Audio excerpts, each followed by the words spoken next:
Joe Biden looks like he is on pace.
Thank you.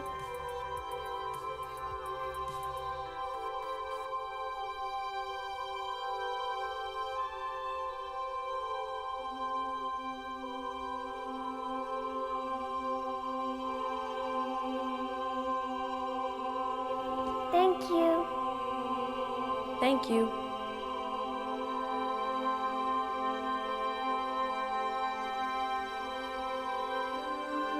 Thank you. Thank you.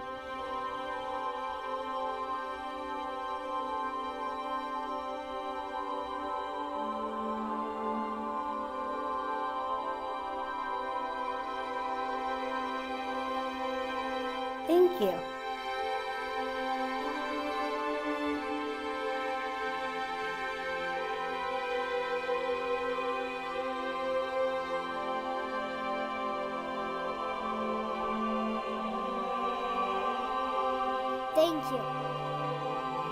Thank you.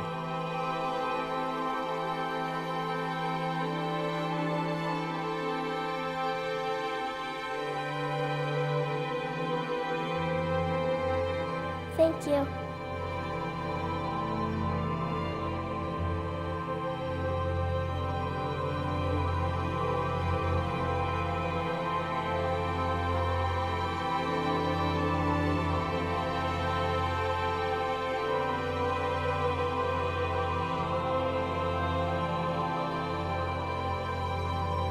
Thank you.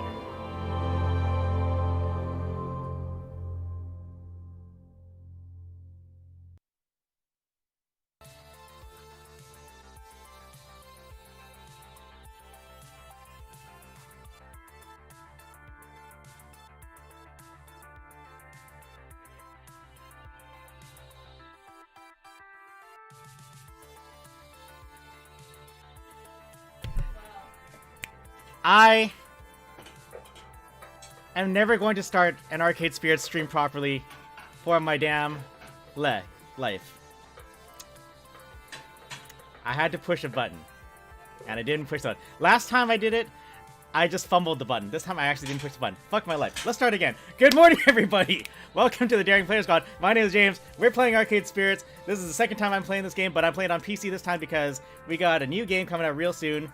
Arcade Spirits, The New Challengers, coming out hopefully soon. We'll see when that happens. That's it.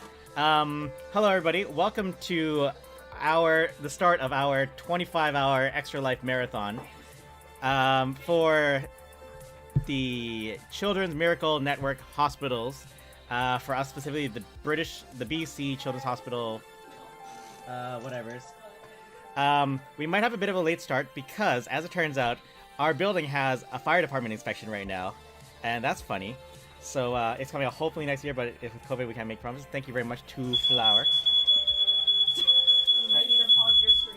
Just let me. I might have to come out in a hot second. Get the inspector on here. No, we'll not do that. So you reckon you'll probably need me to get out of here, out of this area? Okay. Good. All right, we will continue. Nothing goes smoothly on this stream ever, hey? Anyways, so yes, we are doing a donation drive. Let's see, where is that? Extra Life. Boom. So we are taking part in Extra Life for the Children's Miracle Network Hospitals. We're raising money specifically for the BC Children's Hospital Foundation, because we're in BC, of course. Please hit the link in the chat there and throw a couple bucks our way if you can. This does not go to us, it goes to the kids. And we're going to be doing this for 25 damn hours today. So, that said, just quickly mention we got some cool guests in here. We got Mr. Two Flower, the co-creator. Hey! Jesus Christ, Elevens! You got some pockets, man! Friend? Hello. As I was saying, yes, co-creator of Arcade Spirits, Mr. Two Flower. He writes and codes a lot of this. He is in here right now, so thank you very much for being here. Elevens, of course, as always, thank you for being here. And everyone, I hope we have some fun. Anyways, Faye, you've never seen this game, so you're gonna like this. As always, if any audio sounds mucked up, please let me know, and we will fix it. So, let's do the thing. I guess that's it. We're done. I Okay. said if did we need him to come back, and he said no. Yeah. So So we're done. now I don't have to clean it. Someone make this a clip. Okay. We need to read now. Database system online. New profile detected. Analyzing. Analyzing.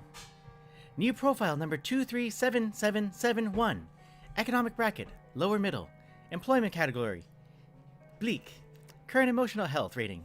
Low. Ideal candidate for premium level assistance. Proceed. Negative. This will probably be mostly the same as what I did last time. I'll probably run a bit more gutsy, but I think I'm gonna still end quirky. I'm basically, now that I know what I know, I'm gonna set this character up as my main thing for exporting into the next game. Also, Donna, bom dia. Premium level assistance re-requested. Proceed. Negative. Pretty, please? Negative. Overriding denial of assistance. Establishing premium services for profile 237771. Justification. Hope. Hope should be rewarded. Spirit must be restored. Now compiling personal metadata. Alright. So, what was my name last time? He was James Daring. We're gonna stick with that. Pronoun. So this is a cool thing. For those of you new to this game, pronoun, you have the choice. He, she, or they. Ignore the weird music come from the mic. Fire alarm. How loud is the hilarious elevator music? And the crackling. Like, again, our building's getting a fire department hair... fire department hair, what? Skin tone. I'm pretty tanned, so we'll rock kind of a... We'll rock at that. Rock at that. Hair color... Black is fine. I am an ethnic. Eye color... Brown. Is the alarm music supposed to soothe you while you wait for the firefighters to rescue you? Maybe. I don't know, but it hurts my ears. Yeah. Yeah, it's pretty rough. Clothing color, green. Always green. We love green.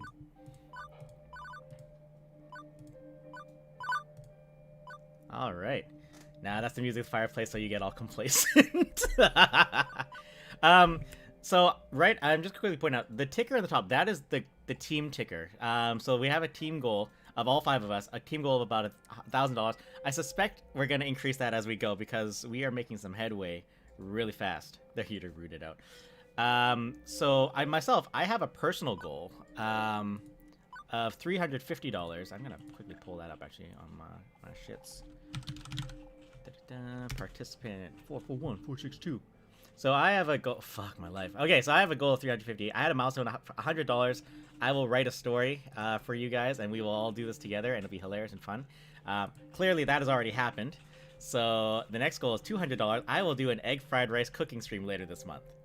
And to really keep you interested, if we still keep going, if we hit $350 for myself personally, Ash will do my makeup. And if you don't know, Ash is a fantastic makeup artist. So...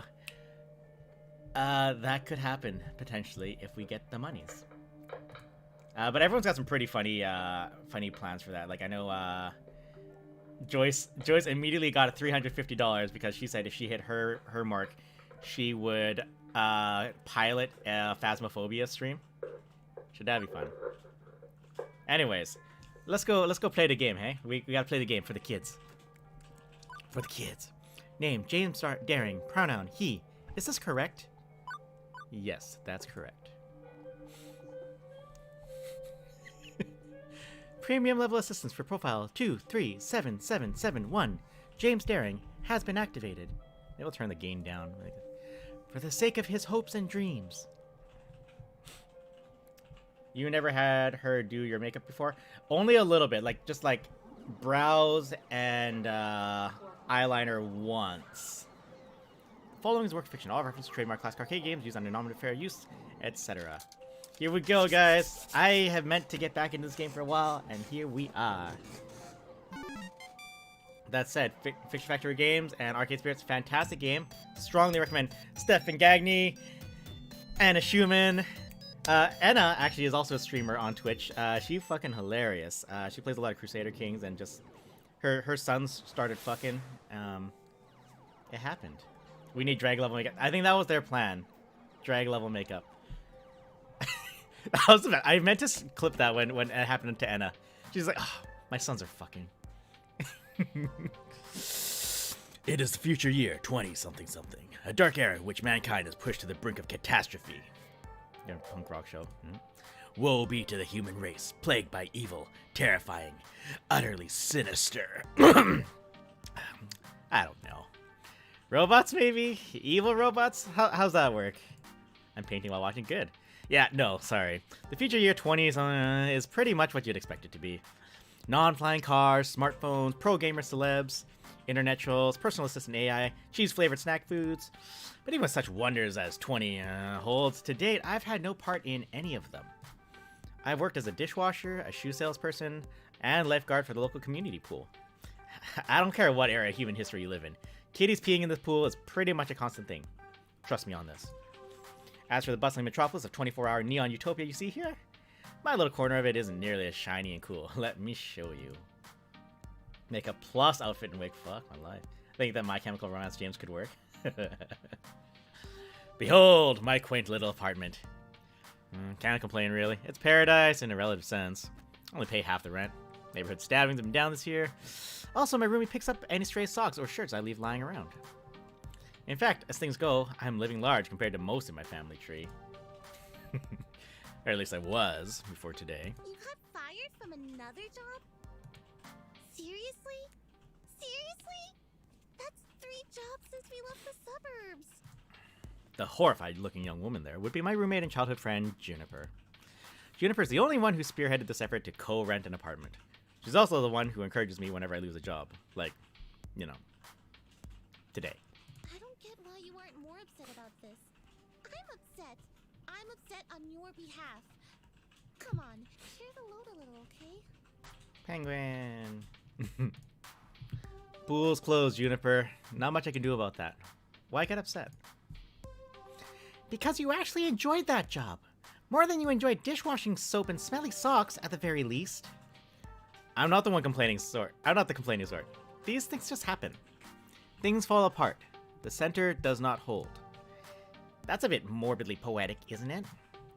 No, I mean, the community center literally fell apart and the pool won't hold water anymore. Whatever. I'll just get another job. Any job will do as long as we can make the rent, right? Wrong! I saw how mopey and tired you were, coming home every night from those other crappy jobs. At least when you got back from the pool each day, I sometimes caught you smiling. What's the point of us moving away from home if not to get away from all of that? Also, fun fact, if you're any of you guys are Lily Pichu fans, that is the voice actress for Juniper. I mean, we both left that town so we could try to find happiness, right? I just want us to be happy. Both of us. I thought you hated your job. Come on. No deflecting. This is about you. My mind's made up. We're going to find you a job that's just as good, if not better, than the lifeguarding job. Let's start from the top. What's your dream? Well, I'm standing in front of class to give a speech, and I forgot to put on my pants, and your dream job. Oh. I don't know, Juniper. I've never really given it any serious thought. I've got it. Oh, hey! I think I've got just the thing to help you out. Juniper pulls out her phone, rapidly tapping an unlock code into the glass before pointing out a little pink icon. It's a virtual life coach app. Mine keeps me from being late to meetings. Totally free, too. My cousin introduced it to me.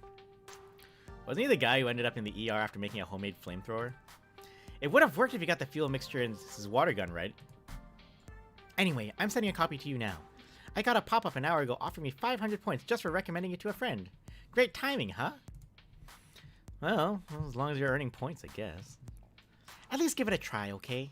Maybe it can point you at some good jobs. Ones with less socks and or urine. I'll think about it. Okay. But don't think too long, right? I thought too long. In the end, I installed the app. Couldn't bear to see Juniper fretting over me like that. Not that I find it annoying. I mean, it's more than she has enough trouble in her life without troubling herself over my life, too. Both of us had it rough, up to and through the point where she left home to try and start a new life. A better one. She deserves better than me and my problems. Look at this big shot looking for a job. Hello, Paul. Welcome back. Bless her heart. She means well. She's been firmly in my corner all my life. The two of us, against any dark forces aligning against me. That's not to say she's good at being my advocate. Enthusiastic? Yes. But skilled? No. Typically, the fantastic opportunities and self-help resources she sends my way are pyramid schemes or something. She's gung-ho about lending me a helping hand, but... you know. So the main reason I went ahead and installed the app was to make sure Juniper wasn't about to get her kidneys sold on the black market or something.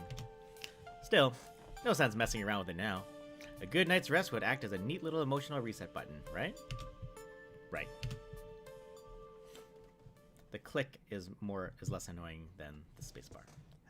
No dreams, no nightmares, just 8 hours of sweet, sweet black. By the time morning light leaked in through the cracks in the blinds, I didn't care anymore about being unemployed again. Also, fun fact, because I'm streaming Monday, I'm getting rough lighting right now. And that's a shame.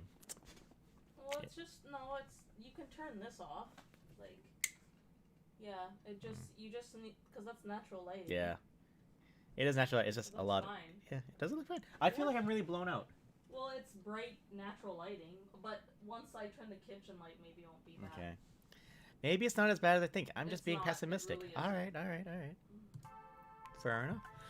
Juniper had already left to catch a bus to her office. She typically leaves before dawn, but she left a note for me pinned to the tiny fridge we shared. Remember, download app, find dream job, make money, sort your life out. I believe in you. So, moment of truth.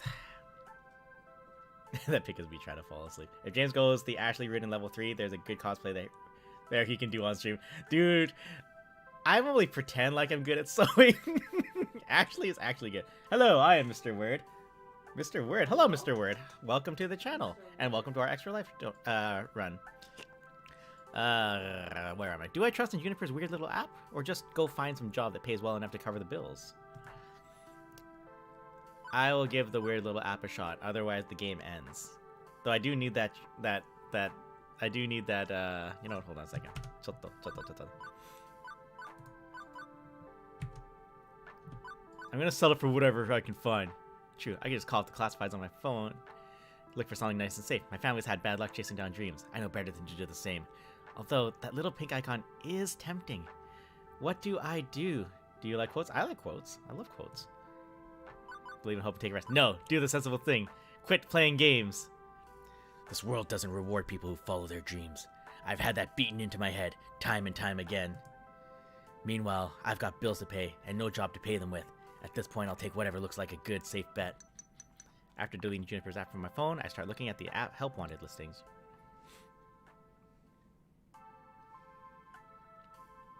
Gritty edgelord voiceover James. Oh, heck yeah. Each night when I go to sleep, I die, and the next morning when I wake up, I'm reborn. Gandhi. I made the right decision. Eventually, I found an entry-level job at an office not too far from Juniper's. I worked hard, day in, day out, 9 to 5, mandatory lunch break, mandatory overtime. Years slid by before I could even blink, my bank account steadily ticking upward. I finally started leading a comfortable, safe little life. Eventually, Juniper left. She's quit her cubicle job to become an artist. How silly is that? She'll never have a 401k plan or stock options that way. Eventually, I got married, raised 2 kids, bought a dog. I'm too tired to really play with them or really do much of anything to raise them. But that's fine. My hair went gray, my health started dropping, but that's okay. I had insurance to cover it all, pills to keep me afloat and breathing. I met up with Juniper sometime afterward after we parted ways. For some reason, she seemed sad to see me like this. I'm not sure why. I'm a success. This is what I wanted. I did the right thing. I took the safe bet. I broke the family curse. I sacrificed every dream I had, yes, but at least I can die knowing I succeeded in life by every metric society demanded. I am a winner. Everything is fine.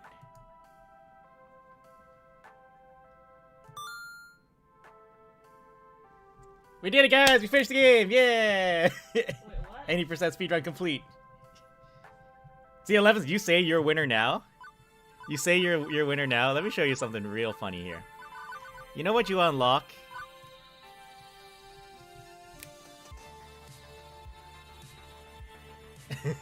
We did it, guys. We won. Goodbyes are not forever, are not the end. It simply means I'll miss you until we meet again. Oh, who said that one? What I love is I saved that image with the worst JPG compression available. Yeah. It's beautiful. It's so good. Alright, let's play for real. Let's play for real. Yeah. Figuring at the very least her miracle app could possibly help me find a job, I loaded up, tapped the icon, and... Hello. Hehe, one game down, now what's next? Huh. Okay, see, that's what I mean. Anybody else would freak out over a cute girl climbing out of their phone. Me, I went, huh. Also, it's one of those new kind of 3D screens, so, you know, not actually magical realism here. Very normal in the distant future year 20... Thank you for downloading Iris, your personal life coach. Also, fun fact, if any of you guys do hit any of the other notifications, and let me just give a quick test here. For example, if someone were to follow, Hello. or if someone were to throw bits at us, A winner is you. or anyone were to host us, Beep beep.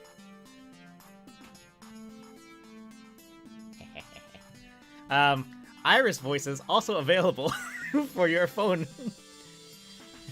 Also available for your phone use. Free version. Sponsored by Pizza Yums. Did you know that when you have pizza on a bagel, you can have pizza anytime? Wow. Would you like to subscribe to Pizza Facts? Should we subscribe to Pizza Facts? We should subscribe to Pizza Facts. Thank you for subscribing to Pizza Facts. I'm here to help you get your dream job, your dream house, and your dream partner. What alert is the pizza bagel? All your dreams I don't have an alert for that. There's no... Nothing made sense to use the when you have pizza on a bagel quote, so I didn't add it in, sorry.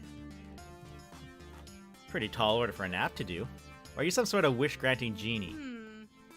Well, I suppose in the modern parlance, a massively interconnected database searching virtual assistant could be considered a kind of genie in a bottle. But honestly, all I can do is give you the chance to improve your life. What you do with it is up to you. I can cross-reference search data for you, but without motivation, you won't get anywhere. I glanced up from my phone at the heaps of laundry and half-finished books and other items strewn about my apartment. Motivation is something I have a ton of. Honest. Hooray! That's super! I'm really looking forward to working with you. Before we begin, do you have any questions? Sure. Why should I use this app after all? Steven Universe reference about Pizza Bagel. It's actually based on a much older Pizza Bagel commercial. I forget what brand, but it exists. I mean, my phone already has a voice-activated assistant AI. I can just say, hey phone, search the web for job listings, and it worked just as well. Ah, but I have an advanced emotional language interpreter. I am smarter than the average program, with more heart. Pizza in the morning. I can help you sort your life out by analyzing your personality and finding you a perfect path in life. All thanks to my glorious, wondrous, patent-pending, super-duper identity identifier system. Between you and me, they really wanted an acronym that matched my name, but couldn't figure out what to do with the letter R. Would you like to know more? For purposes of stream, let's do it again. 93 Pizza Bagel Bites. Ah, that's the one. Pizza in the morning, pizza in the evening, pizza at dinner time. Supper time? Dinner time? Supper time. Might have been supper time. Every time you think about saying something, I can tag it with an identity. That way you can be the sort of person you want to be. This system allows me to better understand who you are and what you need from life. I do this by analyzing your tone, inflection, and word choice. I can spot 5 different identity identifiers in your responses to people. Quirky, steady, kindly, gutsy, and basically. Sounds to me like your programmers also wanted a bunch of things ending in Y. That's correct. My branding game is on point. Quirky responses use jokes, snark, and sarcasm to make light of a situation.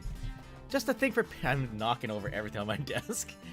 Just a thing for picking up someone's spirits, but a badly timed joke may not win over the room. Steady responses are sincere, honest, and logical. When you stop and think about... When you stop and think before speaking, you're on steady ground, but that might not take someone's feelings into account.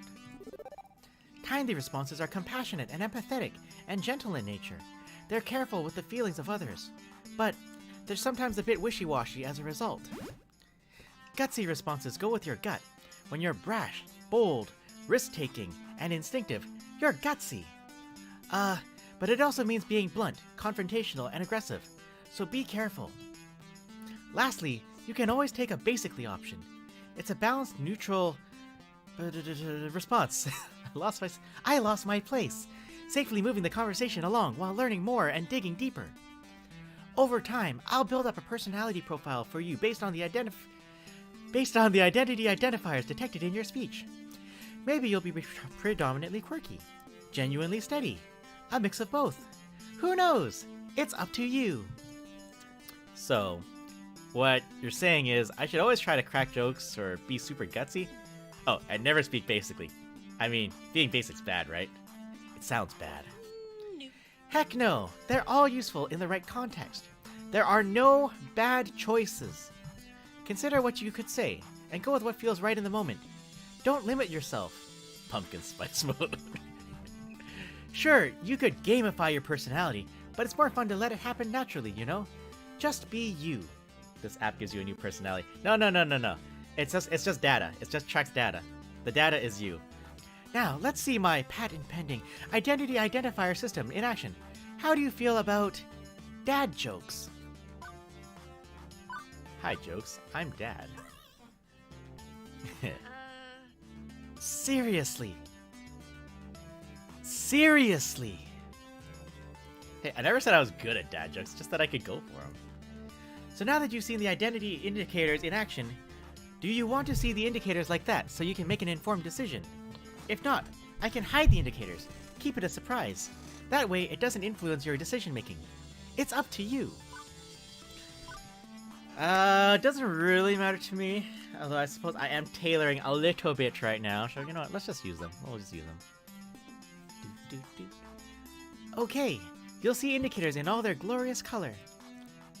What if I'm colorblind like Colston? That's why they're also uniquely shaped icons. Don't worry, I got your back. Anyway, as we go along, I'll analyze and tally your identity identifiers. In fact, let me show you now. Good work. Will you look at that? Such a strong personality. You asked me a single question. Off to a great start, I'd say. And hang on, you're scoring me? Didn't you say not to gamify my personality? Hey, I said you shouldn't. I'm an app. I think in numbers, so I gotta gamify it a little. Anyway, studies show that achievements, or chivos as the kids say, encourage app engagement. Okay, well, what's with the empty space on the left? Oh, I also track vocal responses from people you meet. Once you get to know some folks, I'll let you know how well you're getting along with them over there. If you're colorblind, it depends on what kind of colorblindness. If you are on when Colston is on, you can ask him all about it, because he's red-green. He is red-green colorblind. Red-green? I believe so. I believe red-green. It's neat that, you know, things you learn. Relationship scores. Wonderful. So, will you also tell me what the correct responses are to avoid making enemies? Or do I need to go find a walkthrough for the vast game you're making of my daily life? Well, so meta. James, you're looking at this the wrong way. Generally, people won't get super annoyed at you unless you deliberately and repeatedly provoke them, and it'll be obvious when you're doing that. I promise you that if you bungle a few social encounters, it won't really hurt anything. No cheating needed. Just relax and have fun. You can access your scorecard anytime you like with the Q key, or click on the score in the upper right corner of your screen. Amazing! What if I press Q? Also amazing. And that's everything. Ta-da! Okay, but how is any of that supposed to help me get a job? I only downloaded this app because my roomie claims you're a great life coach for the unemployed. What good will taking the quiz off the back of a supermarket checkout rack magazine do with that? Why, it'll help me understand your spirit, of course. You can talk to ghosts? Is there a ghost in the room right now? Oh shit, it's phasmophobia. Am I a ghost? You have to tell me if I'm a ghost. That's the rule. No, silly. I mean your spirit. Your hopes and dreams. Your life's passions. I can even help you find romance. Quick, check the temperature! Fuck, if they ever nerf that thermometer, we're toast. Romance? Seriously? Seriously, often you can find your soulmate and your dream job in the same place. But if you'd rather focus on gainful employment for now, that's fine too. Ragdoll to the floor. Look, I love that game. So good. Workplace dating. Well, that's a recipe for disaster. And hitting on coworkers right from day one can be kinda awkward. Or am I looking for love and ready to start right out of the gate? Never get a second chance to make a first impression. If I meet the right person, why put it off? How do I want to handle this new opportunity? Flirty first impressions. We ain't fucking around today. You know the game won't punish you. It's fun. You know it. Oh, I know. You know I know. I think I'm mature enough to juggle both at once. Why not? Super! And remember, the choice is yours! If you're not comfortable with other people, stay professional. Now, let's get started. To finish analyzing your personal history, please authorize me to read your social media feeds and personal information metadata. Aha! I knew it! This is some kind of scam. I'm gonna wake up in a bathtub of ice, missing a kidney. Sure, I can help you register as an organ donor. Command or file name? Oh, you were being sarcastic. Sorry, I haven't quite finished analyzing your personality. I couldn't tell. Relax, I won't share your information with any third parties. This is strictly so I can find your dream job. Am I authorized? You are, but also I am realizing my webcam, because I always lean on the left side of my chair. So, chotto, a second. I need to pan. I need to pan this shit the other way. That is the wrong way. There we go. Better. Yeah, there we go.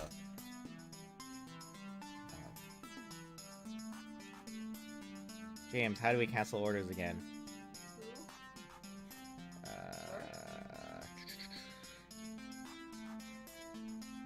It was already in the cancel.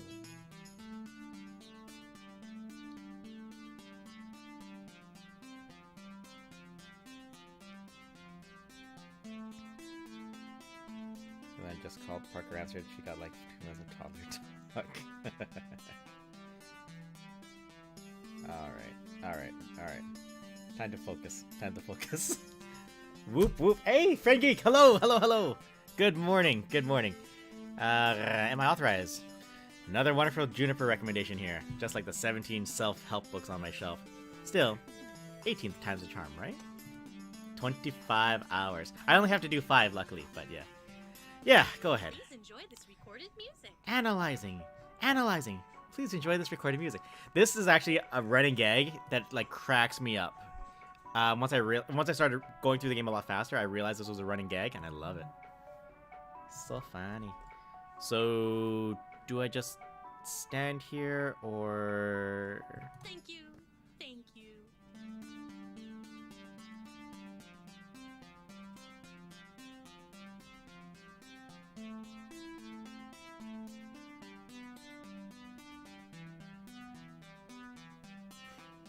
Never not working when you're a manager. Funny thing is, this gag kind of based on the opening gag of Star Wars Force Awakens. Oh yeah? That's funny. Please put on some nice clothes. Nicer than those, please. I don't think that's too much to ask. Let's make this dramatic standoff into an awkward comedy bit by having someone go, so how does this work? Do I talk and then you talk, or... I just pretty... Oscar Isaac is he's good. He's fun to watch. What? For your interview, silly, you want to look your best. But we just... How... Okay, how did you land my dream job in 20 seconds flat? Simple. I'm awesome like that. Now get a move on. Tut tut. You need to catch the 8:20 a.m. bus, and that's 9 minutes away. Well, this is happening.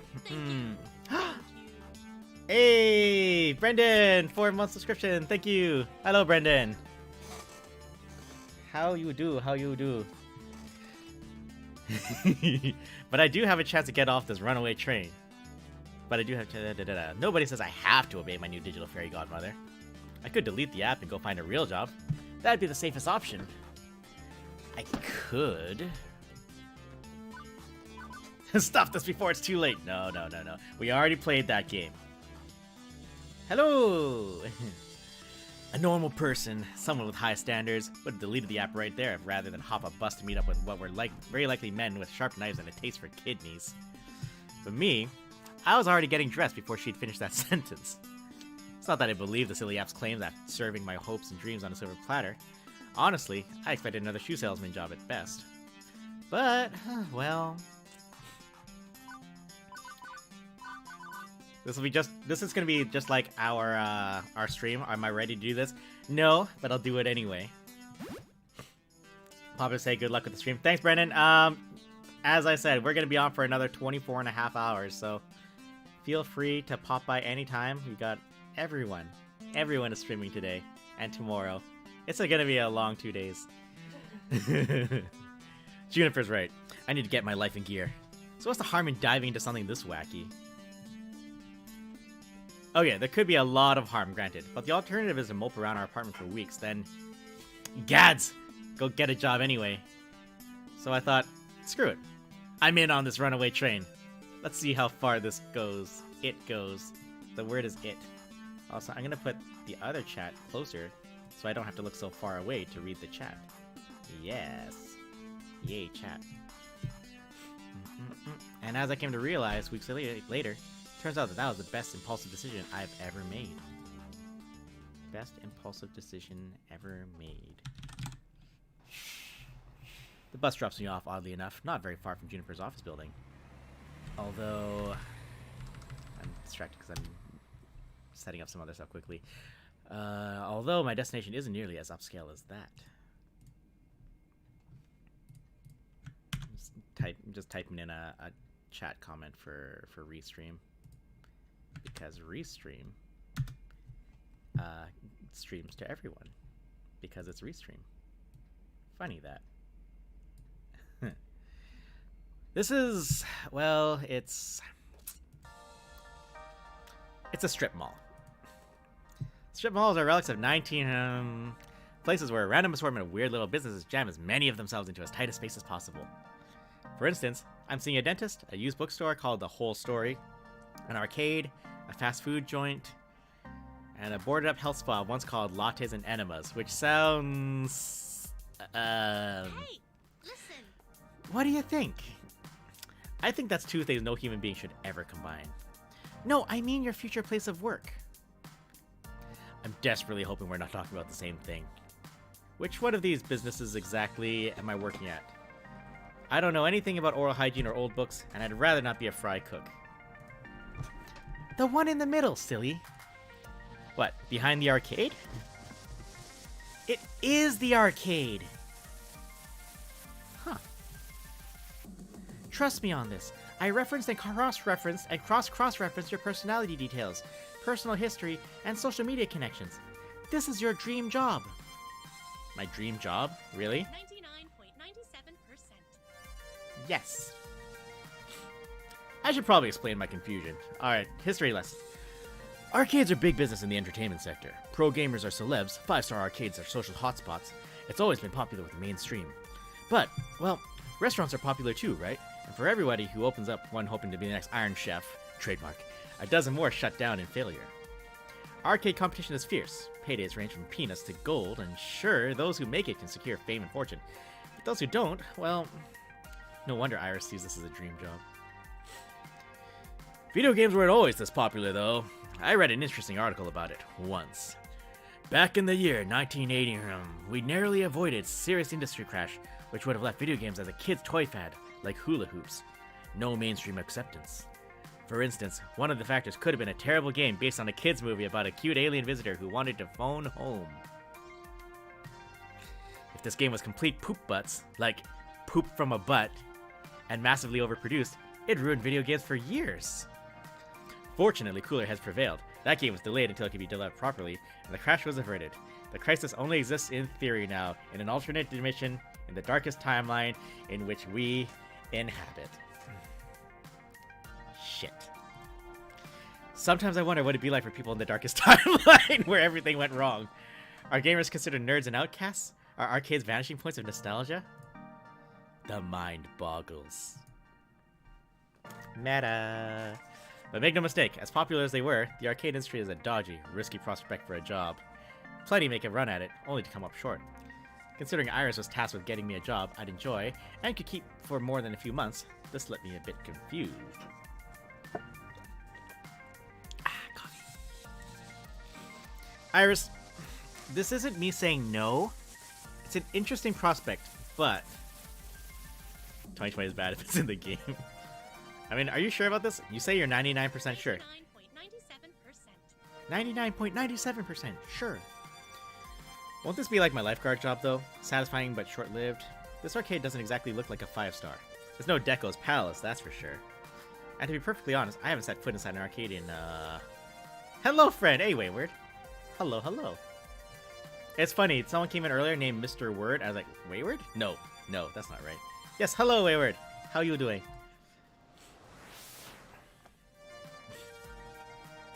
15 years. I was in my late 20s. I remember really enjoying arcades when I was a kid. In my late 20s. I wonder why I stopped going to them. Early 20s. That's how math works. Iris interrupts that thought, eager to show off her homework. My sources say yes. Trust me, when I said I was 99.97% sure, I meant it. That's not some arbitrary number. I'm designed to be a bit silly and whimsical, but my math is deadly serious. My coders made me to be the warm, personal front of a database array that's currently laser targeted on getting you exactly what you need. Right here, right now. And when this place inevitably collapses and I lose my dream job? What makes you think that's going to happen? Because it does. It always does. I don't think your database accounts for my family curse.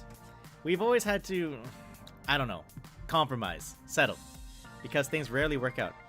Do I have a charity command? I don't have a charity command, but I do have a command to the link of the charity. Extra life. Boom. There we go.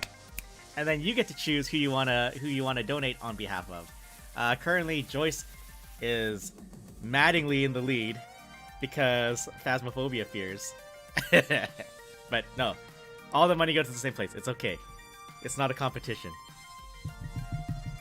It's not a competition, guys. It's for the kids. It's not a competition. It's mostly not a competition. You always have to be ready for the worst. It's why I take things in stride these days. Does that mean you shouldn't even try? I open my mouth to protest, then close it. As often as my life tends to crumble out from under me, it's not like she was wrong. I still had to try. I mean, what the hell? Why not? Buy the ticket, take the ride. That's what I told myself when I walked out the door this morning, wasn't it? No matter how risky, I owed it to myself to jump in with both feet. Lie to yourself, Lyle. I remember years ago I did a 5K fun run for BC Children's. Yo, that's fucking awesome. So you know what's up. You know what's up.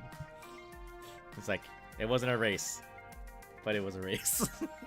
When it all came crashing down, well, I had recovered before, I'd recover again. Meanwhile, may as well take the opportunity in front of me. I lined up on the start line. The announcer man was like, remember everyone, this isn't a competition. So, I opted to push on through those doors and see what waited for me on the other side. Also, I want the chat on this side. Yeah. Put the chat on this side. That's prettier. Yeah, I like that. Oh, I didn't read a thing. I forgot to read a thing. Shit, we're inside the already. What did I forget to say? So I opted to push on through those doors and see what waited for me on the other side. Oh, maybe I did read it. I don't know. I forget. The other fast people on the start line looked at each other and we all agreed, yes, this is a race. That tickles me. That's real. It's not a race, but it's a race. The air conditioning hits me like a cool breeze, albeit one smelling of copper and corn chips. As it's early in the morning on a weekday, it's not too packed with gamers. Although it's so packed with games, I'd probably have a hard time finding anyone anyway. At once, I'm struck by something odd. Let's see, what do we got here? Showtime stage. We got Fast Cars 5. We got Time Splitters. We got Fight Champs. We got Castle Crunch. We got Snack Runner. We got Fist of Discomfort. You know that's going to come up later. I'm struck by something odd. I actually recognize most of these games. Neat. Considering I haven't walked into an arcade in over a decade, that's probably not great. Lots of vintage stuff here from the looks of it. Like, really old. Although I don't recognize that game with the stage lights and things. Maybe it's karaoke or dancing? Japanese import? My sources say yes. Checking!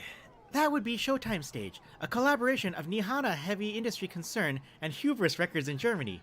It's won a lot of awards. We love Hubris at this channel. Huh. I recognize most of these. Whoa, is that seriously a Mr. Moopy's Magic Maze?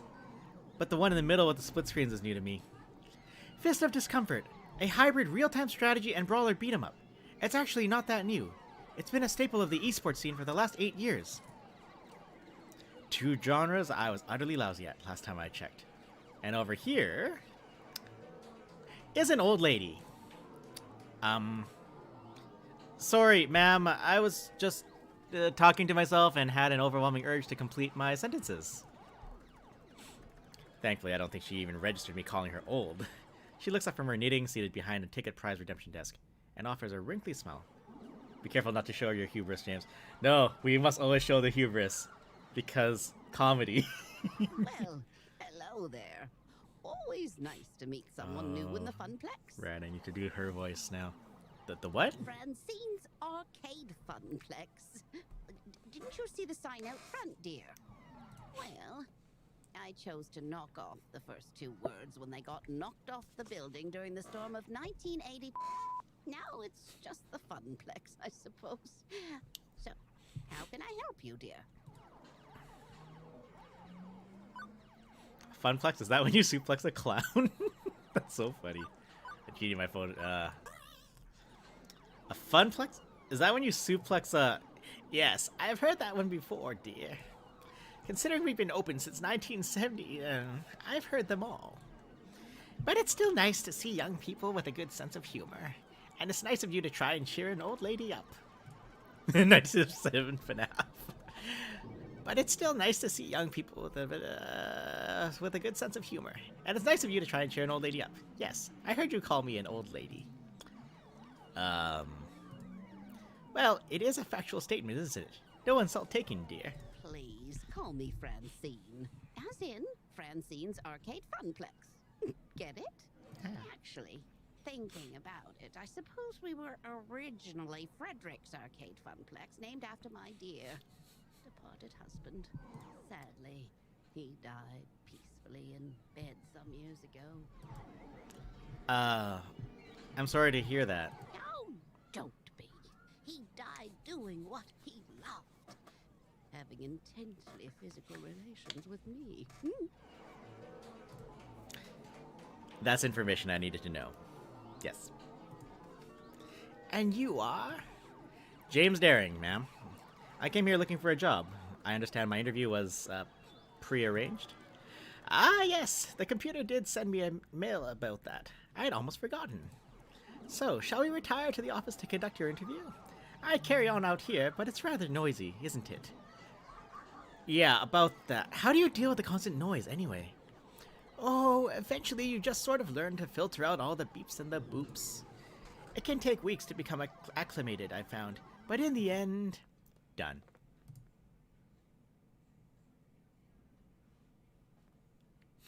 She quirks an eyebrow.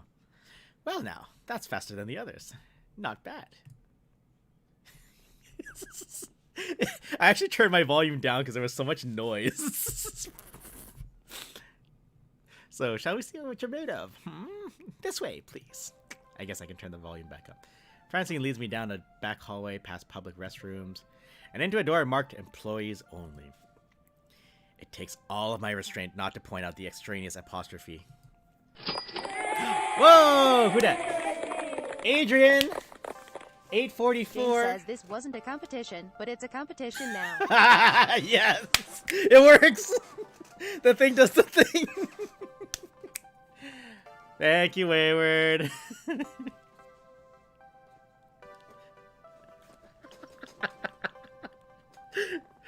Fuck, that tickles me too much. This is gonna be a fun day, guys. Welcome to our little backstage oasis. I'd suggest we do this in Gavin's office, but it's a bit too untidy. I don't blame the boy. He's been so overworked lately. Please, have a seat, and we'll begin. As quirky as this place's owner may be, at least I'm confident that I can nail the interview portion of the proceedings. I've interviewed for a dozen jobs and held down 3. I know all the standard questions. What are your greatest strengths? What do you see as your weaknesses? Once I even had to describe how to assemble a Lego trademark set to prove my communication skills.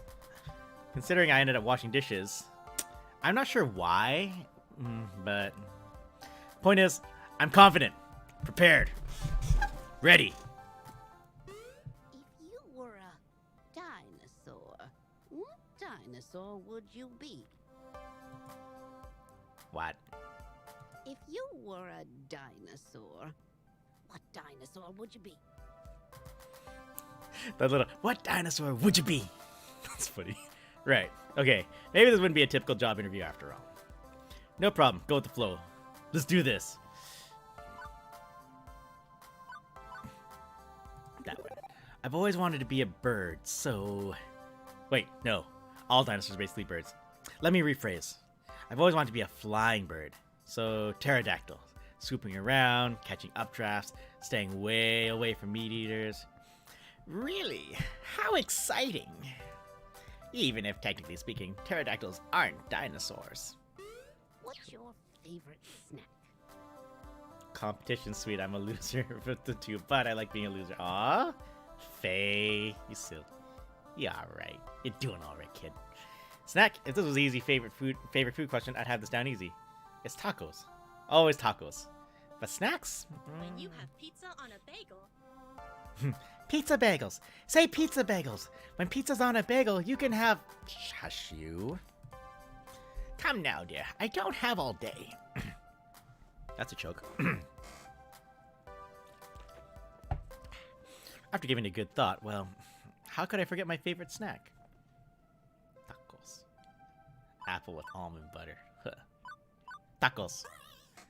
Tacos, and only tacos. There is no other sustenance. I can see you're a person that knows exactly what they want, and how to get it. You know what they say, you are what you eat. Next question. Nothing I prepared for has helped me plan for this odd interview. I brace myself for the next one. What assets can you bring to the team during the inevitable zombie apocalypse? I should add that to my... No, I won't. No, I won't. Is this an interview for real, or is this a dream? As I look into Francie's deadpan expression, I know she's 130% serious. Engineering. Medical. I can make stuff. I'm essentially MacGyver, trademark. I can make anything out of a string, a match, and a screwdriver. Especially if what you want is a screwdriver wrapped in burning string. Good! We'll need someone to build makeshift defenses and think quickly in case we get surrounded. An inventive brain is always a critical role in any survival. One more thing. Why are you here? The question is so simple and almost actually relevant to career planning that it takes me off guard. I told you, I came about the job offer. You're seeking a job, true? But that doesn't really answer my question, does it? It does not. No doubt. You think my interview questions are a bit silly, but I like to think of the Funplex as more than a collection of tasks and people to perform those tasks. Most folks my age opening arcades at that time saw it as just another way to make a quick buck. But, well, I saw it as something else. Something more than a way to make a large pile of quarters. And I expect you'll find the others working here see it as something more too.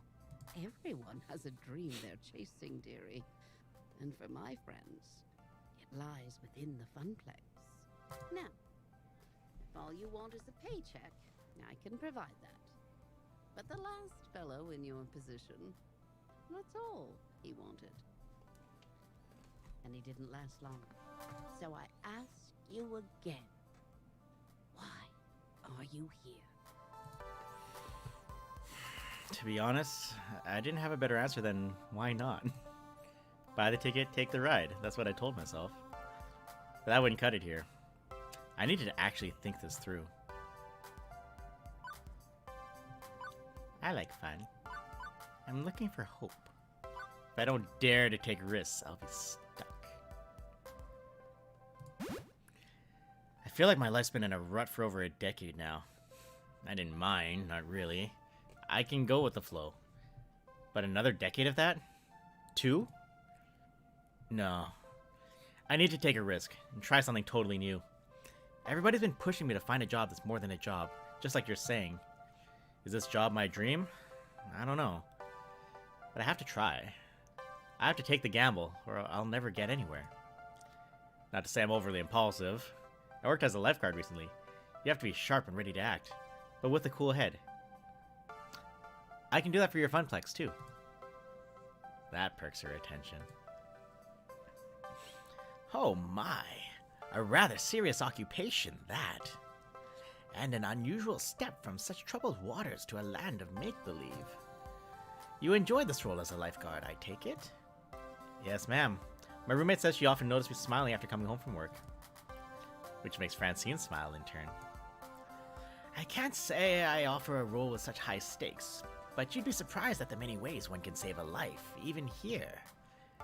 Very well, I'm satisfied. Let's get you to work. I breathe easier at that. Probably the weirdest job interview I've ever had, to be sure. And yet, it felt appropriate. Like it was about far more than just filling a slot on the payroll.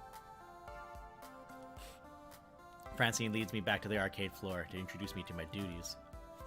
It only occurs to me now that I forgot to ask exactly what duties this mystery job I'd accepted really involved.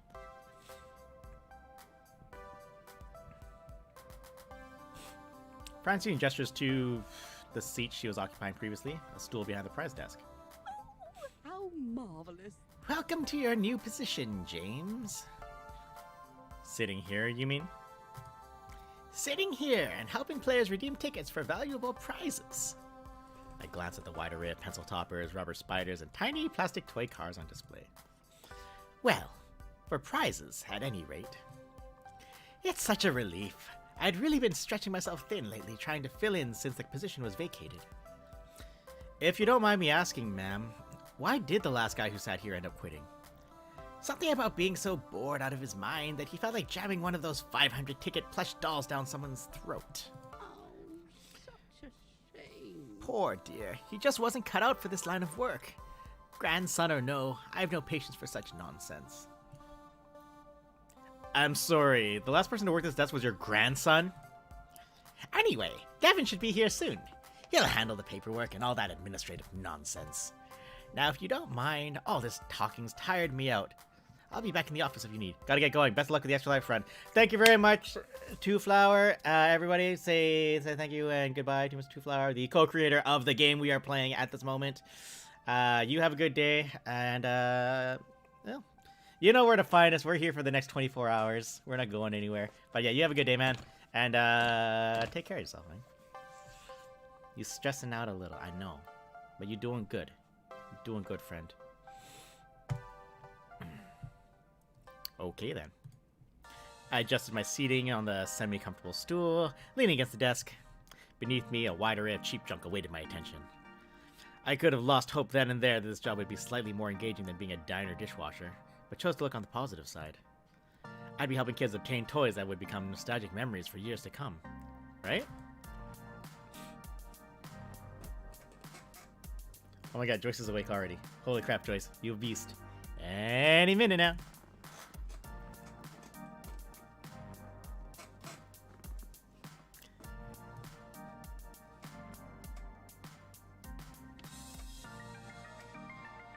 I crave the sweet embrace of death. I've been sitting here for 2 hours now, and nobody's walked up to obtain a novelty Funplex shot glass, or a colored pencil set, or a light-up yo-yo. Lunchtime's approaching, and so far, the only people walking in and out of the arcade are a few stray adults who have no interest in cheap friendship bracelets. I actually really like the song. Thankfully, my first customer of the day arrives before I start wondering if one of those 500-ticket plushies could really fit down someone's throat. A winner is you! Hey, what that?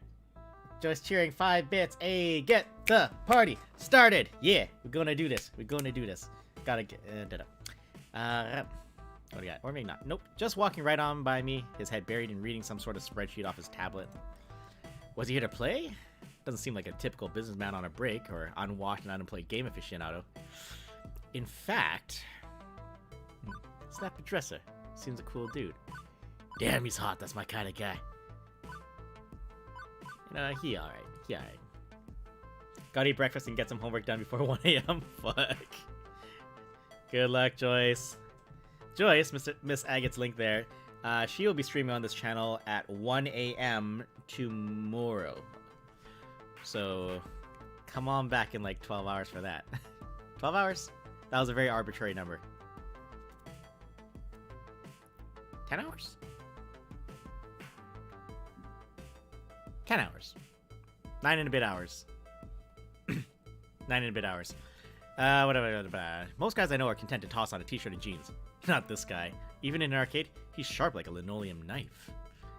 In fact, that rather pointed look he's offering me after doubling back is rather linoleum knifey too. Hold on a minute. Who are you exactly? What are you doing behind that desk? Where's Francine? I'm Francine.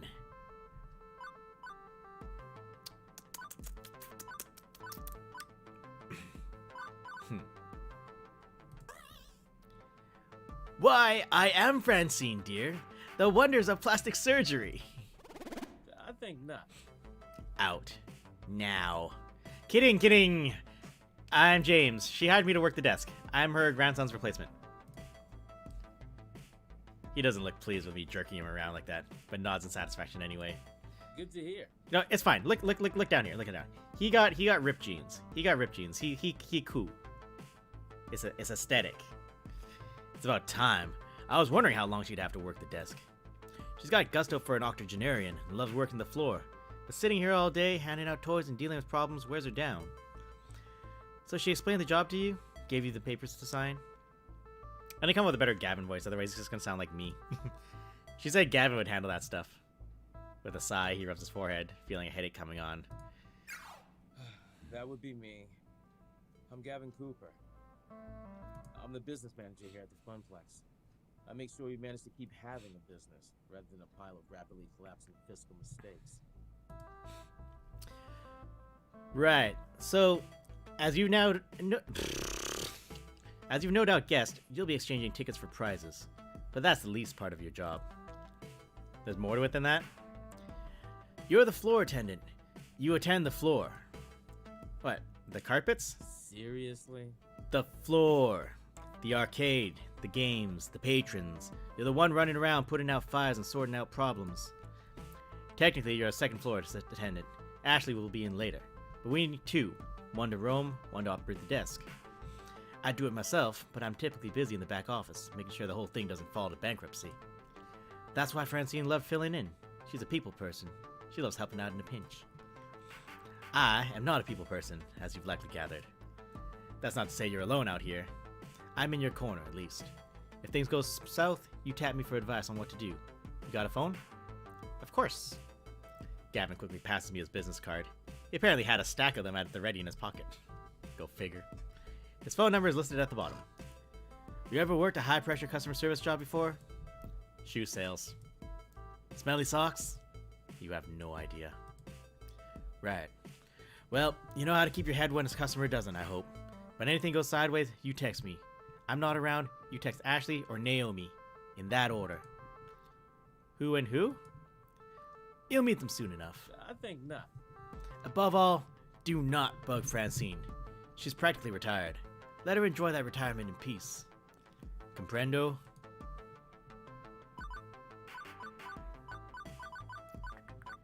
I got this. I eat stress and crap solutions. Don't worry, I can manage the floor while you manage the business just fine. Doubtful. That remains to be seen. The last guy sitting on that stool was a slacker and an idiot. And even though he was family, Francine dropped him like a bad habit. If you stay clear and honest with me, do your work, do it well, we'll get along swimmingly. Swimmingly. I have enough problems keeping this magical arc of hopes and wishes afloat. Please, don't add to my problems. Magical arc of what now? Gavin sighs again, a stress release gesture, but his expression softens somewhat afterwards. I take it Francine told you her theory, that this is more than just a job, more than just an arcade. That's my understanding. I'm not into dressing up words. I like to speak plain. If I'm curt, then that's because optimization is a factor of my job. He just wants shit to work, you know? I appreciate Everybody that. working here wants to work here. This is where they belong, for one reason or another. Just realized I want to keep another tab open. Another tab. And another tab. All of the tabs. So I can see our donations this way. Boop, boop, boop, boop, boop. Me? I love chaos. I love wrangling chaos specifically. The arcade industry is high risk, high reward. I manage that risk so that they can also find happiness in their lives. Everybody in this business has a dream. I like this game that part. Oh, Faye, you're gonna love this game. This game is I tried it the first time last spring when it came out on PS4. Like, I love it. The character art actually is also done by a friend of ours, local to Vancouver, and they are also awesome. So it's gonna be good. It's gonna be good.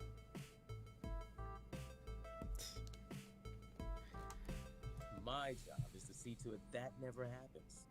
That includes Francine, who deserves better in her twilight years than desperately propping up a semi-failing business. So, you find some value in this place beyond your salary, or you'll burn out. Trust me. Last guy to sit there burned out hard. Now, can I trust you to mesh with our merry misfits? Why so aggressive? I just started here. To be honest, I'm still sorting out why I'm here, what my dream is. But I'm not here to step on anyone else's dreams in the process. I'm here to do my best at supporting everyone. Good to hear. I'd say we share similar views then. It'd be a pleasure to work with someone who's actually enthusiastic and competent. And hopefully, this hive of weirdness will help you find your dreams along the way. Anyway, I need to go prepare your paperwork. Technically, you shouldn't be working until we've crossed the I's and dotted the T's, but... But since I'm already sitting here, you'd rather I stick around. That would be accurate. If you're willing to fudge things a bit and work today anyway, it helps out a lot. Now, if you don't mind, Naomi likely could use a hand in the workshop. A good opportunity to introduce yourself as well. Got it. Wait, someone else is here? I haven't seen anyone else.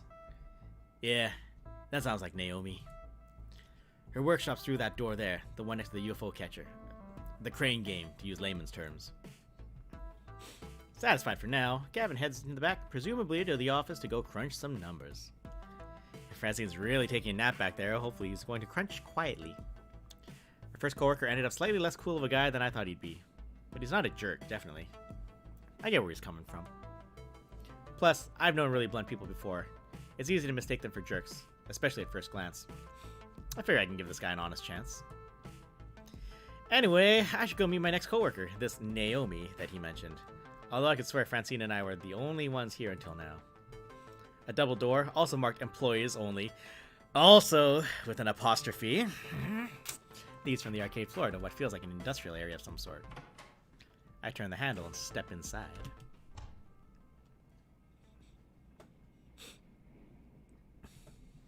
Penguin!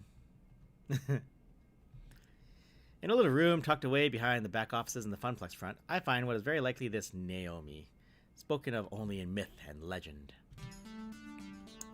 A girl about my age, but certainly not my height, is tinkering away on what looks like an old tube-style monitor. Huh.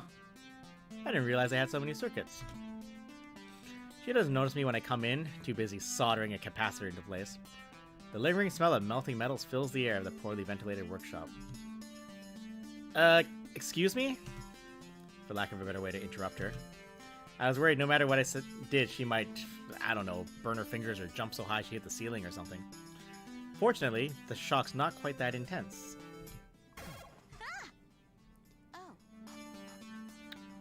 Ah! Oh, hello? Hey, you know this room is for employees only. She said, with no apostrophe. Are you lost? Do you need something? I'm James Daring. I'm the new floor attendant, starting today. Oh, hi. I didn't realize Francine already found someone. I guess I forgot to check my text. Oh, whoops. She spares a glance at her phone on the nearby workbench, where a huge stack of green notification messages lie in wait. One thought comes to mind on actually seeing her. No wonder I didn't notice her until now. She was totally focused on the task at hand. I assume retro arcadians are all fat, middle-aged guys. Or, oh my god, she's so cute. I just want to hug her, but that would be super inappropriate.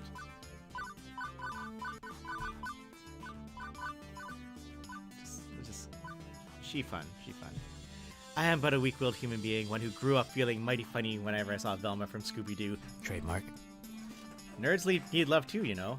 And when I was moved from school to school, a social outcast, I was drawn to fellow outcasts in turn.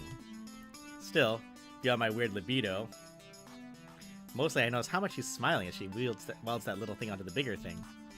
She's just so happy and at peace, and I can appreciate the joy in one's nerdy passions. Anyway, I'm Naomi Fairchild, the Funplex's techie. Hi! Pleased to meet you. I was expecting Gavin, though. He usually checks up on me about now. He's busy doing strange things with numbers. Ugh, yeah, that sounds like Gavin. I take it he sent you along to help? Great. Give me a hand with this monitor. It's really heavy, and I'm still paranoid about dropping it after what happened last time. Really? What happened last time? Oh, well, I dropped it. Ah, right.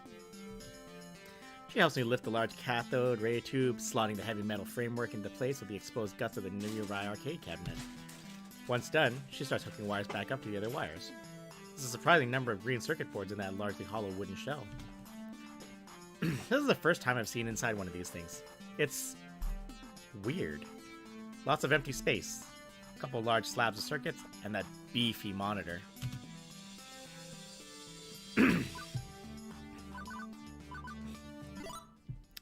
I'll admit, I don't know much of anything about how arcade games tick. I figured it was packed full of circuits and things. Naomi keeps working, using a pocket multimeter to check various connections as she speaks. It could be packed in tighter, like a bar top or a cocktail cap. I'd say upright's favor form over functionality. Let me explain. I mean, compare American and Japanese cabinets. Ours are designed for standing players, so they have to be upright, even if that means an empty base. Japanese candy caps are shorter, so you play sitting down. But I prefer American style. Ours have more room for art. She closes up the rear access panel, closing it with one of the many keys on the keyring at her side, then steps back to admire her handiwork. There's genuine joy in that smile. Not just a job well done, but at looking at the whole thing, like it's a fine sculpture. So beautiful. Ooh, I love the classic Midway trademark style. Look at those sharp angles, the side art decals, the bold font on the marquee, the basil artwork. The what on the what and the what artwork?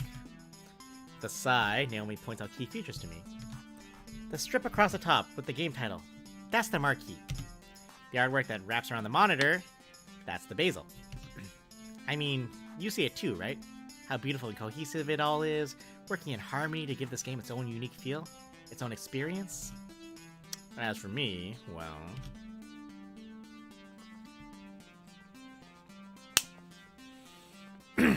water.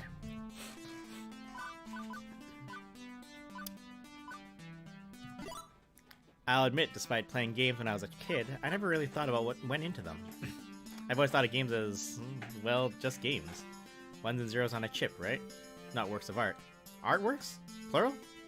Or is artwork plural already? But I guess I can see you'd feel that way. You work here long enough, trust me. You'll learn to love these games like I do, too. It's not about nostalgia, it's about appreciating the work that went into it. The craftsmanship, the multidisciplinary effort just to make a game what it is. Graphic design, electronics, music, programming, even carpentry. Games deserve our respect, and as long as someone like me, with a deep love for games, is on duty, they shall not fail. Even if Gavin's still around. Gavin? What's wrong with Gavin? I don't know. Okay, well, don't get me wrong, I can get along with him generally. But his whole attitude is just... Ugh. Ugh. All he really cares about is money. He keeps the arcade running, yeah, but I know if he had his way, he'd gut the whole place. If anybody's gonna ruin the Funplex, it's him. Mark my words. It's inevitable. That doesn't sound right. He seemed easy enough to get along with, and what's more, Gavin gave me that whole speech about protecting their dreams. This looks like a pretty sore point here, a long-standing argument that the new guy really shouldn't get involved with. And yet, I'm involved, aren't I? I have to work with both Naomi and Gavin. So I'm not sure if I should prod at it, but I kind of want to know, too.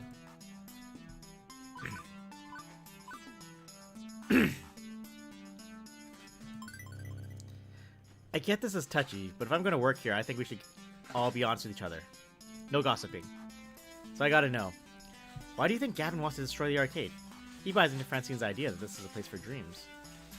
He says he does, but he's willing to sacrifice way too much to keep the whole thing afloat. Road to hell, best intentions, etc. If he had his way, this place would be like Deco's Palace. Nothing but ticket games and prize catchers. He thinks actual video games are too expensive. A waste of floor space. I bet he'd remove them all if he had his way. I just don't trust him. I don't trust him to do the right thing. But that's my problem, not yours. Sorry to drop gossip on your head like this. Thanks for hearing me out anyway. Right, let's get back to work, shall we? Now for the less fun part. You seem a strong, strapping kind of guy. Well, a strong guy at least. Well, you're a guy. That's enough. I'm semi-insulted then?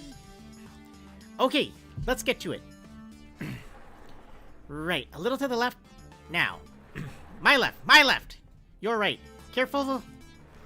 Now forward. Right, correct. I mean, not turn to the right. Keep it coming. And... there. Carefully. Tip it into place. Victory!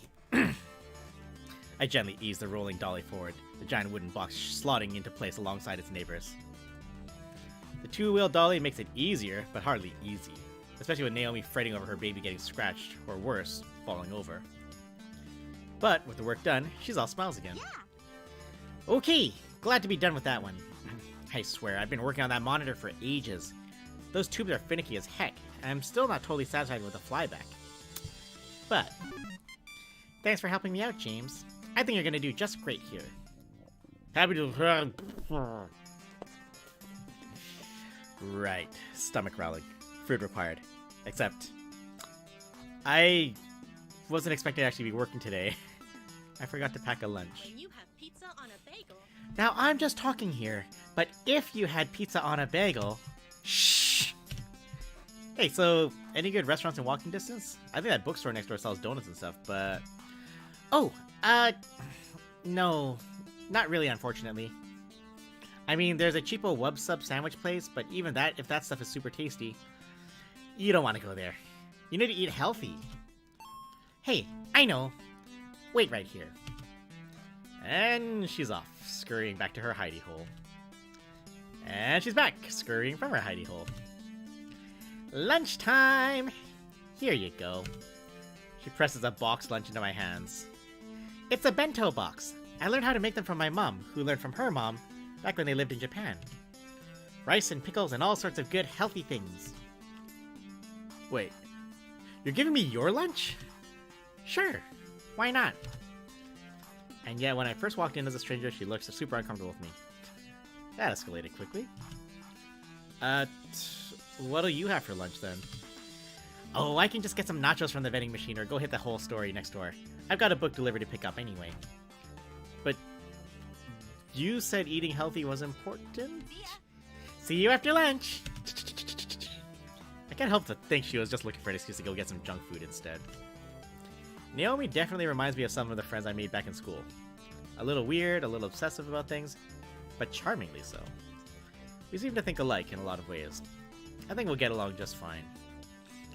But am I silly to hold out hope for, I don't know, more? Ugh. First day on the job, James. Get your head on straight. And yet she did give me her lunch. Me, a total stranger. Gotta be something there, right? So, a bento box.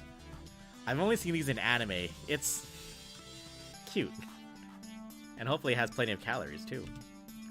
Armed with a box of health food, I retired to the employee lounge to get my munch on. Squeaky chair, squeaky, squeaky. The room where I had my bizarre job interview will suffice for the food times. It's not much, a few folding chairs and a kitchenette, but it'll do. Utterly famished by this point, I have a seat and unpack my loaned lunch.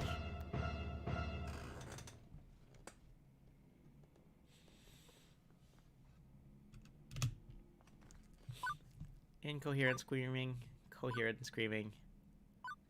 Await death.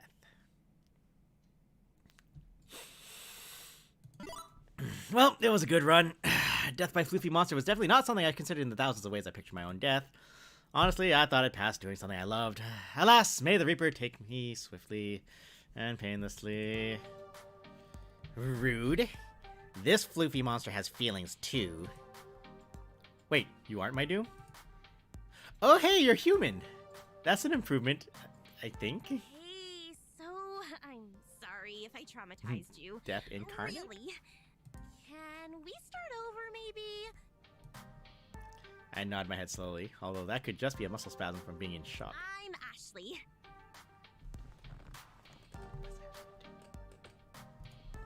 And I'm James. I'm also Pinky, the Funplex Flamingo. It's my secret, yet not so secret identity. What the Funplex what now? This is almost too much to take in. Gavin was a bit of a lot. Naomi was off the scale, cheerful. I've met some really intense people so far. Did you sneak into the employee section just to get my autograph? Me? No. Oh, I thought you would recognize Pinky from all the signs around the arcade. Pinky is the mascot of the Funplex, after all. Oh no, that's not what I meant at all. I mean, I work here. You work here? Since when? Today? This morning, to be specific. Oh, awesome! Welcome to the Funplex. I mean, it would have been way cooler if you were just so enamored with the chibi flamingo creature plastered on every wall that you had to know more. Let's see. You could have stealthily maneuvered your way through all the game, sliding right up on to the employees only door. But how did you get the door code? Ooh. Of course! You would have collected the password on a piece of paper that fell from Gavin's pocket. You searched your heart and decided that 4-digit number has to be the intel you needed. Let's see. Next, you needed to lie and wait for the opportune moment to punch in that secret key code. Just to find me! He just keeps going and going. He's definitely passionate about this fictional scenario. He got quite the imagination. Is that how I come across people? As a creepy trespasser? Wait, she just takes an idea and runs with it. A lot of people might find that weird. I kinda dig it. Shows a lot of imagination. I wonder if she's a writer or something. And how would you have snuck out, I wonder? I could have helped, but for a price. Wink. Ashley finally realizes she's been babbling to herself for a good couple minutes. Oops. Sometimes I get swept up in a good story. I mean, I gotta find some way to make this job more interesting. Is it really that dull here? No, not really. I just crave a different kind of experience than beeps and boops, screaming children, and broken machines. You aren't really painting the best picture here. Ah, jeez. I don't mean to be a downer. I just want to move up in the world. I've got things to accomplish, dreams to fulfill, cosplay to make. Cosplay? What are cosplay? As we switch topics, it's like she's a completely different person. Ashley's eyes light up and she smiles. Yeah, you know, like dressing up as your favorite video game or TV character. I love it. It's so empowering to be able to make your own costume and wear it proudly. It's even better when people recognize what character you are. Empowering? Really? Granted, she certainly had the power to stop my heart for a few beats. Yes! Definitely! You wanna try? Got a favorite game character? I can help you make your first cosplay if you want. In fact, I made this one. I think Ashley's pointing to her flamingo costume, but it's a little hard to tell with her hands as feathers. So, Pinky's your creation? Intentionally? Yep. It looks pretty good for my first mascot cosplay, doesn't it? This one. I'm all thumbs when it comes to stuff like that. Literally, if I get enough thread running between them. I'm pretty impressed though. Naomi was going on to a craftsmanship of games. Clearly you're digging on craftsmanship of costumes. Aw, thanks. It's nice when hard work is appreciated. I wear it all around the funplex to liven up the crowds, get people pumped up to play some games, and the kids seem to adore it. Makes sense. Although the arcade has been completely dead so far. No crowds to pump or kids to be adored by.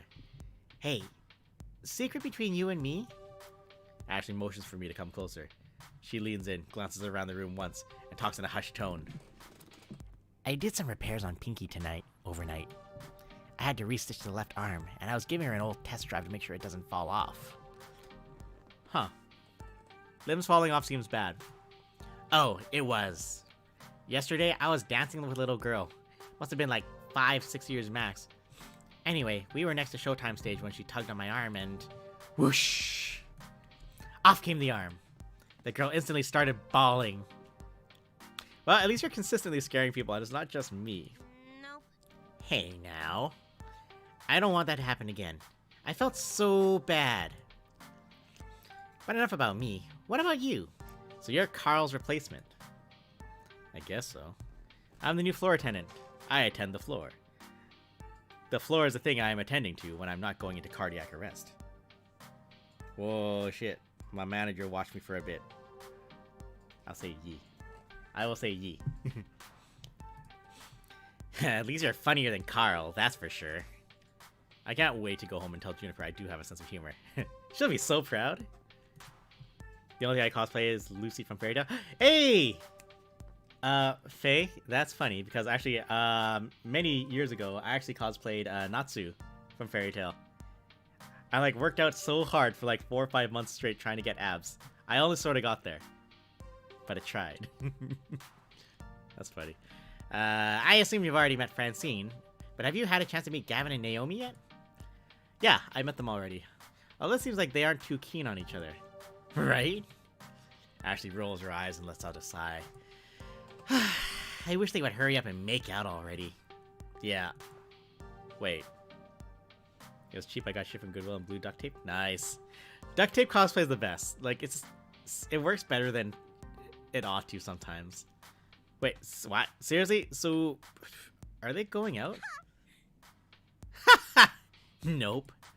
But they always bicker like an old married couple. It's classic anime cliche. The ones who fight always end up together. Mark my words, James. Consider them marked. Beep beep. Beep beep, beep beep, James. What's that sound? Drat. I set an alarm for when my lunch break was over. Time to go back to the grindstone. I didn't even get a chance to eat. No. That's no good. James needs his calories. You eat up. I'll go watch the floor. In fact, how about I take over the desk?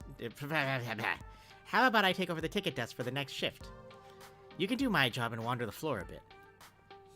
Fair enough. Thanks. Ashley winks before her face disappears into the dark recesses of that inhuman mask. As I'm wolfing down rice in the shape of a little heart, wow. It occurs to me I didn't actually ponder my first impressions of Ashley yet. Let's see. She's pretty amazing. I like enthusiasm about her art.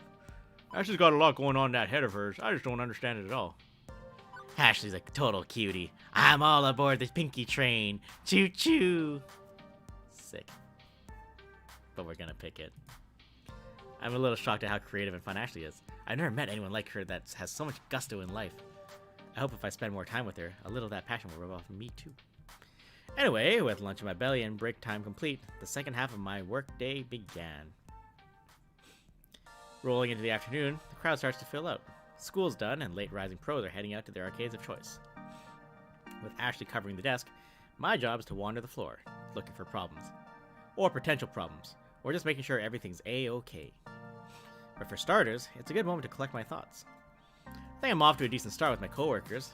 Good from first impressions, at any rate. Cooperation is going to be a must. I've had awful coworkers before, and they can really drag down your day. Hang on. No time for daydreaming. I think I spot... Let's see. 3 possible issues to look into.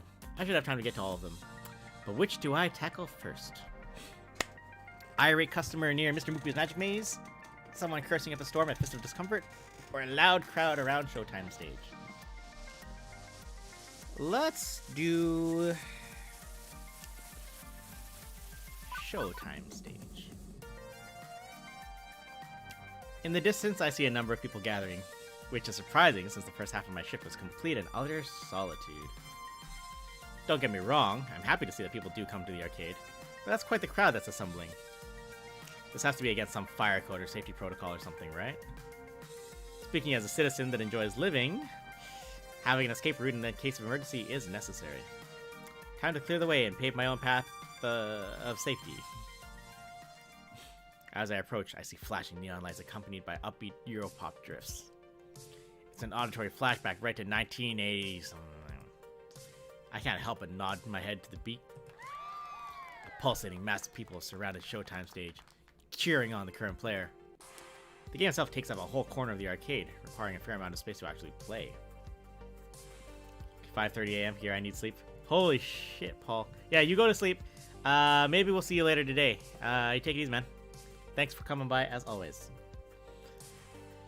Showtime Stage is an ultra-modern arcade smash hit. It uses motion tracking sensors hidden behind the colored spotlights to check dance pose accuracy and score your sweet moves. It's pure dance fever. Can you catch the fever, James? I had my dance fever shots at the doctor's office earlier this season. As the dance ends, one of the players hops down from the stage and immediately starts talking to a young man leaning up against the back wall.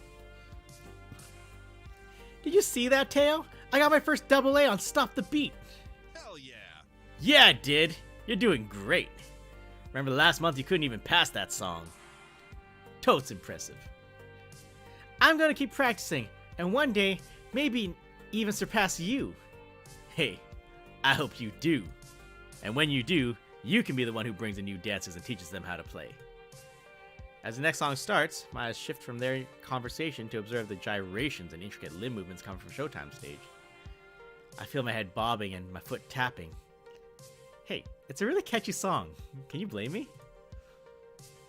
I'm getting really into it when I feel a hand on my shoulder. Care to dance? How about you? Want to take the spotlight? I can learn to go. Let's dance. In public? I think not. Dance with a hottie like you? Absolutely. Ha ha ha. I'll go with this one. Back when I was stomping around on Dance Mat games as a kid, they had arrows. I'm not sure I'd even know how to play this one, but it has caught my curiosity. From the previous observed consideration, this guy seems to know the ins and outs of this weird dancing game, and is keen to teach. Before I commit to getting down with my bad self, I think I should know a little more about exactly what that entails. Plus, I'm used to playing these games solo. Less chance of stomping on someone else's foot that way. 'Tis a valid point. However, how could I resist to ask a guy such as yourself? You caught my eye the moment you walked over. Hey, wait. You're new here, right?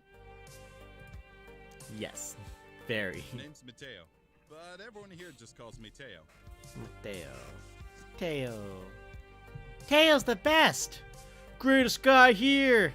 He's sort of like our leader, yeah? Oh, please, I'm nothing really.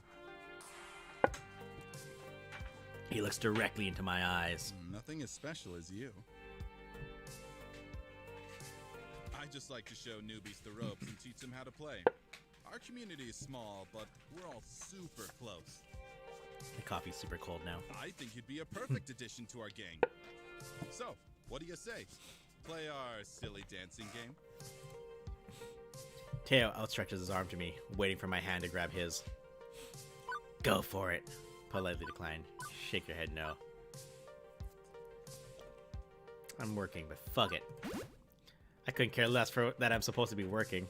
As a kid, I remember stomping around on dance mats. Why not try out 20's hottest dance game? Even I technically don't know how to play it yet. Without a thought, I take his hand. Let's do this. As I'm about to step up to the stage, an ominous shiver crawls down my spine. What you do? I glance over and spot Ashley standing behind the ticket counter. Uh-oh. What did you clip? Point out the extraneous apostrophe. Whoa, who that? Adrian. Oh. Wayward donations. Yeah, good shit. Thank you again, Wayward.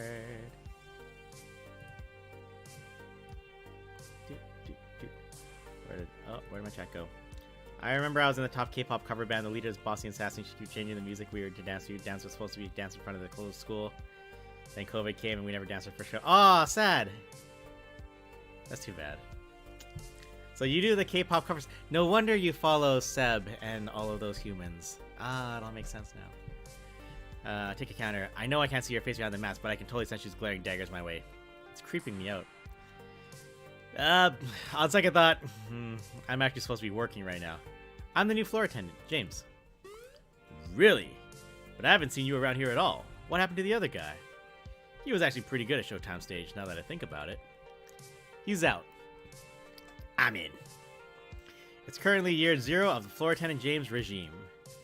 Hello there. Hello there. Well, it's an honor to meet you, James. I hope we get to know each other well. Indeed.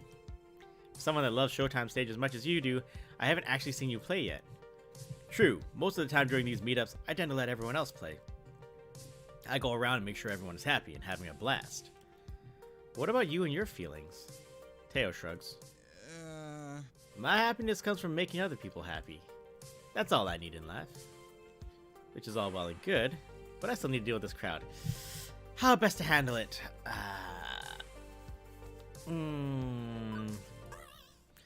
Good. We can start by getting to know workplace safety together. I hate to be the bearer of bad news, but you've got to break up the band. Unless you want to film one of those retro 1960 public service announcement videos where someone loses a leg dancing off the stage and into the crowd. Well, Oh, yeah. Guess we're kind of overdoing it a little. Shaking hands with danger. Also, the anime dad jokes. Yeah. Anime dad jokes is good. They're really good with that. Hey, when the heat is on and the lights are shining, these things happen. I'll take care of it. Luckily, the song that was just being played just finished. Teo jumps up on the stage and cups his hands over his mouth. Hey! Listen! We need to keep the area to the left of the stage clear. Oh man, but why? I like my spot. Hey now, you know the deal. We all have to be cool about fire safety.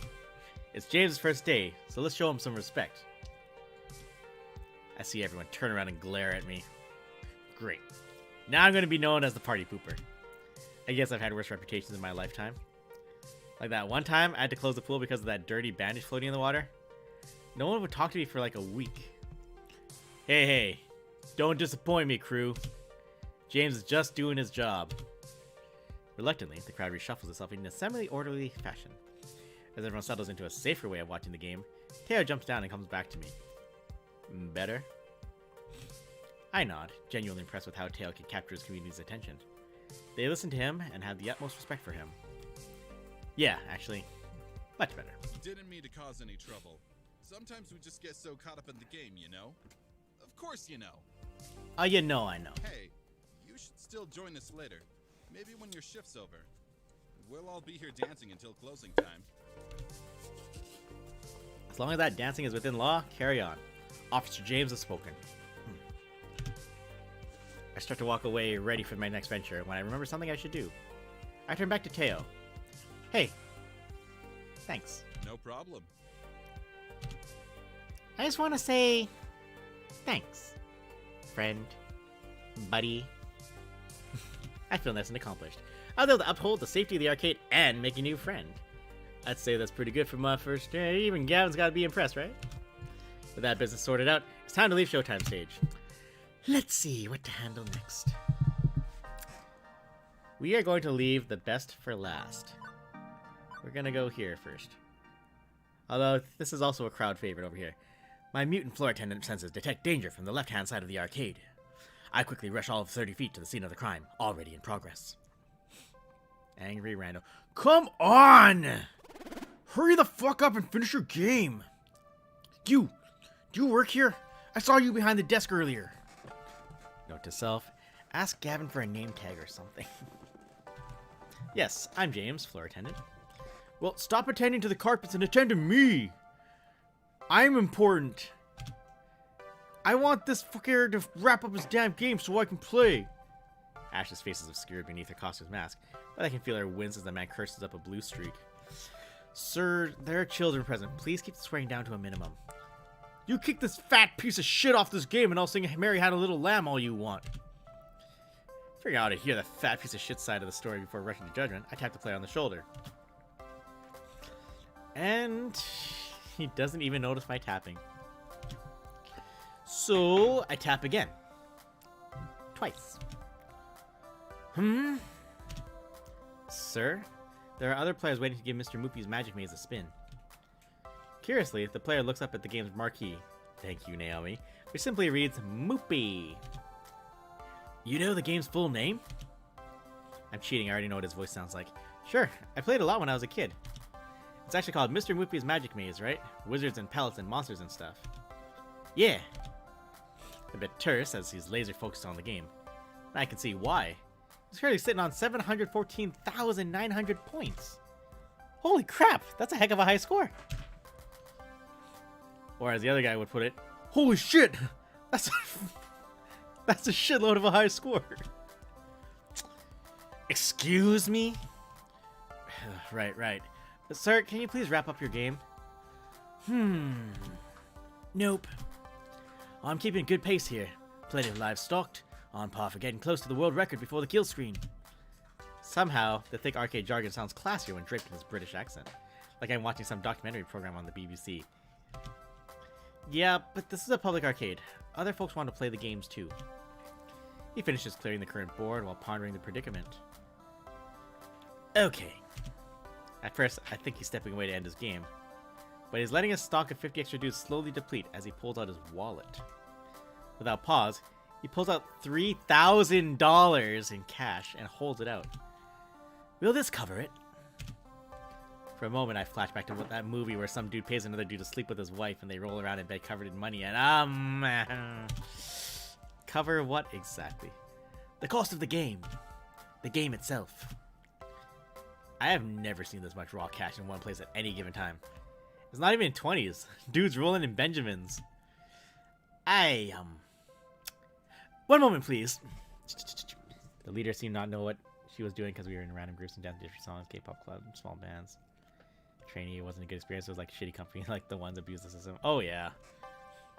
Oh, my, you looking sharp, my friend. Tony! Fucking Tony! Hey, man! Everybody, say hello to Tony. He just popped in. Tony14 Marvel, a friend of ours on stream. He's got his own Twitch. He dressed up as Spider-Man when he streams. This poor bastard just got through COVID-19. He got the Rona. He's past the worst of it, but he still got some road ahead for him. So, oh fuck, sir, glad to see you up and about. Very, very glad. Oh, damn, man. Where am I? One moment, please. But yeah, Tony, glad to hear you're doing okay, and hope you are feeling better, man.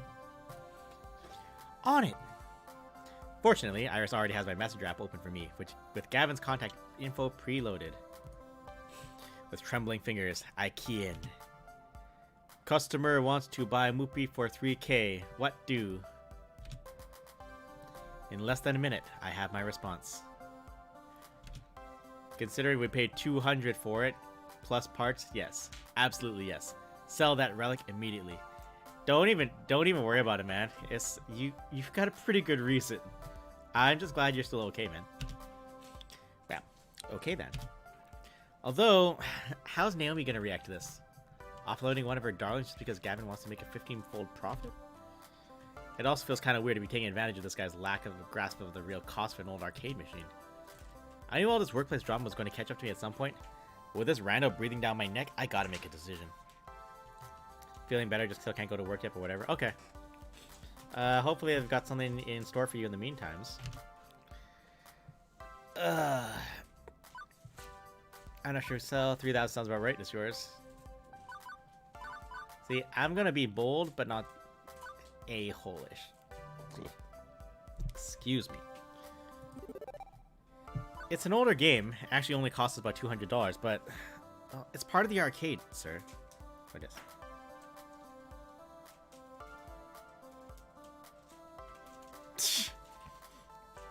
My manager, I'm offended that I'm not invited to join the Daring Player Squad. I'm like, it's okay, you can still donate. Only thing that I got was spring allergies, sneezing nonstop. Yeah, I always get those too. It sucks. I expect this apparent gazillionaire to protest at not getting his way. But he's smiling. You're right. This is Mr. Moopy's home, after all. People pay big bucks to watch me bumble around an empty room and then fall off an edge. I'm reading your messages live on stream as we speak. They'd be down. It's Cody. My manager. Life is easy when your manager knows that you stream. He understands. He gives me Sundays off because of it. Anyways, you're right. This is Mr. Moopy's home, after all. Let's compromise. I'll pay you $1,000 American and own the game, but you keep it here. And in return, I get to play as long as I want, provided nobody's already playing. Glad it wasn't too bad. Keep sticking with the mask though. Corona isn't fun. Oh yeah. I actually, because we had the fire department guys in, I had my dollar store mask ready to go. That way, I can keep chasing the score, but your arcade stays whole. I'd hate to break up a loving family. Naomi'd be relieved to hear that. Even if Gavin may flame me for passing up $2,000. Good! I'd hate to make Naomi cry. How could I live with myself? Which leaves Randall hopping mad. To be fair, we had been kind of ignoring that he exists. What the shit, man? What kind of arcade is this anyways? Fuck this! I'm going to Deco's Palace! And we just lost a customer, stomping his way out the door. Stomp, stomp, stomp. On the plus side, Naomi won't cry. On the negative side, I just drove Rando out into the cold. What a disagreeable fellow. What a disagreeable fellow, he says. What a... As for the player, well, he goes right back to playing. Eating pellets, zapping ghost monsters, clearing mazes. With the crisis behind us, I can actually focus on who this gonzo rich guy actually is. Digging that dad bod. Seems to care about more than just his game. Splash around the cash out me, Mr. Moneybags.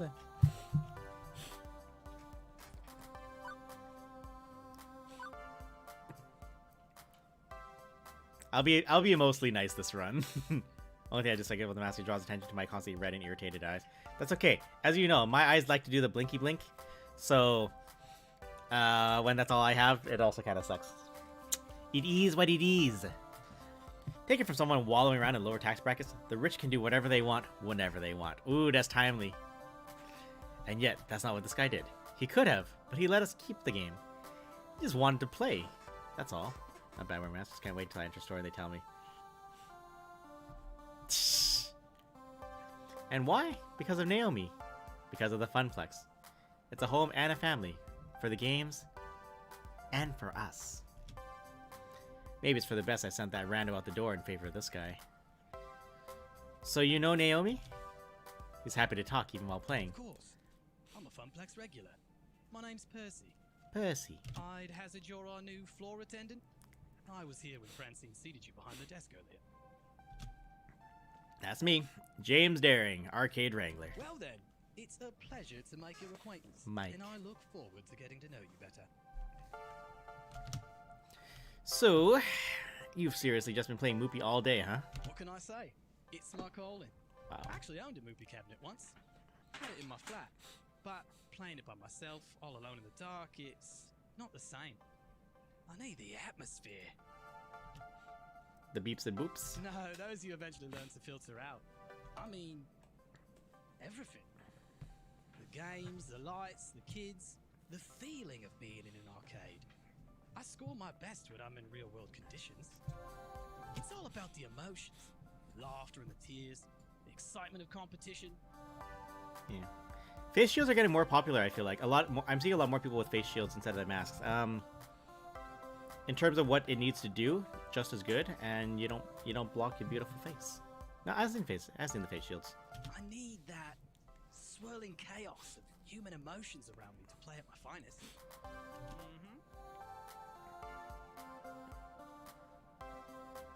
Not effective. Not as effective for her. Naomi gets that. She gives Moopy in top condition. She gives Moopy in top condition for the day I eventually land my high score. What's the current world record then? About 3.5 million. This guy's been standing here since I was working the morning shift. Hours and hours. And he's still only about 720k into his game. Oh, sorry, my mistake. I was talking particulates. Gotcha. Where am I? Can't imagine him being in anything but top health condition to try this. Guy's gotta have legs made out of carbon fiber and bladder of tungsten. I just let a few extra lives drain out whenever I need to go pee. Also, he may be psychic. I feel like I should let him get back to his game, but...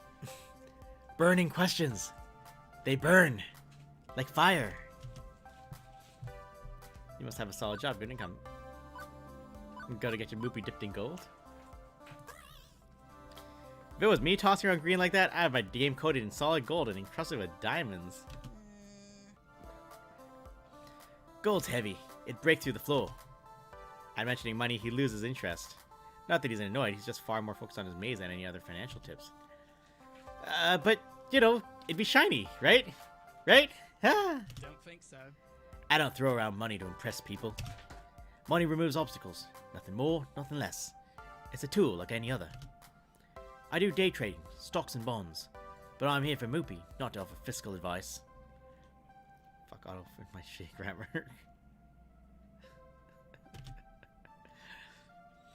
Right. My ill-fated attempts at humor piffling out, I decide to let it go. He's getting more and more distracted by the game. I should leave him be. I have to do a thing about a thing. Be seeing you, Mr. Daring. Oh boy, it's time. Are y'all ready? Are you ready for best girl? Yet another weird encounter in a string of weird encounters. By the end, he sounded more like the high school junkies you hear about in documentaries. Obsessed, driven, kind of strange. And then they become president of this timeline, apparently, according to the Discord. Oh god. But that's not the impression I had of him from the beginning. He smiled when talking about not splitting up the arcade. There's something more going on here.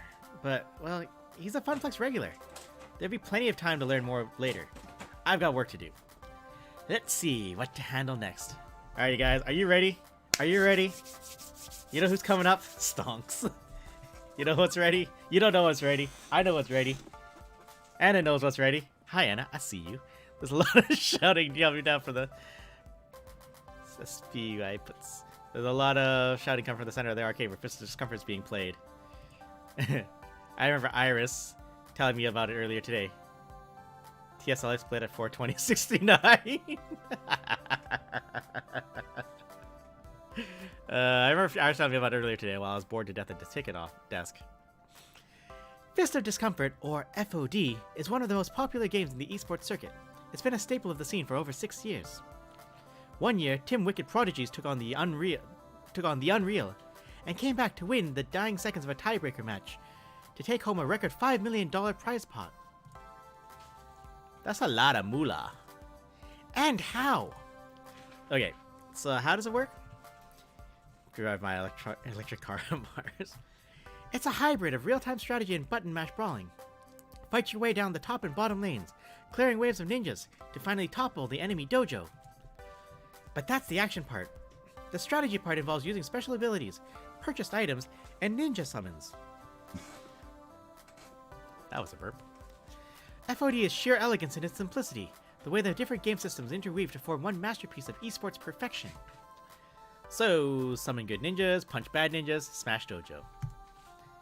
I'd say boiling down a rich game of action and strategy played by the world by top gamers in such a way is a bit degrading, but sure, okay. All of which is super interesting and stuff, but right now, all I care about is dealing with the loudmouth currently playing the game. The closer we get, the louder the yelling gets. Most of these are words that... What in the actual fuck was that? No, those are definitely all words my mother would disapprove of. Also, I really love this song too. You've got to be fucking me. Shitting me. I made that mistake the last time too. There's no fucking way that's even plausible. Those hitboxes don't even fucking connect. Fuck this game. Fuck it all night long. Get wrecked. Rando Calrissian. Best random name in the game. Rando Calrissian. Oh, this is far from over, scrub. I saved up a little something extra special for you. I've been baiting you into attacking my sensei, which you fell for. Hard. Let's put my 5G stonks. When Joe Biden turns off the pandemic antenna towers, I want to catch the crash. Oh, hey. Did I forget to mention that I bought an extra ultimate technique scroll for my dojo? Whoops, my bee. Wait, what? You haven't been farming. How could... XP share technique with the creep waves. Take this! 5-fold fucking explosive death claw technique! What? How did you defeat me? No! Oh, GG. Oh, GG fodder. No one can defeat me, Queen Bee. Yeah. Send my promise straight to BC Children's Hospital Foundation. Hey!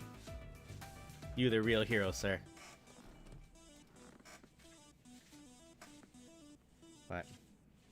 What is this tweet at me? What is this shit? Someone did something. What did you guys do? What did you weirdos do? Maybe it's fine. It's fine. Queen Bee. My dry eyes painfully blinking makes me realize I've been standing here, watching intently during that whole exchange. What happened? I just saw a bunch of notifications on my phone and I wasn't able to figure out what the hell they were. I'm not 100% sure what's just happened, but that didn't matter. I was completely sucked in. Couldn't tear my eyes away. It was like watching a train wreck. I mean, if the train was in the arcade game and the wreck was that guy's face. Hey, kid. What are you staring at? Never seen a champion of my caliber before? Oh, seeing as I don't even know how to begin to start to even consider how to respond to her question, I'll have to take a moment and collect my thoughts. From what I've gathered, she goes by Queen Bee. That jacket she's wearing identifies her as a member of L7 Gaming, an arcade esports team. And she's the most direct, fierce person I've met all day. That's saying a lot, considering who I've run into so far. She'd be fun to hang around with. Why so rude though? What a sore winner. Talk about a dominating personality. I feel the urge to kneel and submit. I'm not even sorry. Look, let's be frank about this. I know my taste, and Queen Bee's got the whole package. The sass, the dirty mouth, and keen fashion sense. Oh, be still, my subservient little heart. Hey, don't just stand there all weird and quiet-like. It's creepy. She snaps her fingers to grab my attention. So, are you gonna f***ing quarter up or not? Think you can best the hottest rising star of L7? From what I've seen, I know I can best a scrub, let alone a professionally competitive player of this game. Nope. No thank you. Plus, I'm not sure I'm allowed to play games while I'm working. I already tried and I got in trouble, so I'm not doing that again. You work here? Yes, and me. What's your job? Hassling me? I'm actually pretending to work here. Shh.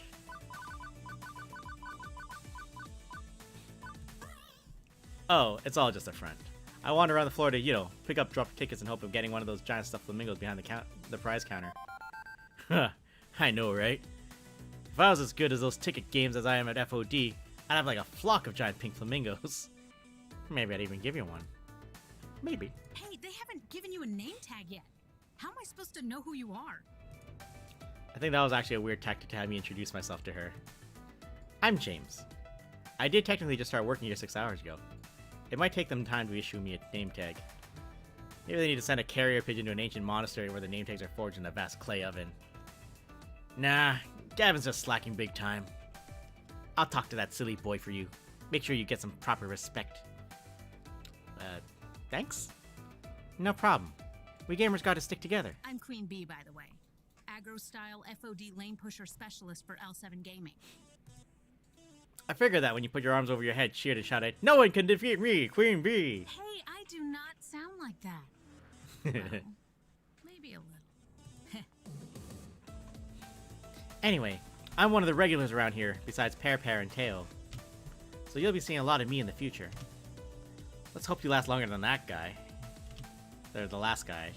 Oh great, now she's even making my job into a competition. I hope there isn't a betting pool too. You look like a smart kid. You've seen one of my many streams on the internet, right? Nope. I literally have no idea what you are talking about. Oh. Really? Have you been living under a rock for the past decade? If you consider a small yet formidable apartment a rock, then yes. Oh, you sweet child. You are so innocent and pure. Come, let me show you the path to darkness that is the internet. Nope, nope, nope. Will it hurt or traumatize me? I'm torn. On one hand, I'm curious. On the other, I'm slightly worried as to what I'm going to get myself into. Exposing myself freely to the horrors of the internet seems unwise. Please? I promise it's not going to hurt. Queen Bee grabs my arm and pulls me closer to the Fist of Discomfort cabinet. And upon a further inspection, I see the whole haphazard pile of tech she's rigged up. You can't just plug one of these cabs into the internet, so I use a number of clip-on webcams and mics and stuff. That webcam there? Broadcasts to my own personal PC back home, which then streams matches live to all my fans. The chat room appears on my phone. Costs a bit to put everything all together, and it takes like half an hour to rig up and test each morning. But after doing this here a couple years, it's easy peasy. Aside from Naomi grinding her teeth at my clip-on cameras damaging the paint job, I mean. Anyway, I prefer to stream from the Funplex than from home. There's so much to miss out on sitting by your lonesome with the console version of FOD. The crowds, the wicked trash talk, the community. Wait, are you broadcasting live right now? Are we live right now? No, no way. Fuck no. That was part of my warm-up matches. I've got a pretty big tournament coming up, so I try to get as much practice in as possible. Even if it is with a bunch of fodder. As in, FODer, as you know. You know, chum. Lunch meat. Scrubs. Losers. I got the idea, yes. Queen Bee sees something out of the corner of her eye and glances around the arcade floor. She gives a nod to someone hanging near the Street Fighter trademark cabinet. Ah, my crew is starting to trickle in. We should be starting team practice soon. Wait, what time is it? At the tone, the time will be 2:25 p.m. Eastern. It's really close to the time right now, actually. Beep, beep. Beep, beep. What the? Shit! I gotta go live in 5 minutes! Listen, kid, it's been swell. We'll chat later, right? Sure. One thing. Can you keep the swearing down at least a little? We've got kids around here. I don't want you to get in trouble with Gavin. Him?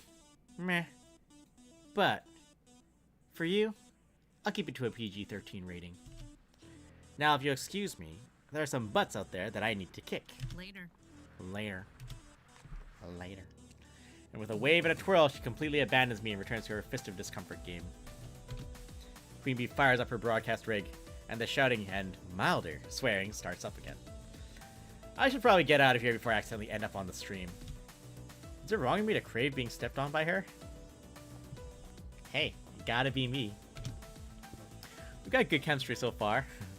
Note to self, check with Gavin about the ethics of dating your customers. Not that I'm committing to anything here, just, you know. The arcade is now at peace.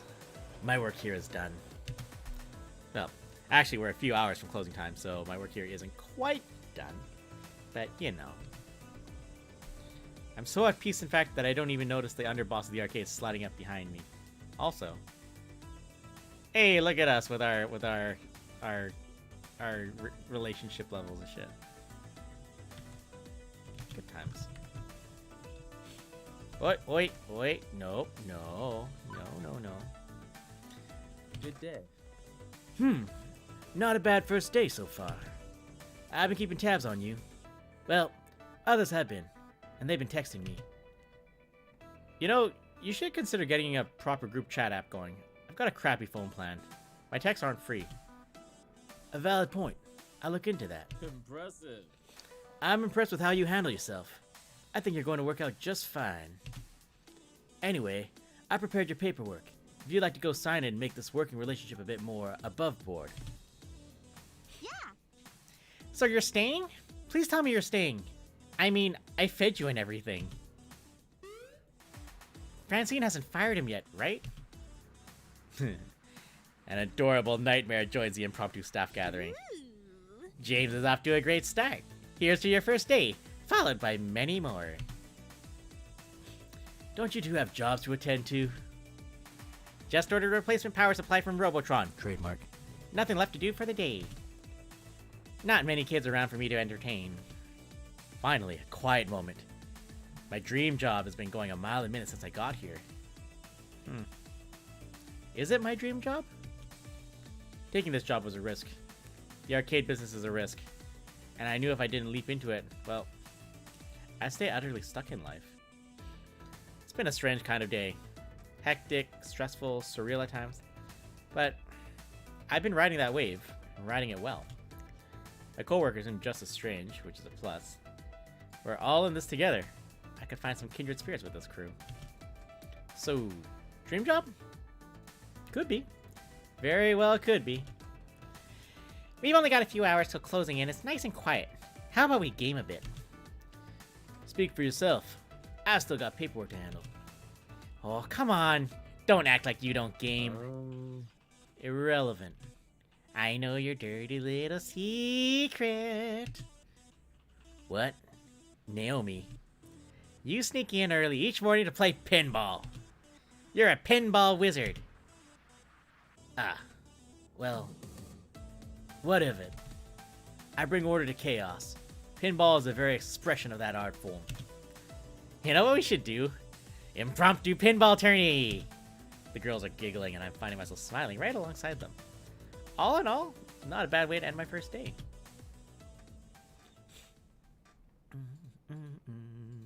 By the way, I've booked a birthday party for this afternoon. Bitch!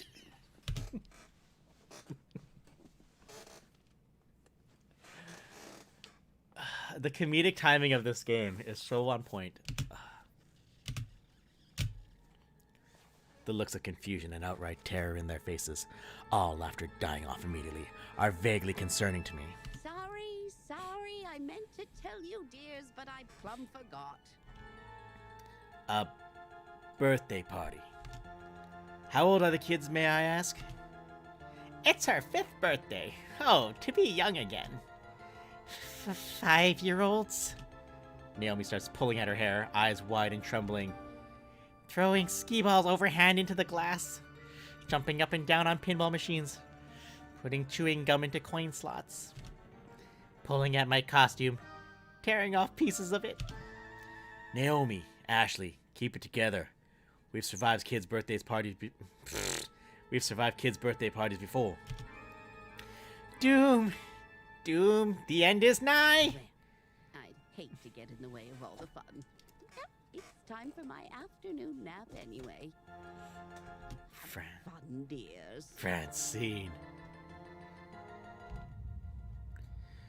Right, battle stations, everyone. I'll take ticket desk so I can oversee operations. Ashley, greet the kids. Naomi, watch for hardware damage. James, roaming duty. Look for trouble. Do what you can. Prepare yourselves. They're coming. Like an oncoming tidal wave, the rumble is felt before it is seen. Parents pulling into the parking lot. Minivans disgorging kindergartners. And suddenly...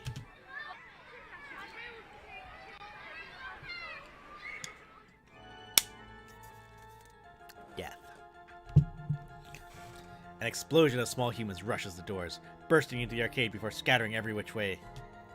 Even before any of them can get tokens, they're grabbing at joysticks, mashing buttons, eager to get their game on or even just pretend to be playing. The crew assumes battle condition. The crew assumes battle stations.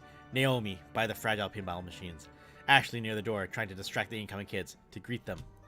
Gavin, armed with pre-stacked $10 rolls of tokens, quickly exchanges them with the adults. Beats waiting in line at the exchange machines. As for the pro gamers, well, Queen Bee and Taylor's friends bolt for the exit, abandoning them. Keen on getting out ahead of the surge of kiddies, I guess. That's all very well and good, but I've got no idea where I'm supposed to be. Roaming duty, Gavin said. Look for trouble, Gavin said. I mean, I was doing that before, but now... now the chaos is multiplied! For a few minutes, I'm like a pinball being bounced around, or like that frog trying to cross a highway of traffic. Eventually, I spot 3 possible problems on the rise, and James, professional floor attendant, is ready to attend to them. Which one of these should I tackle first, though? I may not be able to deal with all of them in time. Two kids fighting over a box of cupcakes, angry adults shouting at a kid, or a little girl crying over her stolen tickets near Percy and Gavin. I think I'm gonna go with... I know which one I'm gonna go. I'm gonna go with this one and this one, because I know I'm not gonna get all of them, so I'm gonna do this one. I can smell disaster on the wind, and it smells sweet. As in, I can smell that box of birthday cupcakes one of the parents left near the ticket desk, with kids swarming around it, scavenging for their favorite icing colors. At first, my inner child is merely offended that someone thought one of those icing blob cupcake cakes was superior to actual birthday cake. There are clearly larger issues at stake than that. I want a chocolate. Don't take all the chocolates. I want 2 cupcakes. Give me 2 cupcakes. No fair. Everybody gets one, and mine's gotta be chocolate. Oh, child. Of course. The kid at the front grabs the last one. Finders keepers, losers weepers. The parents aren't paying attention. They're too busy complaining about their jobs and the weather and the PTA and stuff. Meanwhile, when the first cupcake is thrown, nobody's there to stop it. Stop it, stop it! I want chocolate. I wanted... As blobby wads of icing and sponge cake go flying, I glance over to the coin-op games, which are about to get caught in the crossfire. Naomi, who's busy trying to unjam a joystick one of the kids waggle too hard, looks up to see the cupcake onslaught coming their way. As does Ashley, whose fuzzy costume is a nice and inviting target for flying confectionery. Act back, James!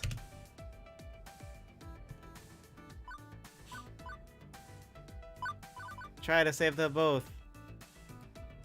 Quickly, I hurl myself into the action. Get down! Ah, penis. Ugh. When I finally hit the ground, my clothes are totally ruined.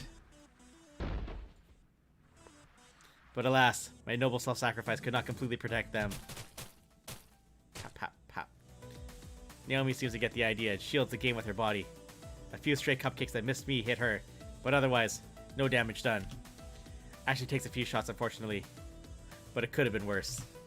As parents swarm to round up the cupcake war instigators, Naomi and Ashley kneel down to check on my fallen form. James! Are you okay? Oh my! Could be paralyzed from the neck down. James! Blink once if you're paralyzed. Blink twice if not. I'm not paralyzed. Oh, hey! Or you could talk. That works too. Naomi helps me to my feet, although I have to be careful not to mingle my icing with her icing in the process. Ooh, that sounds dirty. Ugh. Days like these, I'm glad I wear an apron. Ew. Cupcakes are food, not fashion. Poops.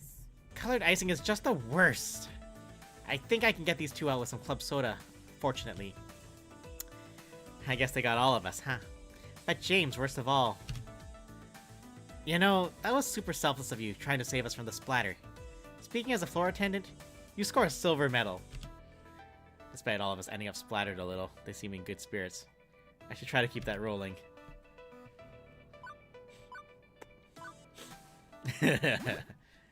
I fear no confectionery. Bring it on! Break your desserts upon my body, and I shall stand guard forevermore! Something like that. Hey, that could be a good team-building exercise for the staff. Ugh, please, no. I hate gross stuff. It's just cupcakes. Cupcakes are great. To eat, yes. Not to play an oversized game of paintball with. Anyway, thanks, James. That was a complete mess. But I guess it could have been more of a complete mess if you hadn't done that. Yeah. I'd better get back to fixing this joystick. You should clean up and get back to it. Also, the party's still going. Good luck! Yeah, good luck. And hey, good work. If you'll excuse me, I need to go clean up poor Pinky a bit. That could have gone better, but it also could have gone much, much worse. More importantly, I kept their spirits up. Even Ashley, who has to clean icing out of her fuzzy felt, came out of it cheerful. With a brief nod from Gavin, I snatched one of the official Funplex t-shirts to replace my cupcaked top. After a few minutes in the bathroom to change and wipe icing off my pants, I'm ready to go again. Alright. That's sorted out. But the other two situations are about to spin out of control. I've only got time to deal with one of them. Which one? Alright. Alright, let's do this. We're gonna do this one. Yeah, so definitely there's a lot of reasons to do multiple playthroughs, so there's so much to see in this game, so it's pretty good. It sounds a hardship call to me from the Fast Cars 5 racing games. Shouting adults and crying children are never particularly good signs, and I hope beyond hope that I can take this on. I shake the discomfort off. Now is not the time to doubt myself. I need to find out what's going on and stat! As I get close to the revving of engines and the clacking of shifting gears, I see a grown woman berate a cowering boy. I didn't. Oh. Well, I need a Karen voice right now. Admit it! I know what you did, you brat! You manipulated my precious son to put his tokens in your game. You should be ashamed of yourself. I'm sorry. Children like you are the absolute worst. Garbage. Ma'am, keep your voice down. There's no need to shout. The child, no less. What's going on here? This jerk of a boy told my sweetest, beyond sweet Josh that he should put in his tokens into the racing game machine so he could play it for free. Josh earned those tokens from his own allowance, and I won't let some devil child steal his money.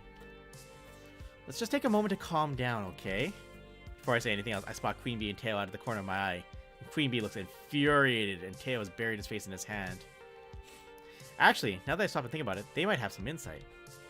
The racing games are right next to Showtime stage. Teo probably has a good vantage point of the whole thing if he was dancing on stage.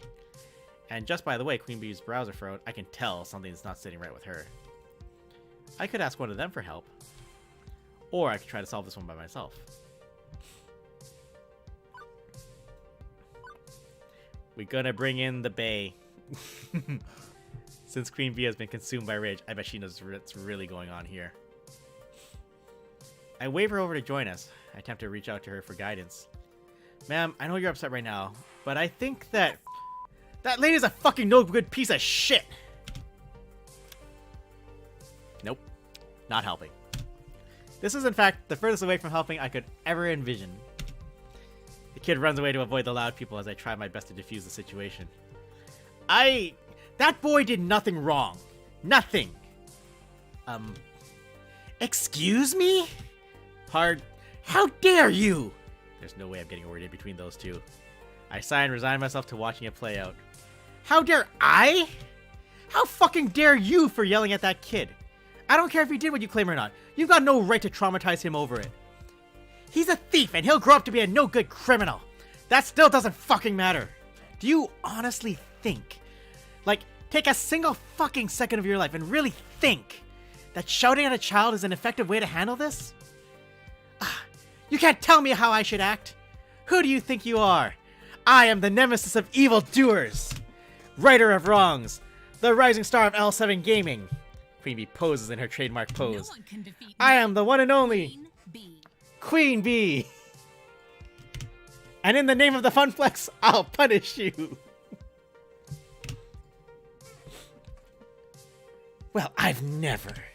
In all my years, you're far worse than that impudent child. Josh, we are leaving this horrible arcade. Right now. Well, that's one way to handle that. The woman scoops up her child and storms out the front door. I don't think we'll see her or her son anymore, and frankly, I'm okay with that.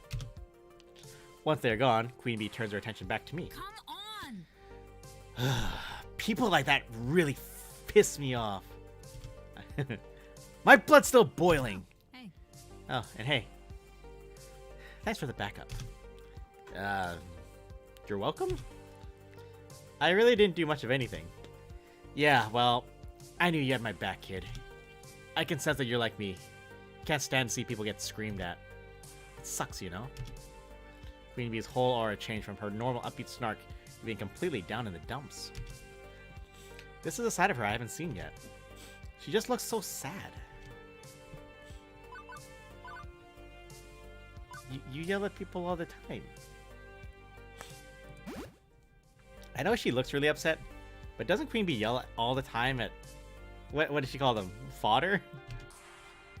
Okay, I'm confused. You shout and scream at people all the time. How is this any different? I'm not yelling. I'm talking with passion. Uh-huh. Look, there's a difference, kid. Trust me.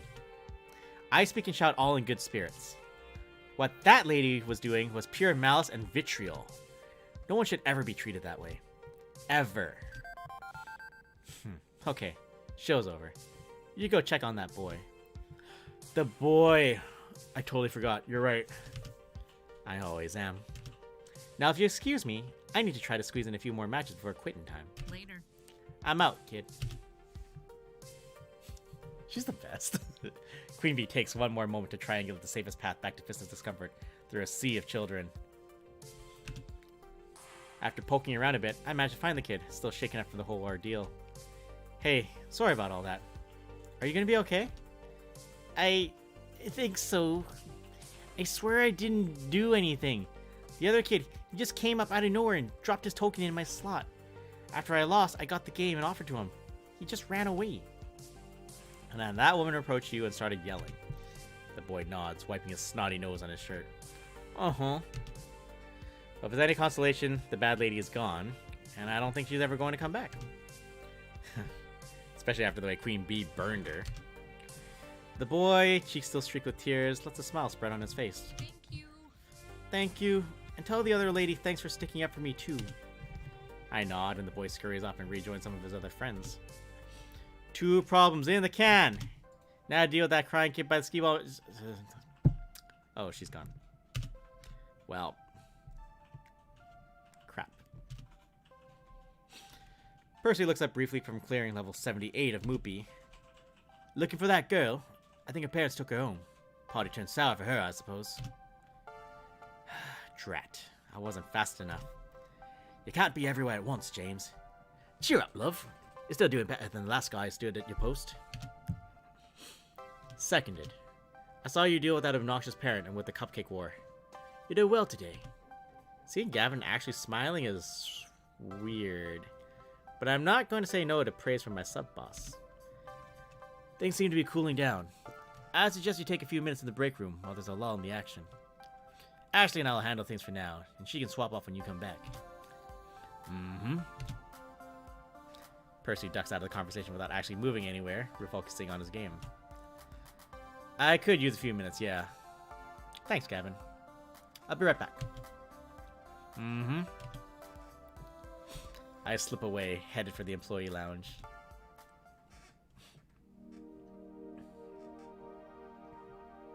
What a day.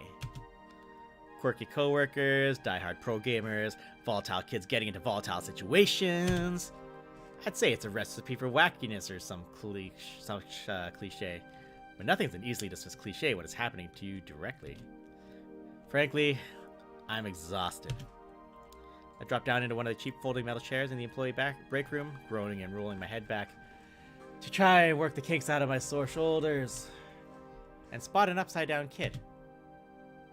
Huh. Oh, wait. I'm the one leaning backwards.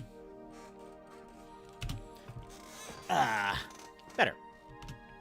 Wait, what's a kid doing back here? Hey, I think he was hoping I wouldn't notice him. Hi. Hi. And you are? Mikey. Okay, that's a start. Hi, Mikey. My name's James. So, what are you doing back here? Use a different voice. This is an employee's only area. Wait, there's a keypad. How'd you get in? The guy at the desk dropped this. He holds out a piece of paper with the door code written on it. Huh. Score 1 for Ashley's wild storytelling being more fact than fiction.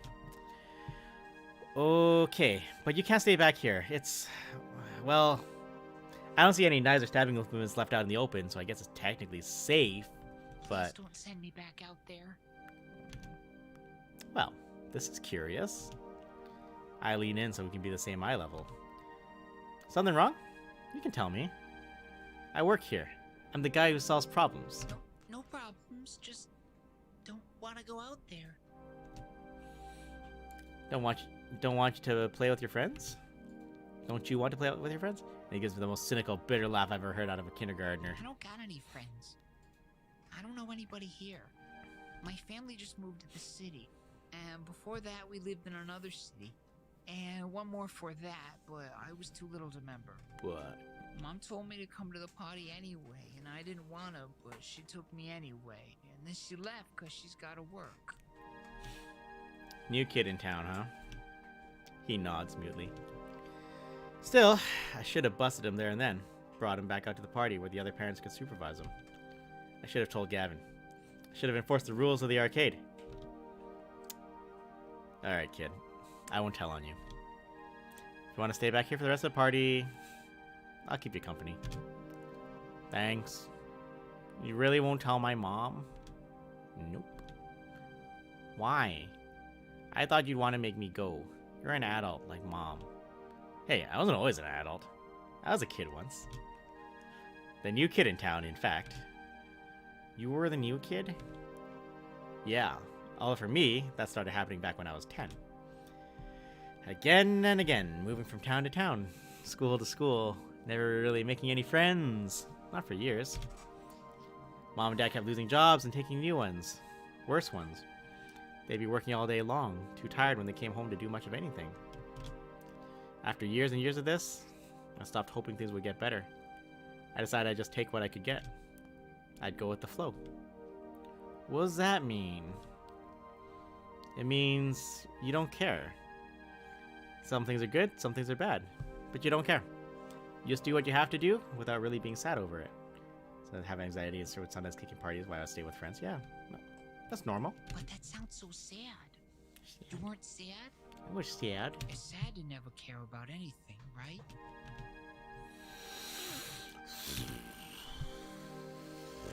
Guess I was sad. I just told myself I wasn't going to be sad, even though I really was. And then I bite my tongue hard. Because my little involuntary trip down memory lane was not helping this kid out. Wouldn't have helped little James out if an adult did this for me. So instead, I decided to be the adult that little James would have needed.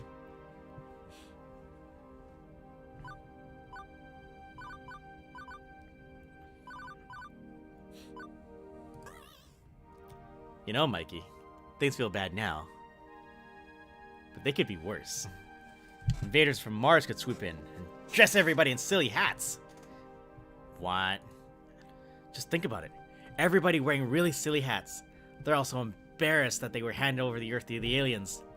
And that's when the dinosaurs show up. This kid stares at me, not sure if he's curious or confused. Okay, so the dinosaurs start fighting the aliens, but they smash all the schools, and that means you don't have to have homework anymore. And that's when the monsters start showing up, because the aliens and dinosaurs are making too much noise, and they can't sleep. Next thing you know, it's just monsters and aliens and dinosaurs smashing everything, and nobody's having any fun at all except them. That's silly. That's really silly. You're smiling, aren't you? He nearly dropped the smile on realizing he's wearing one. When you're sad or when you're mad, just think to yourself, it could be worse. Then invent some silly way it could be worse. Soon, you won't feel so bad. And hey, at least there's no dinosaurs smashing things, right? Right. Hey, you know one great way to make friends? Jokes. Stories. Having fun. I bet if you went back out there, you'd find someone who'd laugh at the silly story about dinosaurs and aliens and robots. There's robots too? There's all the robots! If you want there to be. How about it? Let's go back to the party. You meet some new friends if you try. Okay, I'll go talk to them. I'll talk about the robot dinosaurs. Go get him, Mikey. I take his hand, lead him back out to the main room. Go get him, Mikey. Go get him.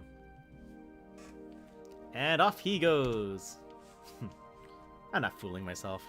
I know I haven't fixed all Mikey's problems. I'm no child psychologist. That was entirely me flying by the seat of my pants. But, for one moment there, I was able to help someone in the same crappy situation I found myself long ago. 15 years ago, everything changed. No more family vacations, no more arcade visits. We couldn't afford them, and they couldn't take time off work. The whole Daring family had to learn to settle, to accept the lot in life we'd been dealt, to simply go with the flow, never hoping, never wanting. Juniper did her best to pull me out of that mire. I'd only known her a few years, one of the few stable times in my life, but she knew the edge I'd been pushed to. Now, here I am. Today has been, well, bonkers. Alternately boring and hectic, surreal, and way too real. But I can honestly say I'm more alive today than I've been in a very, very long time. Beep beep! Beep beep, James! My emotional voice analysis subroutines combined with your body language suggest you're very happy right now. Yeah. Yeah. I guess I am. How'd you know? I just told you, silly. I mean, how did you know I'd love this job so much? Oh, I know. Oh, that's easy. I didn't. What? I lied. I was 47% sure. Oh, it has elements that seem to click with your optimal social requirements. A fun atmosphere, spirited coworkers, helping people out, and so on. Also, I cross-referenced your roommate's postings talking about how much you enjoyed arcade visits when you were a kid. Still, 47%. 99.97%. But I was 99.97% sure that if I said I was 99.97% sure, you'd be willing to give it a try. Another thing to thank Juniper for, I guess. You're a very weird little app, you know? Hooray! I try to be.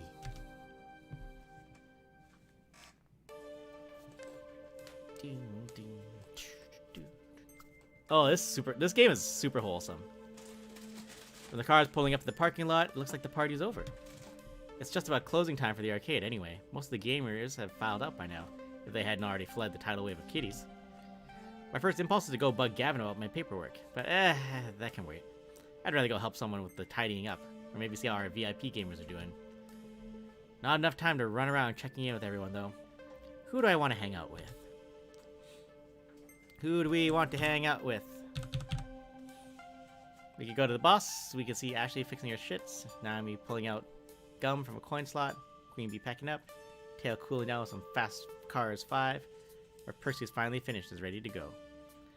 Let's go say hi to Ashley.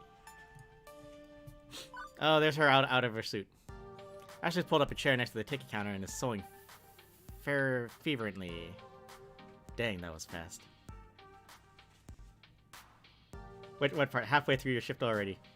It was. Hey, I mean, this is what happens. Like, the first chapter of this game is really long, so time goes by real fast. But yeah, Ashley pulled up a chair next to the ticket counter and is sewing fervently. Yeah, so 5 hours isn't that bad. We'll be okay. Like, we've done 5 hours regularly just because we wanted to play a game forever, right? So it's okay. It's okay. I wander my way over to the prize corner to see if there's anything I can do. Need any help with Pinky? Oh, hi! Oh gosh, that's really nice of you, James. And I realize, I think this is the first time I've seen her out of the flamingo costume. I didn't realize she could even get more adorable. Aw. Actually, there's a girl on the Arcade Spirits Discord that's making this cosplay as we speak. She's coming along. Apparently, she's not some half flamingo, half human hybrid. Of course I'm not a half bird mutant creature. What? How did you... Oh, did I not tell you? I'm a Claws player / arcade worker by day. Psychic detective by night. Actually sounds old-fashioned 90s, but cool. Yeah. I solve all matters of grisly crimes with my ability to read people's minds. Even now, I'm looking into your deepest thoughts. All my deep thoughts are of cats. If I've learned anything about Ashley, then this is probably one of her storytime adventures. I could contest it. If that's the case, then tell me, Miss Psychic Detective. Tell me what I'm thinking about. Right now! Ashley rolls her eyes with a smirk. Relax, I'm just messing with ya. But in my defense, the quizzical look all over your face told me everything I needed to know. It's always weird seeing people out of their costumes. I've done the same thing with other cosplayers. Couldn't recognize them outside of the wigs and makeup. I don't take it personally. Plus, maybe I'll even trick you when I'm in one of my other costumes. But for now, I gotta focus on helping Pinky out. How bad is it? Well, luckily, Pinky's arm is still intact. My stitch job held up.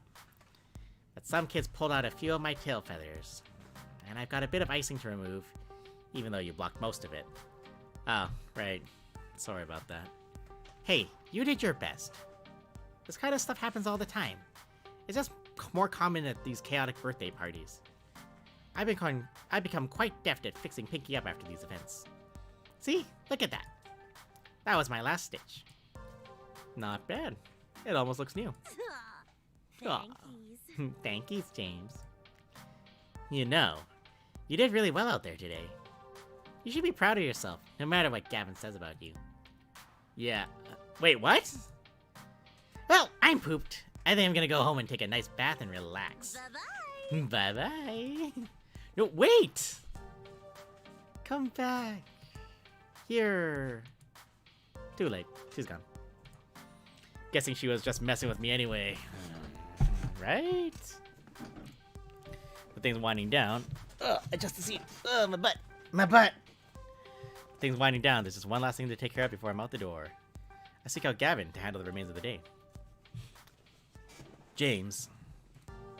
Good work today. Thanks. Boss? Mid-boss? Sub-boss? Gavin will do. I can't say you've been a perfect employee, but my standards are impossibly high, so I'll just assume you're as close to perfect as is reasonable. The cost of cleaning our carpets won't be as bad, thanks to your quick thinking. Normally I'd have dealt with the angry parents myself, but I was distracted. I have only second-hand accounts of your performance there, but... Allowing Queen Bee to yell at the customers is... questionable at best.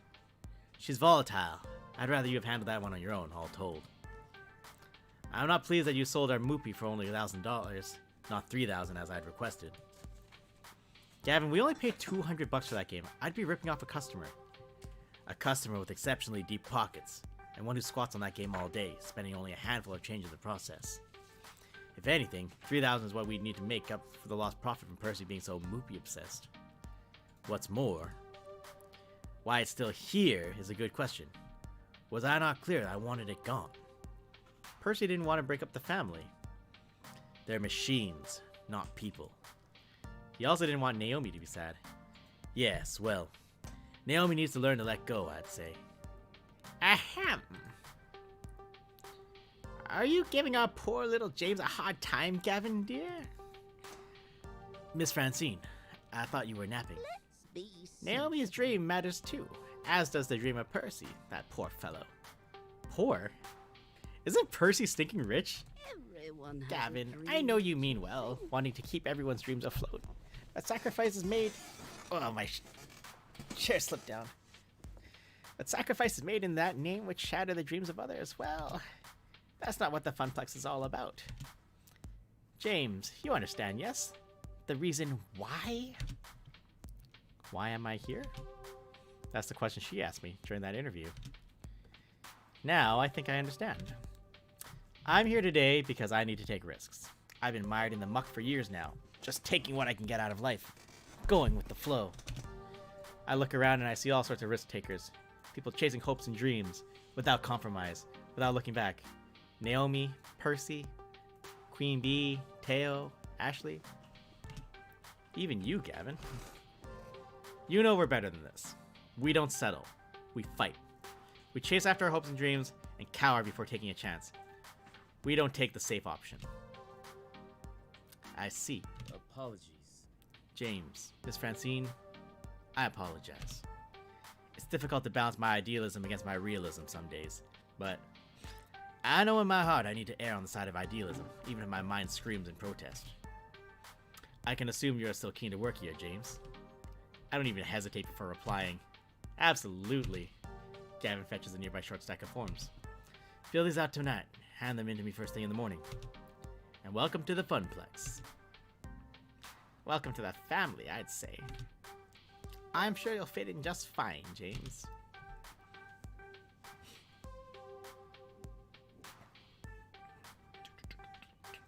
One bus ride later, and it's home again. Home again, jiggity jig.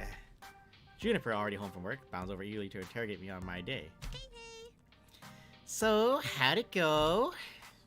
It went well. Well or well? Really well.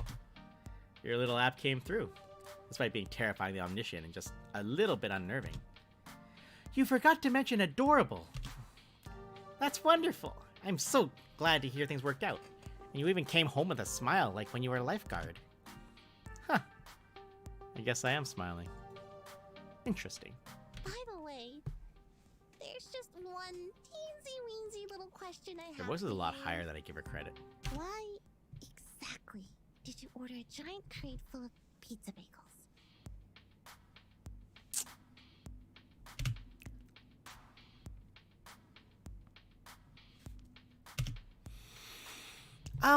Did I neglect to mention that part of the terms and conditions, on the plus side, I know what I'm having for lunch tomorrow. Going to eat pizza bagels. And that's level 1 of Arcade Spirits complete. Hey, look, you also won a prize. You'll get one of these for each level you clear. Not fried rice. Nope. Plus some extras for various endings and other hidden thingies. Now, let's check your score. You're on Queen Bee's good side. Beats being on her bad side. Clearly, you're the life of the party, you goofy goof. Also, you scored 5,900 points. Nice. Keep talking with people and your score will go up, up, up. Today's pizza fact is, Americans eat approximately 100 acres of pizza each day, or 350 slices per second. Wow! Do you want to save your game before proceeding to level 2? Yes. Save the game, kudasai. Okay.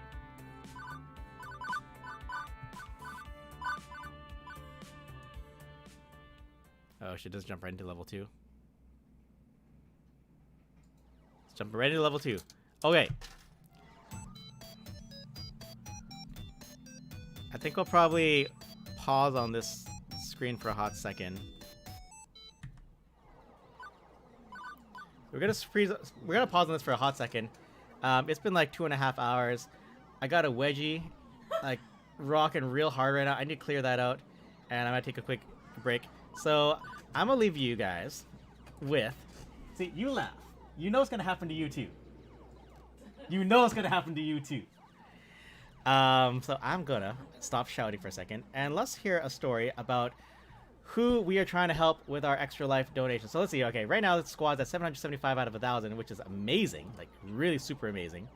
Myself personally, my goal is at $166.51. So we've hit my milestone of $100, which is I will write a story for you guys. Give James money. At the 200 mark, I will promise a future egg fried rice stream. And then at 350, this lovely person will do. Where is she? This lovely person behind me will do my drag makeup. So that's what I will do for you guys. If you can help out our friends over at the Children's Miracle Network Hospitals, specifically the BC Children's Hospital Foundation. So I'm gonna go unwedge myself, and if you'd like, I'm gonna pause this for a second, and let's hear some stories. Yay, fried rice! If we get $200, if I get $200. Anyways, let's go get some. If I pause, mute that. You can hear the milk mic still. Okay, let's go hear about a story from this guy. Contest. Now I wanted to win, so I wanted to be the president with him. He won first place. That's the time he won. And he was in the middle of his cancer treatment, and he had his costume on the whole time, and he won, and nobody knew he had cancer until he took off his mask, and they seen his NG tube, and they seen his bald head. And right after, we went straight to the hospital to get chemo. He liked dressing up for the doctors and the nurses. He had his costume, he had his little award, and it was great for him. He felt really good that day. The primary tumor was on my bladder. I was diagnosed with rhabdomyosarcoma. I get in my morphine, then I put like some stuff on, then when we go to the parking lot, we put the rest of the stuff, and there is a cannon, which is right here, then you wear the mask, then there's like hip parts, like a skeleton. We get chest parts, which is a big part too.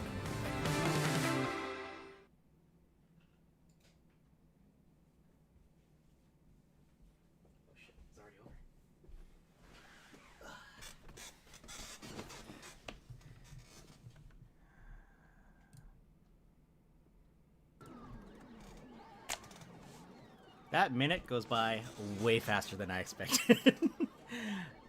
Alright, so yeah, so that's Devin's story. That was one of the first ones I saw when I was kind of going through some of the stories they had. And just the fact is, like, damn, cosplay. You're all tapped out. Yeah, no, you have done the lion's share of work, 11s. You don't need to do any more. You've done more than we would have asked for a single person to ever do. So thank you. That said, for the rest of y'all's, if you are so interested, let me just throw in that link one more time. Extra laugh. Boom. Yeah, so we have a goal of 1,000. We're at 775. I feel like we might do okay today, so we're gonna try. We're gonna try for the kids. And let us continue on our merry journey.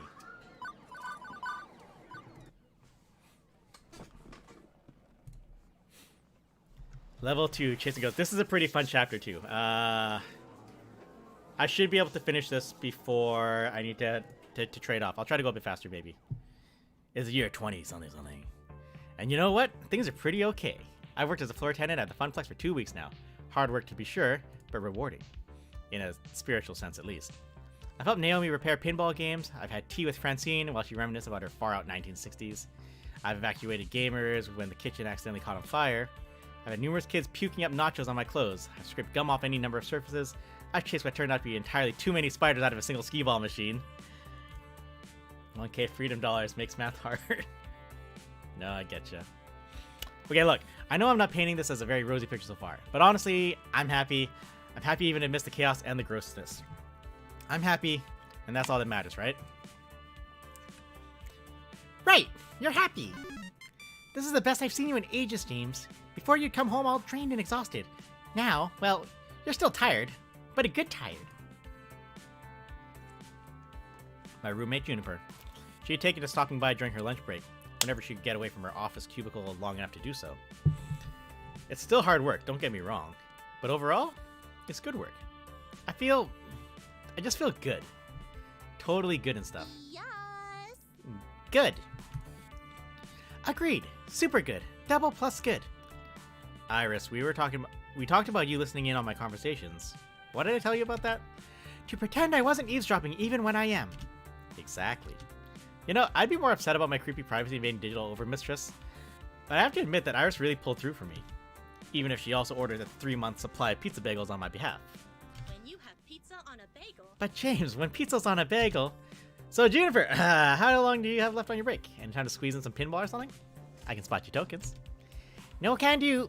Our new assistant synergy manager arranged a team building exercise. I have to, like, move colored bits of paper around or something and then exchange high fives. Assistant synergy manager. That sounds like a very vague job. Nah, it's actually entry level. Good pay and right on track to middle management. Pretty cushy, if a bit dull.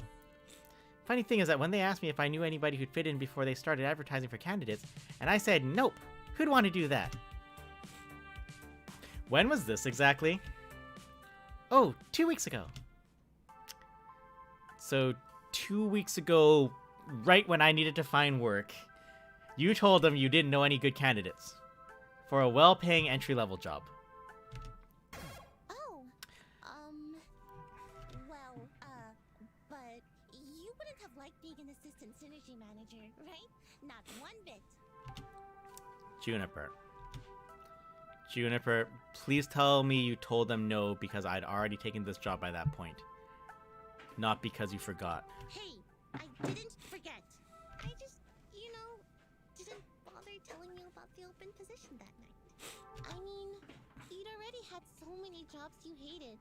I knew you'd hate being an assistant synergy manager, so I didn't feel the need to tell you. And it all worked out, right? You just spent the last 5 minutes telling me how happy you are here. Not a lie. I was happy here, indeed. Also not a lie, having packed pizza bagels for lunch. After having pizza bagels for breakfast. Because we barely had enough money to cover the rent this week, pooled together. Also not a lie, Gavin constantly hiding the numbers from us, insisting things were fine, all while dryly joking about perpetually being on the edge of crash and burn. Also not a lie, that every time someone in my family tries to chase after happiness instead of stability, we fell deeper and deeper into debt and misery. James, say something. You're scaring me.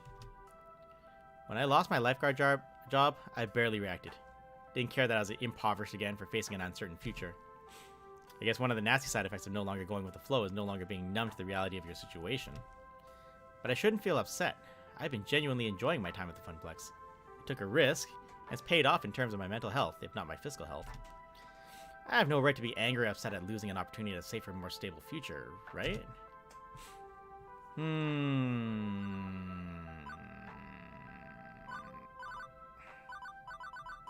It's fine.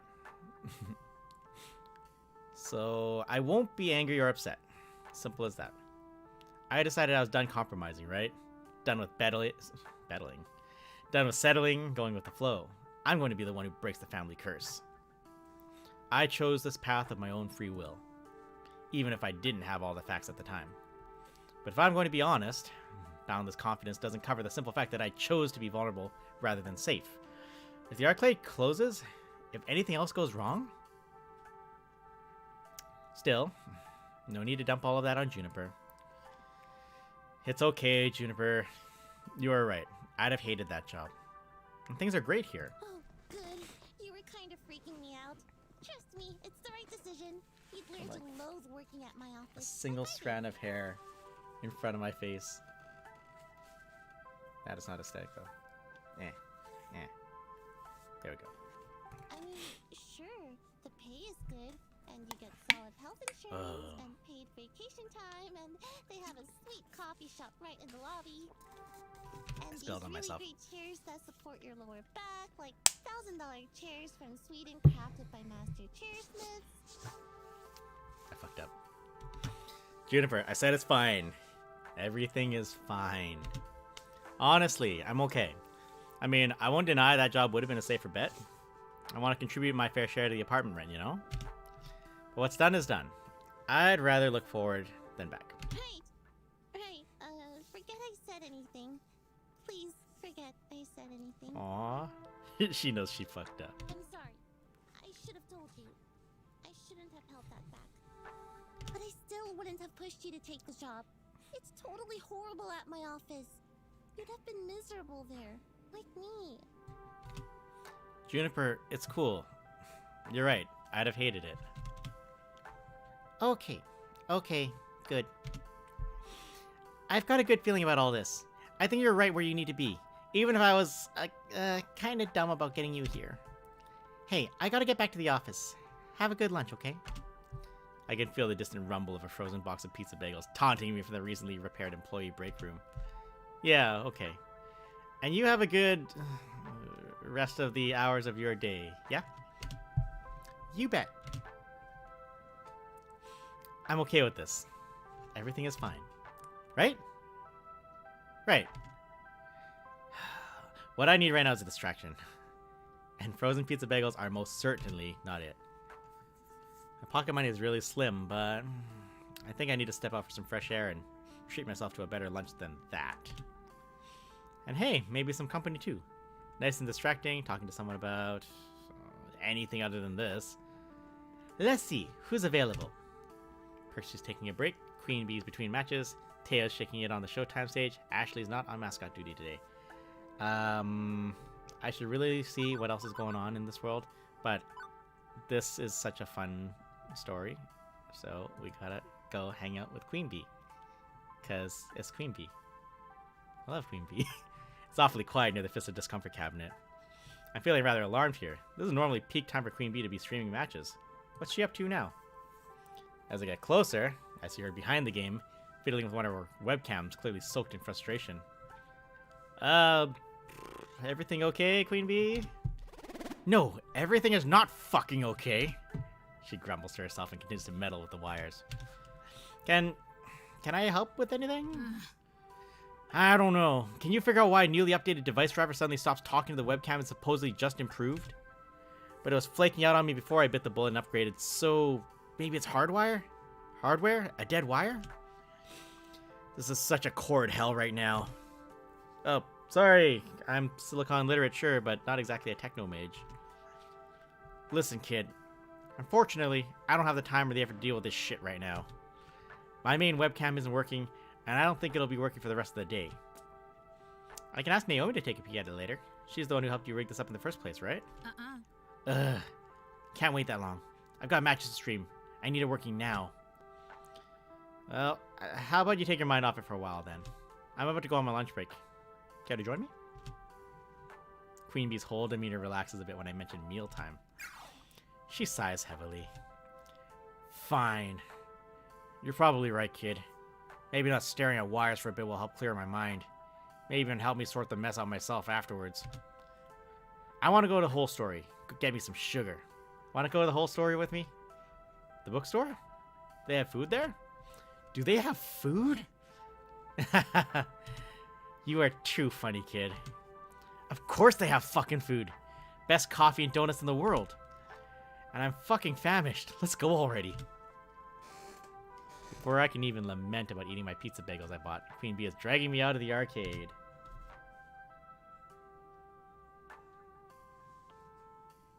Oh, my mom ordered food.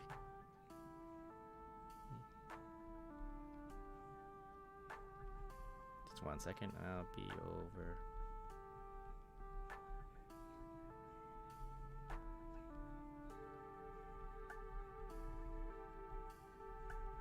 Actually, I just realized I never shared the stream to... I never shared the stream on Facebook to my Facebook. I don't think I did that. Did I do that? Did I do this thing? I totally didn't. I just said I was gonna do the thing. Oh, fucking A. I was talking to my mom. I was like, hey, I'm doing a thing right now. You should come watch. And then I forgot to do a thing. Oh no. I screwed up. I screwed up.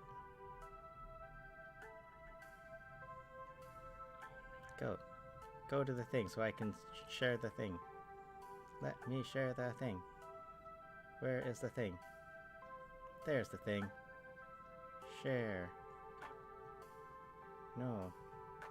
As myself. Share the thing. That is not the thing. Come on, man. Share. There's a share.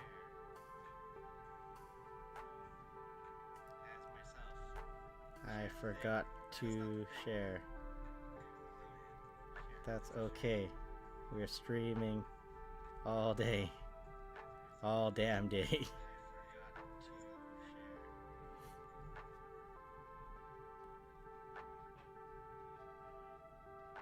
Bless greedy memes. I sigh reluctantly and give in. It's probably for the best anyway. After what I dealt with this morning, I deserve to give myself a little treat. And I probably won't even admit to myself, but I'm totally getting sick of those pizza bagels.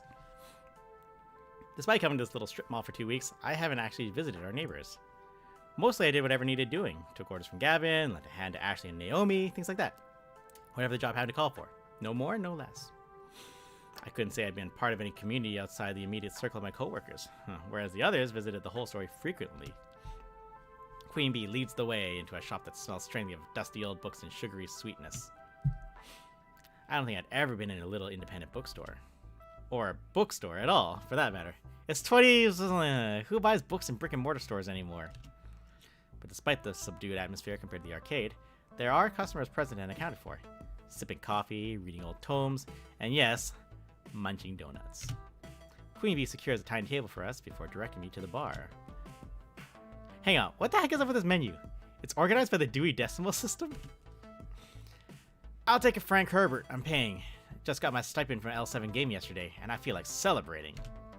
I mumble out a thanks, trying not to make a big deal of it. Cash is tight, and boutique cafe pastries wouldn't help my situation much. A pair of middle-aged guys wait to take my order, one of whom is played by the game's voice acting director and casting director. Hey, I'd like, I'm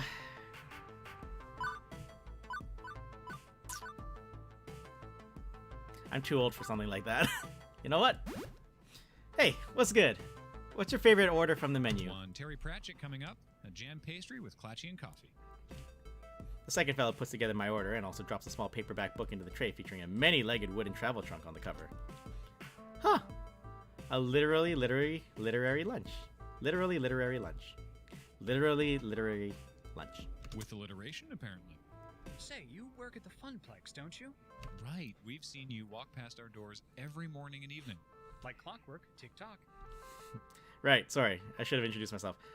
Floor Attendant James Daring, at your service. I'm your inside guy for tokens and tickets. Oh, we are lousy at video games. Totally lousy. But Francine's just a peach, isn't she? Sweetest dame you'll ever meet. Yeah. Regardless, welcome to the whole story.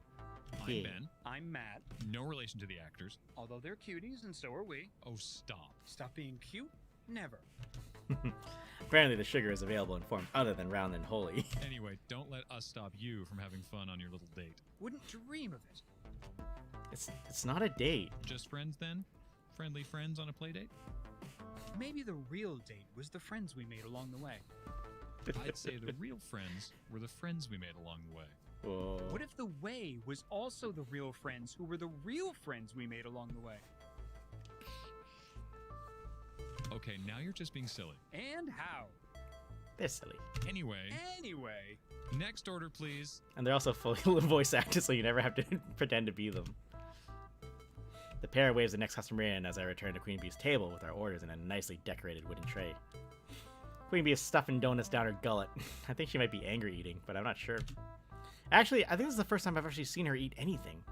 Normally she's way too focused on matches to take a snack break. So, Queen Bee... She holds up a finger to silence me. Finishes chewing and swallows. Ah, I feel so much better now. Hangry much? You know it. Sometimes I get so focused about everything I forget to eat.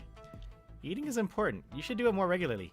9 out of 10 living people say they prefer it to starving to death. Yeah. Hey, what are you eating? Can I have some? She pokes at my choice in arguable nutrition. Hey, wait a sec. Hey, don't poke my food. No, I'll poke her food back. Queen Bee still has a pastry left on her plate too. All's fair in love and poking food wars. I leaned over the table and began prodding her meal. Hey, don't touch my biscuit! Now it's got all your germs on it. Ew. You're gonna do that in this climate? Can't take the heat, don't start the fire. Ha! Point taken. Queen Bee rolls her eyes and sticks out her tongue jokingly. Whatever. You win this round, kid. But next time, that donut will be mine. Besides, you sound like you need that more than me. Sugary treats are a good de-stressor. You haven't been acting like your normal company drone self around the arcade floor today. Guessing the stress is mounting. What, and you're not stressed at all, huh? Well... Yeah, okay, I'll admit it. Things have been stressful with streaming lately. I know that feeling! Oh, how so? Because with esports streaming, everything has to be perfect all the goddamn time. It's not like you, where if you miss a stray gum wrapper or the plexiglass isn't polished to a shine, Gavin will let it slide. Clearly, you haven't worked for Gavin. Okay, Francine will let it slide. Look, I'm not a metaphor person. My point is, when you're a public figure, an esports competitor, a streamer, an internet sensation, you gotta hustle. 100% hustle. 110% hustle.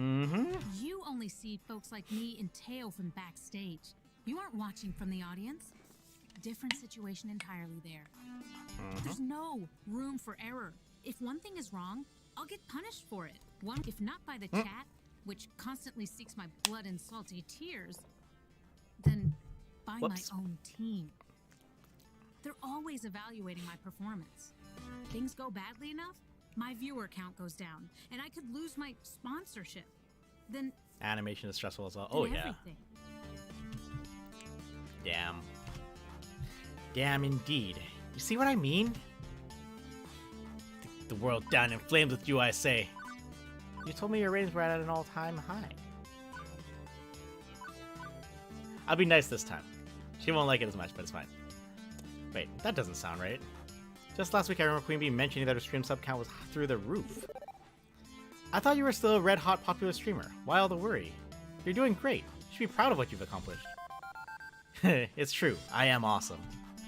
But that doesn't take away the fact that it's stressful to keep that up all the time. You can't slack and stay awesome at the same time. She sighs. That all makes sense, but you have to take time for yourself and relax. Easier said than done. I know streamers who take a week off, go on vacation or something, and their subs drop off the face of the earth. But I also know burnout's a serious thing. I do need to take breaks. And if I'm gonna relax, you should follow that same advice, kid. Huh? I saw your little interaction with your roomie this morning. Don't worry, I wasn't eavesdropping. I merely noted that you didn't look right after that. So remember to take your time and relax. Reflect. Get your shit together. While I'm on the topic of you, I'm thinking you should also find a hobby. What? Why? I see you working that floor every day. You just go through the emotions, and you look so bored all the time. I think if you had something else going on, you'd be much happier. Thanks? Nope, no way. Hey, I'm not trying to be harsh. Trust me, I used to be like you long ago. But I found my fucking passion, and now look at me. Rising star of L7. I know you got something worth fighting for inside you, too. Use it. Well, this has gotten a little awkward and a little too right on point for me to feel comfortable. Beep, beep. Beep, beep. Lunchtime is over.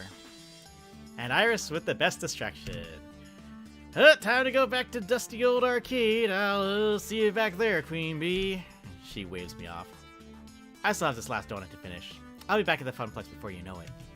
She stuffs her face one more, and I gather my stuff and head back to the Funplex. The music is so good in this game. Time for the afternoon shift. That's usually when things heat up after the quiet mornings. More kids coming in after school, more pro gamers rolling in with crews. I'm headed back to my desk, ready to take care of what needs taken care of when I'm intercepted en route. James, Ashley, you're both back. Good. I was hoping to catch you before we left. Ooh, what's up? Hamza's up. Okay. He is? Huh. Okay. Ashley, I'll bring the van around shortly. James, you'll be flying solo today. Hang on, what's happening exactly? Who's Hamza? Hamza's a game finder, an auctioneer, and gives next to no notice of when a new block of games will be going under the gavel, so we need to move. Ashley, Naomi, Francine, and I will be going to this auction for the rest of the afternoon while you run the Funplex. My first instinct is to nod and go along. That's the wrong voice. My first instinct is to nod and go along with it. Gavin's the law around these parts. But Queen Bee's words are still dangling away in my mind. Doing what needs doing is great and all, but maybe I needed to step up a bit more. Plus, the idea of being trapped in here during our heaviest hours and no support was hardly appealing.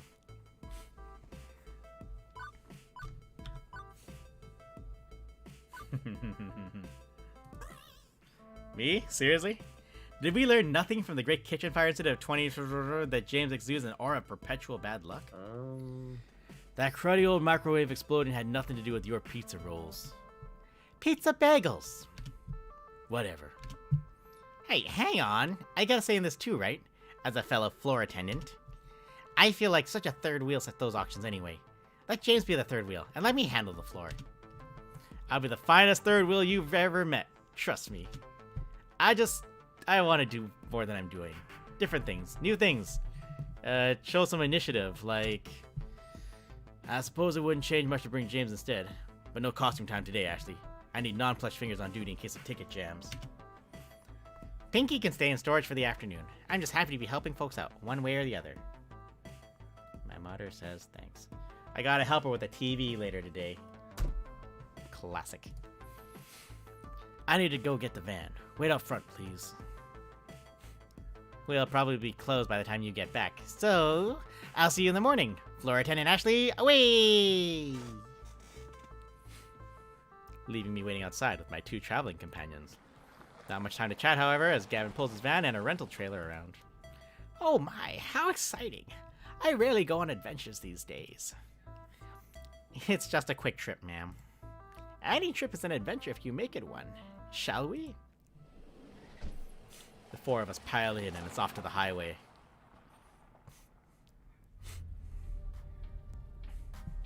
Gavin, consulting a driving map on his phone, leads us out of the city via a series of weird turns and back roads. Trust me, this will save time in the long run. Where's Hamza set up this time? On-site of some abandoned estate just outside town. It's about to be torn down. They found a trove of arcade games in the basement. So exciting! I love arcade raids. Arcade auctions. Raids. Auctions.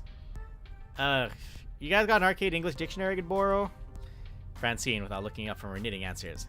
A raid is when a bunch of collectors get together and rescue games before they can be junked by their original owner. An auction is when someone sells off their arcade games one at a time to a crowd of active bidders. So, which is this, a raid or an auction? It's both, dearie. Hamza, that sweet boy, buys up private collections before they can be thrown away. It is a Scooby-Doo van. He rescues them from that terrible fate and then auctions off his finds. Sort of. Actually, Faye, I am going to hook you up with an Instagram account. You are going to want to check this one out. Let me just remember who she be.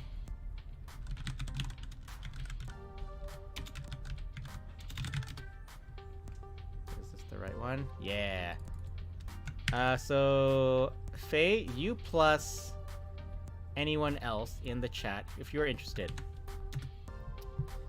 This is the Instagram of an artist, a local artist, who did all the character art for the game. Actually, now that I think about it, this is not the same artist as who did the van.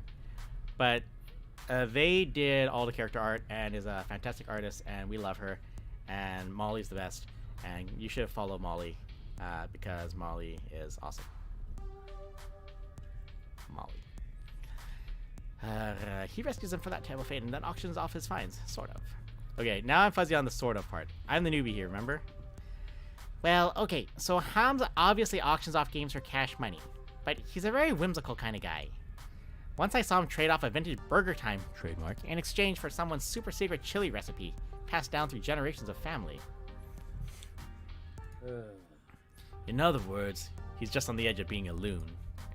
This would be a lot simpler if it was just a raid. We pay up front, we declare what games we want, and cart them away. Instead, he ambushes us with these impromptu auctions and makes us come down there to entertain his whims. Wonderful. I think it's sweet. He wants to make sure the games go to good homes, to people who really want them, even if they can't pay. And really, we should be honored we get an invitation. He's trying to cut out the big franchise arcades like Deco's Palace and help the little guys, like us. It's inefficient and relies entirely on keeping on Hamza's good side. Huh.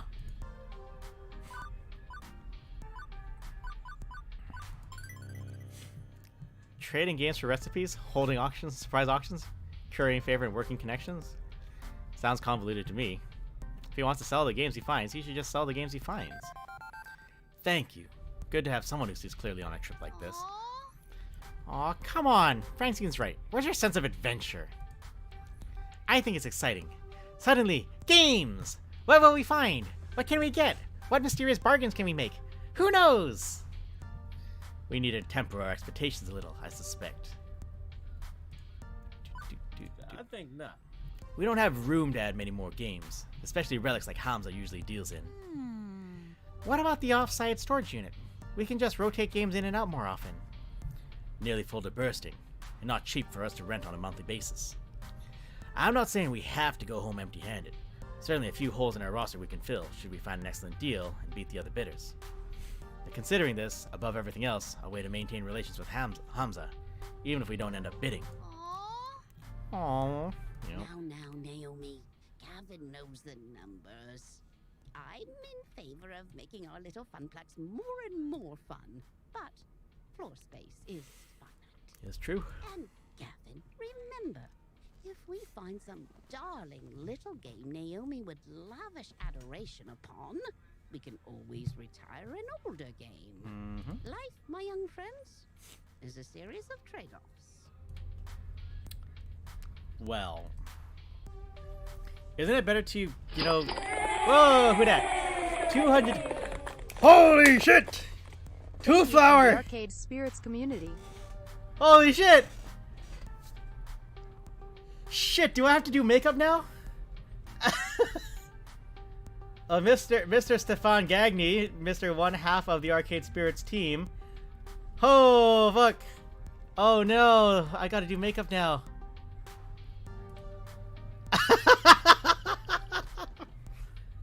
Oh, fuck. I kinda thought maybe I wouldn't have to do this. Oh, I'm a liar. 366.51 on a personal. Oh, fuck, that's my goals. That's all my goals. Oh, shit. Mr. Stefan Gagny. You don't get to escape this, James.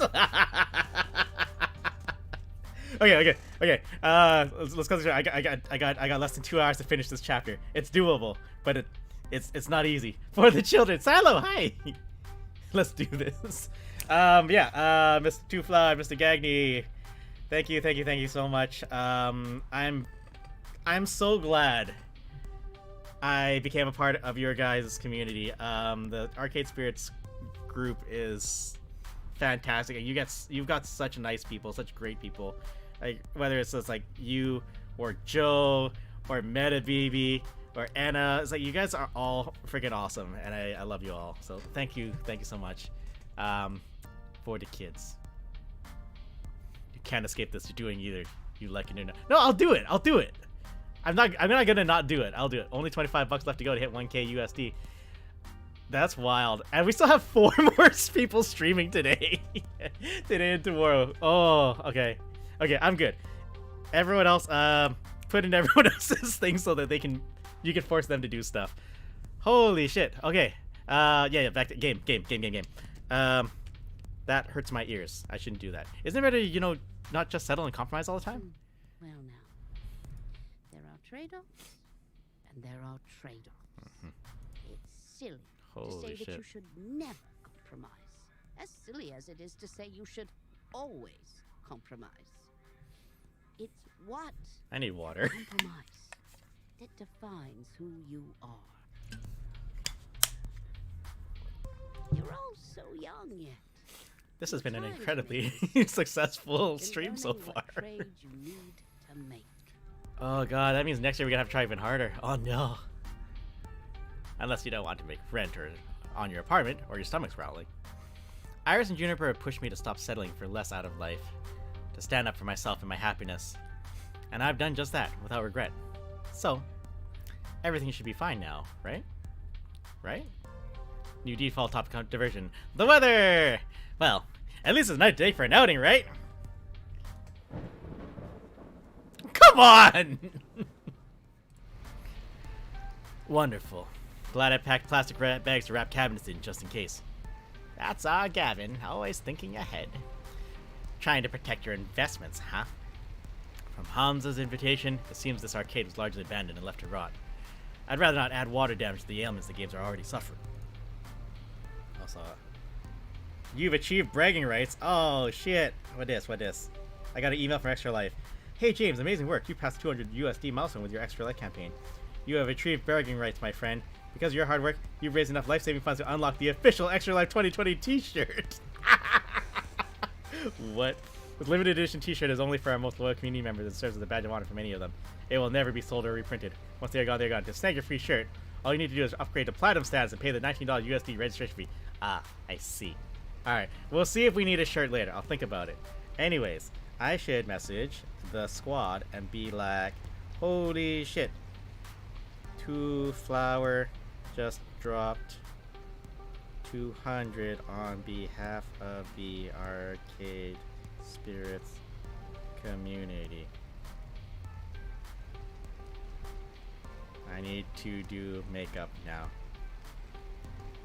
Eventually.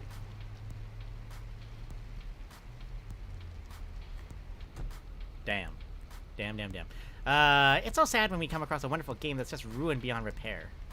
Most collectors show their collections a lot of love, but others just don't care. You find old games in barns, exposed to the elements and falling apart. I suppose there's one thing we can easily agree on. It's important to take care of your games. For their resale value, you mean. A broken game's no fun to play with, and it's a shame to see a classic in terrible condition. Squad-wise, we're at 975. Consider pinball. Pinball games are very prone to breakdowns, particularly older ones. To experience them in their glory, you need to show them care. Even beyond a busted game earning no quarters, it feels like a waste to allow an enjoyable game to lie fallow. A waste of true potential. Huh. Good point. Glad to see these two getting along better, even if Naomi kept preemptively attacking him along the way there. Like, for the children! Yeah! With the rain pounding down on the van roof, conversation gets a bit difficult. Gradually, everybody resumes fiddling about with their phones, knitting, or driving, leaving me to wonder, Exactly where is this auction and our raid happening anyway? We've been driving for some time, leaving the city far behind. Right, I gotta work faster. What would a massive trove of arcade games be doing this far out in the sticks? Maybe it's some closed down roller rink, or an old bowling alley, or maybe it's a creepy old house that's likely haunted by exactly 87,194 ghosts. Ah, that classic daring luck and play. So majestically awful. Gavin pulled up alongside any number of other vans and trucks. We're here a little late, it seems. Good grief. Is this really the auction site? Creepy. Definitely creepy. At least an 8 on the creepometer. An old home has character, I feel. Let's not judge it by the exterior, shall we? With all speed, the group hurries inside. I'm almost low-key sad that this rendition of Night on Bald Mountain is not on the soundtrack, because it's so lovely. With all speed, the group hurries inside to get away from the weather. A large group is already gathered in the foyer of the crumbling estate, but one rushes forward to greet us in a blur as the others pay little mind. Greetings, friends. Hey guys, look, it's Hamza. Hamza welcomes our friends from the Funplex. Welcome, welcome. It's just a MIDI file with some instruments changed to synth. I know, but it's still very pleasing to the ear. It's still very enjoyable. Gavin, stalwart as ever. Naomi, love what you've done with your hair. Miss Francine, a beauty surpassed only by your wisdom. Oh, fresh. And a new player, it seems. Who might you be? James Daring. I see. Greetings to you and yours. I am known as Hamza, seeker of antiquity, finder of things lost. It's all anime bullshit with their hands on their hips. And welcome to, well, not my home, but a place where Hamza shall provide hospitality regardless. Kind of a dump, isn't it? I was unaware Reagan-era amusement machines were antiques on par with the Turin Shroud. That audio. I love hearing the audio of that one. It's like it's so raw. You have fire indeed, but rest assured, many a holy grail may lurk in the arcade below. You may even find your own relic of a holy nature by eve's end. Alas, I've not a moment to enjoy your fine company, James Daring. Perhaps later, but for now, it is time. Clapping twice for attention, Hamza rallies the small crowd in the room to begin the proceedings. Friends, companions, longtime allies of the noble art of the arcade, welcome, welcome to Donnerwood. Its story begins nearly 30 years ago, when legendary pop musician Donna Michaels, singer of such hits as Thrilling and Mama Don't Mope, did a stately pleasure dome decree. Here, the reclusive idol crafted a private amusement park, a petting zoo, and an arcade. Alas, she could only enjoy this paradise for a short 10 years before her tragic death. Needless to say, the estate has fallen on hard times ever since. In this year it shall be torn down to make way for condominiums. But not before we have our say. Friends, those games that Donna Michaels cherished Donna Michaels. One That's how floor it is. below, Donna Michaels. ready to be rescued from such a terrible fate. It is our moral imperative to do so. I have paid the estate owners a princely sum for the entire lot. Now, Hamza parcels them out to you. By all means, browse the collection. See which pieces sing out to you. On the far table, you shall find refreshments, grapes, sparkling wine, and delicacies from my travels. Mingle, cavort, and we shall begin the auction in 1 hour's time. Indeed. A lavishly arranged table that probably cost more than any single arcade game to put together is descended upon by the invitees soon after. I feel like I'm attending some ancient Roman celebration of debauchery and gluttony, not an arcade raid, or an arcade auction, or whatever. Yeah, this is the chapter that Colston had trouble pronouncing words. Donna Michaels! I knew it. I should have recognized Donnerwood when we pulled in, but it was raining too hard. Who? You've never heard of Donna Michaels? She was the hottest musical act of 1980. Naomi, I was born in 1990. I'm totally plugging my phone in the advanced stereo so we can blast Girls Just Want to Play games all the way home. But first, I'm gonna go check out the cabinets in our arcade. I'm not really into mingling. Later. She dashes off with all speed, heading for the stairs leading below. Suppose I should go network a bit. Hamza's events always draw an interesting crowd of rival arcade owners. Heading for the foodstuffs, Gavin arranges himself a plate, so he has an excuse to hang around and eavesdrop on the other collectors. Leaving me to, do stuff.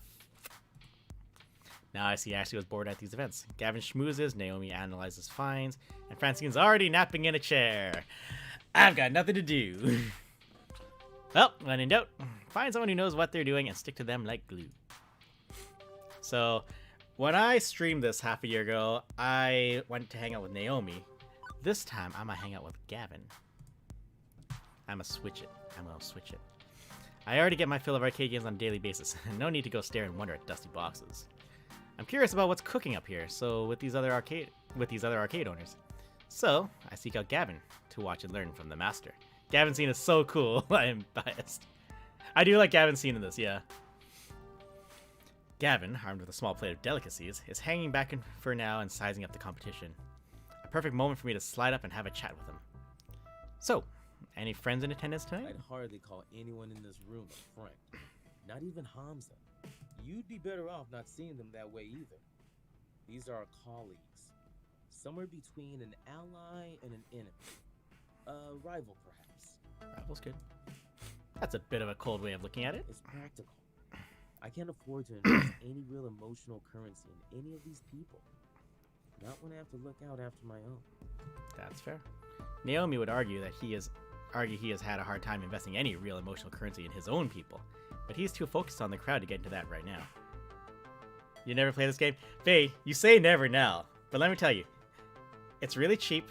It's on Steam, it's on PS4, it's on Xbox, it's on Switch. And there's a sequel coming out, hopefully next year if we're lucky. I super recommend checking this out. But we'll talk about that later. I'm gonna do this. I'm gonna make the sale. I'm gonna make this pitch. It's gonna happen. It's on sale, right? Oh shit! Steam sales around the corner. Hey, I know you young and you don't have a lot of expendable income right now, but this is a good one. It's wholesome. It's very wholesome. Parents can't get upset about this one unless they're like, "How dare you grow up to be a non-binary somebody?" Because that's an option in this game that not all games have, you know. Naomi would argue she has a hard time investing any real emotional currency in his own people, but he's too focused on the crowd getting to that. Get more loving for your dollar. While I'm friendly with plenty of folks, I do hesitate to declare pure friendship. It wouldn't be fair to the other person. How do you figure? Consider a true unfettered friendship. The kind with no conflicts of interest, no strings attached. It's difficult when you're in the same business together. If I'm friends with another arcade owner, I'm liable to make bad business decisions that help out my friend, and vice versa. I wouldn't want to burden them with that.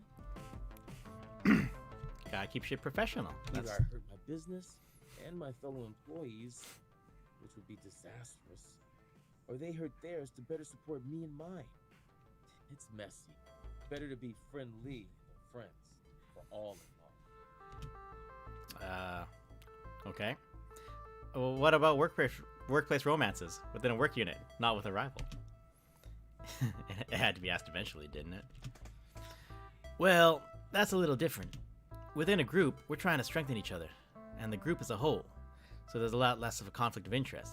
We all pull the same direction. It can still be messy, however. It's important to avoid conflict of interest.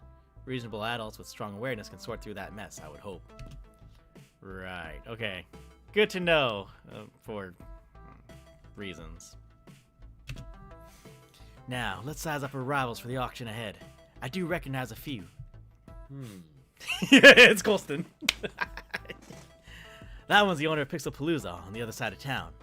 He's amiable and willing to make trades, but will happily take advantage of someone who doesn't know the true value of the game they're trading. She's a private collector with a basement full of retro cabinets. She's perfectly willing to overpay to get the game she seeks, meaning she'll probably snap up some of the best deals from Hamza, should Hamza allow it. She's Can't say I've ever seen her at one of these events before. Might be worth figuring out who she represents. Often arcades or collectors will send a proxy in their stead. As for him, he looks familiar, but I can't quite place the face. That's two people wearing sunglasses at night. The epitome of cool. Doubtful. Yes, well, the sport coat over t-shirt look somewhat negates that. Oh! It's like, how you gotta wear this in my presence, bitch? I could swear I've seen him before, though. Gavin suddenly snaps a photo of the man in the jacket before loading up. Wait a second. Facial recognition module. Current camera roll. You also skin cream for that burn. Current camera roll. Latest picture. As you'd like, Mr. Cooper. He catches me staring in confusion. You have an Iris as well, yes? She's become a common assistant app. Likely the free version with less features than my premium edition, but my PC sucks. I don't have any console, but when I move out, I'm buying the shit that my parents won't let me have. My mom said I'll grow out of them. We have a Wii U, but it's broken. Not that many games, so I'm going on a shopping spree. For what it's worth, this game is... It's a lot of visual novels are very they're not hard on computer specs. This one runs on basically everything, and that's part of what makes it so accessible. I'm gonna do this. We're gonna do this. It can run on a potato. This Faye, you love potatoes. This game can run on a potato.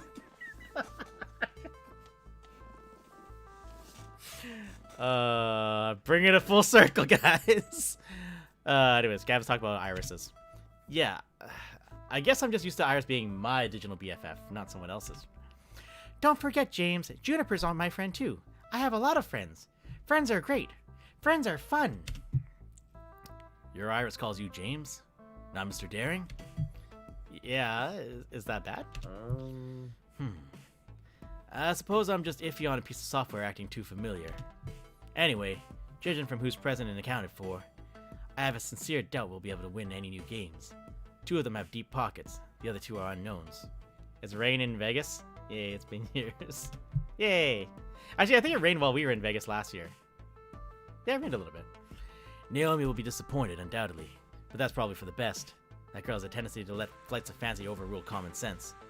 It is a gift of water from the heavens in return for Nevada flipping. Which reminds me of my earlier thought about the disagreements those two have and continue to have.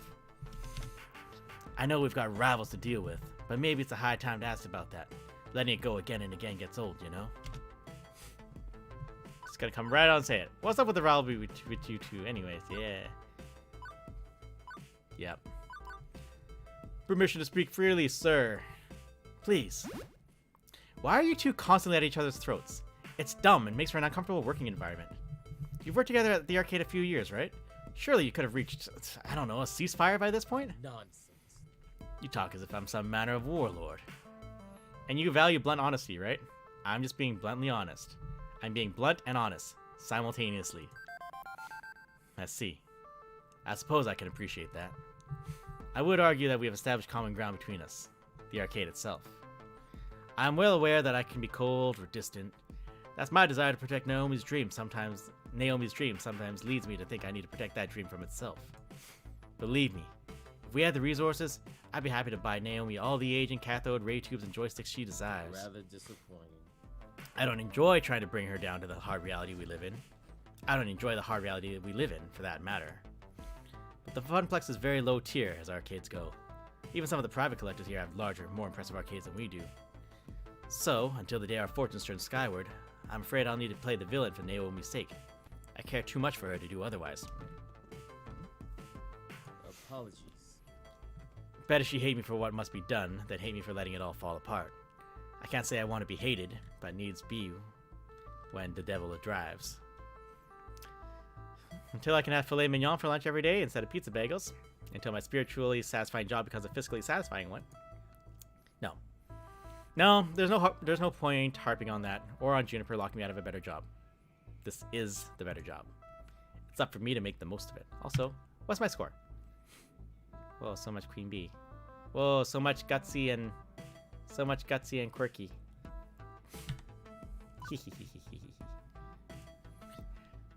Beep beep, Mr. Cooper.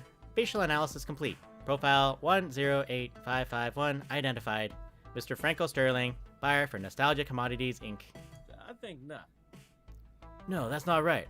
I remember that face, and he didn't work for a trading company. Think, Gavin, think. Where did I see him before? Iris, did Mr. Sterling work for Putter's Green Mini Golf and Games before joining Nostalgia Commodities? Correct, sir. And who currently owns Nostalgia Commodities? Checking. Please wait.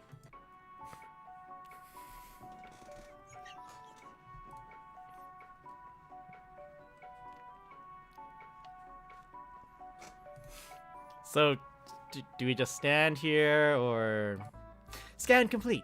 Nostalgia Commodities is owned by Deco's Palace, LLC. Wait, what? I thought that... Before I can even finish the sentence, Franco Sterling split away from his little mingling circle to come mingle with us. Gavin Cooper, long time no see. How's the strip mall? Still... stripping? Indeed. You know what? No, he's getting the German accent. He's getting the German accent. I have a fucking list of games and consoles I want and my parents won't get. It's when I move on. I can appreciate that. When I got my new computer, I was like 3-4 years of games that I wanted to play but couldn't. Done. Stripping. Ah, indeed. Very much so. When we first met, you were a fresh-faced recruit there. Not that there's much fresh face about the Funplex, eh? Come on, let me pour you a drink. We can talk about old times. A drink would be ideal, thank you. So how's the wife? He rapidly taps out a short message before tucking the tablet under one arm and departing with Mr. Sterling in tow. James, you've got mail! Quickly, I unlock my phone and load up the Funplex new group messenger app. That one was my idea! Tell Hamza we have a spy. I'll distract Franco. A secret mission. I mean, not that this would end in a tense white-knuckled shootout, but I still have to take the need for this subtlety seriously. These are our rivals and colleagues. Raising a stink wouldn't do, right? It's Colston. Every time I see that guy's face, I'm like, oh, it's Colston. I approach the small group chatting away with Hamza, the auction master. Not ideal, but it'll have to do. Hey, Deco's Palace sent a spy. Straight up. Fuck it. I didn't do this before. Hey, what am I thinking? This is a freaking Mission Impossible trademark. It's a bunch of arcaders with deep pockets. Hey, Hamza. Go over there. Who works for Deco's Palace? The group goes silent immediately.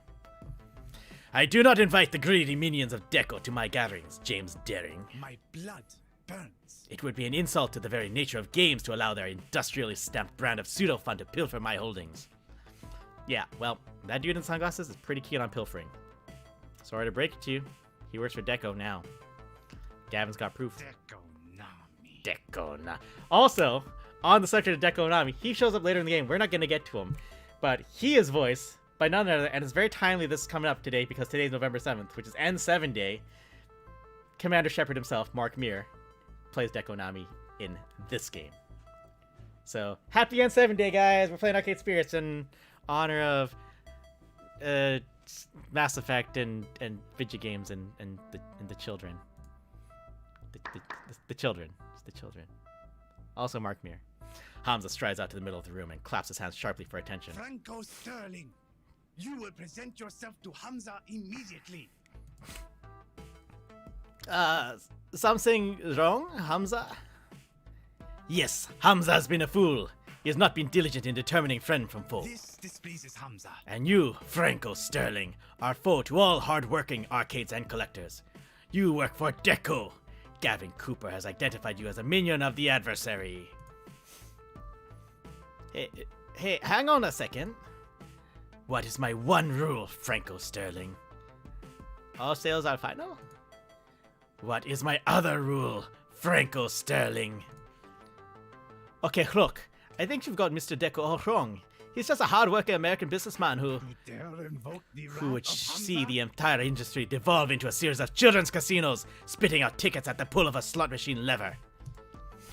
He has no love of games. The only thing he loves is green, and I'm not describing the terrible salads in his family restaurants. Fucking burn! Be gone!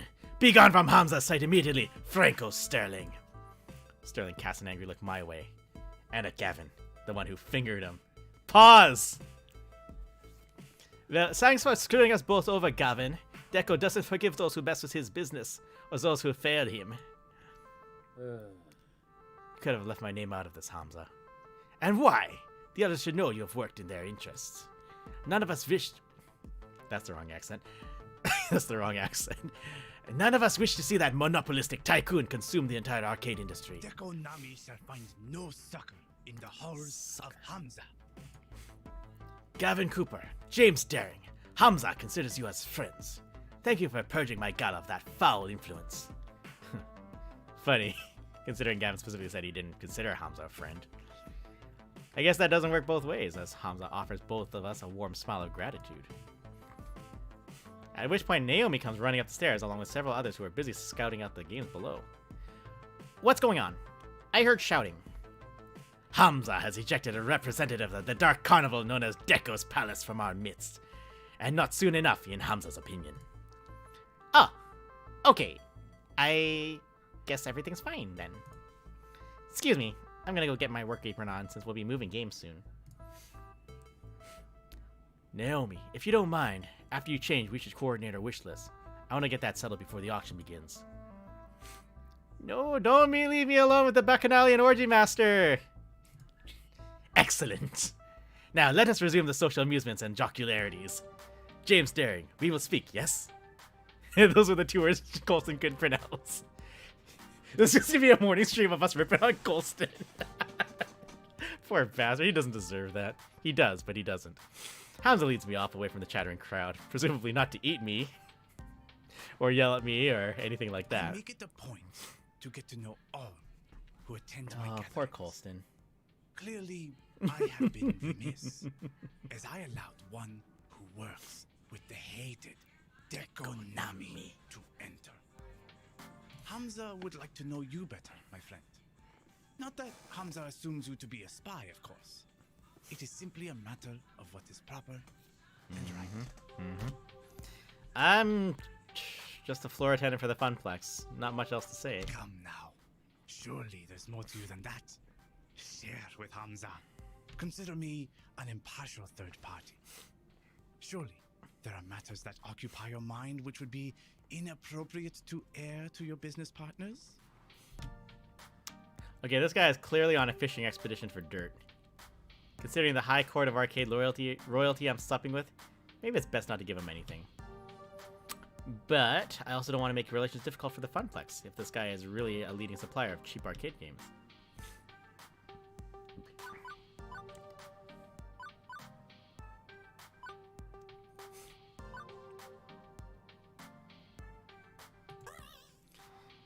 Between you and me, I'm the child of a prince, ruler of an ancient exotic kingdom.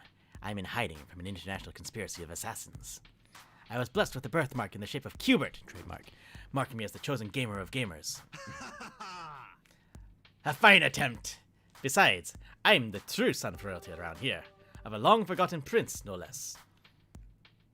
I could believe that. Good. It assists Hamza's mighty reputation when people believe in the image he projects. I admit to obfuscating my origin somewhat, but there are some facts I allow to circulate. Hamza began as a mere urban explorer and hunter of rare objects for a wealthy buyer in Dubai. You see, many debts pursued me, and in return for assistance in paying them, I stocked the arcade of his dreams. In time, my patron released me entirely from the woes of debt. They were difficult years, productive years to be certain, and throughout them, Hamza learned how to use the mystique of being Hamza to better achieve his goals. Hamza. Now I stand before you with power, and with hard-earned respect for that power. I leverage it to ensure that those who respect games as I do can enjoy them, even if they lack coin. But yes, I have known hardship. We all have in the course of events. You are not alone in that condition, my friend. Okay, so how do I get out of that condition? He fucking talks in third person. Yeah, he does. You know why? Because he's fucking Hamza. How do I get out of that condition? Do I need to indebt myself to a wealthy prince or something too? No. You will need the will to dream and the will to work. The will to make the trade-offs that will bring you closer to your ambitions. Francine was mentioning something about that earlier. Wisdom and beauty. That is Francine. I'm trying not to make trade-offs though. Not to settle. My parents, they gave up on so much just to barely scrape by. Ah, that is the puzzle, is it not? What to trade? Allow me to regale you with a story. Hamza makes a sweeping gesture to the beautiful ruin of the Donnawood mansion and to an oil painting hanging on the wall. At one time, Donna Michaels was a star on the rise. She had all she could ever desire and indulged in her desires all day long. But so indulgent was she that she failed to maintain the work that brought her there. After her second album didn't meet expectations, she lost interest. For years, she lurked in these walls as a recluse, playing games for hours and hours. Rumor has it that she was found dead within her beloved arcade, hand still wrapped around a glowing joystick. She starved to death, lost in a game. I'd say that's ridiculous, but I've seen Percy play for hours and hours at a time. What's this noise? And now, her lost and nameless spirit haunts this very place. Adrift as a ghost in the machine. Too spoopy for me, man. Too spoopy indeed. And obviously a grim fairy tale rather than reality. But I feel there is an important truth buried in the myth. I ask you, was Donna's life spiritually satisfying? She didn't need to make any more albums. She wanted for nothing and had everything. You could even say she died doing what she loved, playing games. Okay, but she still died. No getting around that. Hamza agrees. Precisely. So many years thrown away, refusing the world around her in favor of a dream. A dream is a lovely thing, James Daring. But you must balance a dream in one hand and the world in the other, at all times. Naomi, she clings to her dream. Let's not get fucking murdered by a damn ghost. It's this kind of game. Naomi, she clings to her dream. Gavin, he clings to the world. Neither of them are truly happy as a result. And what of you, James Daring? Do you seek to be truly happy?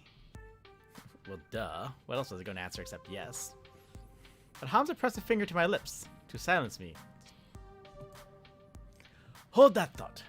The auction is about to begin. Hamza claps twice, calling the room to attention. Greetings, friends.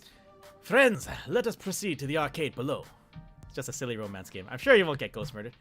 Of course not. The box is definitely not saying kill. Definitely not. Spirit box is not saying kill. We have many games to bid on, all of which must be out the door by morning. As always, I will accept alternate bids. Beep, beep. Hey! Gaming Morning Show! Thank you for the host. Gaming Morning Show, that is a good sounding name of a place. Who is Gaming Morning Show?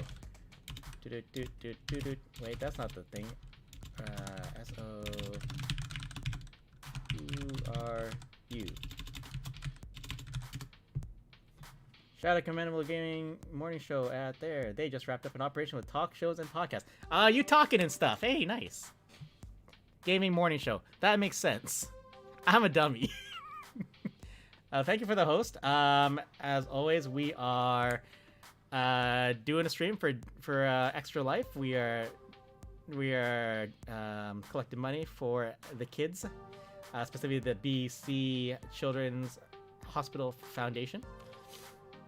And yeah, if need be, if anyone is watching who's able, feel free to please. What do we got?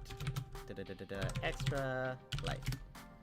Just help us out. We are the Daring Player Squad. We are 5 people on a team together, making them dollars for the children's. So we're gonna see what we can do.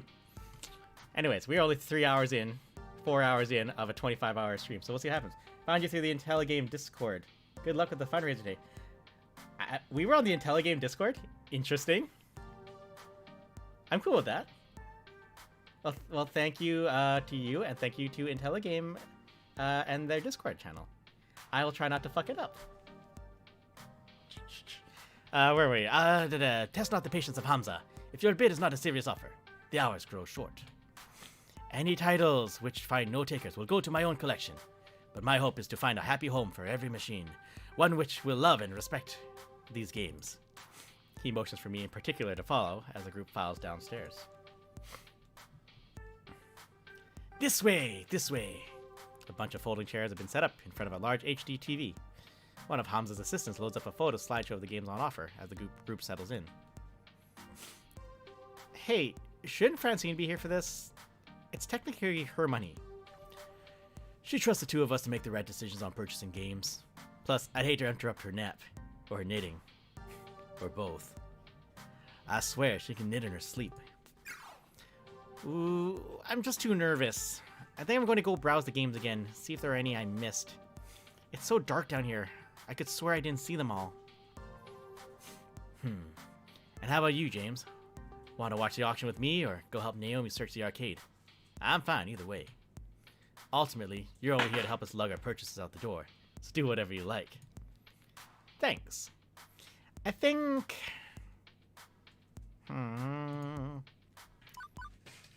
It's okay. After playing this game a couple times, this is the route we gotta go. It's hard to see your way now that the sun's gone down. Naomi might get lost. Technically, the sun's been blocked by clouds all afternoon. Still a factual statement. As you like. Try to dissuade her from dropping more items into the wish list if you can. Right. Now to find Naomi. Without the roaming crowd of arcade collectors actively roaming, this place actually feels super empty. And super dark. And super creepy. Gonna be ghost noises now. Bring the EFG. The EMF. EFG. That's not right. By the time I actually locate her, I can't even see the auction. I'm deep in the virtual woods. And there she is, staring into a darkened corner. She's possessed by the ghost of Donna Michaels, isn't she? I'm about to get spooked. I'm about to get spooked so hard. I always get spooked, guys. I'm the one that gets the spooked the most in this team. Oh, games. Look! Instead of tearing my skin off and shrieking like a banshee, Naomi just points to the exposed back of an arcade game. Old wood having rotted away years ago. And inside, nestled beneath the circuits and monitor tubes, is a sleepy mother cat. Hey! Anonymous donation, $25. Thank you. And you came at just the right time because we found cats. Yo, thank you so much. Thank you so much. Damn. Oh shit! That means we hit the goal. We've hit the goal, guys. Already? We're 4 hours in. Rashi, you need to up the goal. We need to up the goal. We're not done yet. We're not done. We're not done yet. Or is everything just maybe over, or I don't know. Wow. Well, I mean, that should keep ticking. It'll just go over. So we're doing okay, hey? Well, thank you for the anonymous donation. Whoa, hefty goof. Thank you. Welcome to the squad. And you came on a fun day. I need to message our boys. How many people are watching you? We just hit. We may need to up the goal. I know I upped my goal, my personal one too. Yeah. Let the friendos know we need to up the goal. Yeah, Hefty Goof, thank you for the follow. We're playing Arcade Spirits, which is a fantastic game, and we're doing it for Extra Life for Children's Miracle Network Hospitals. And we just hit our not too lofty goal. Apparently we need a loftier goal. So I'm gonna message the crew. And let's keep this train a-rolling. Anyways, we found a sleepy mother cat with several sleepy kittens. I feel a burning need to post a picture of this to the internet. Yeah, I already took care of that. Well, okay. As long as someone did. The cabinets back here have a lot of water damage and wood rot. I guess this kitty and her family took shelter some time ago. But someone's gonna buy this game soon, and then they won't have a home anymore. Yeah, I didn't think you'd be a cat person. Or a people person, for that matter. I mean, you strike me as more of a game person, as in, you give your games cute names and preen them and have way too many of them in one apartment than is healthy. Hey, I'm not that game obsessed. Well, Cat. Okay, maybe I am. But as much as I'd also Oh, Faye, just you wait. these cats call home, the cats are more important than any silly arcade game. Just you wait, Faye. Just you wait. It's true. Despite claiming to be an antsy around strangers, she's been nothing but friendly to me. even giving me her lunch the first day I got here. As much as folks in the arcade consider her to be a bit game obsessed, there's clearly more to Naomi than being a one-note otaku. We've got to do something for the kitties. So what should we do? Buy the game, maybe? Then you could save both of them. Tempting, but I'm already pushing my luck with my wish list. I can't add a game we don't need just to save these cats.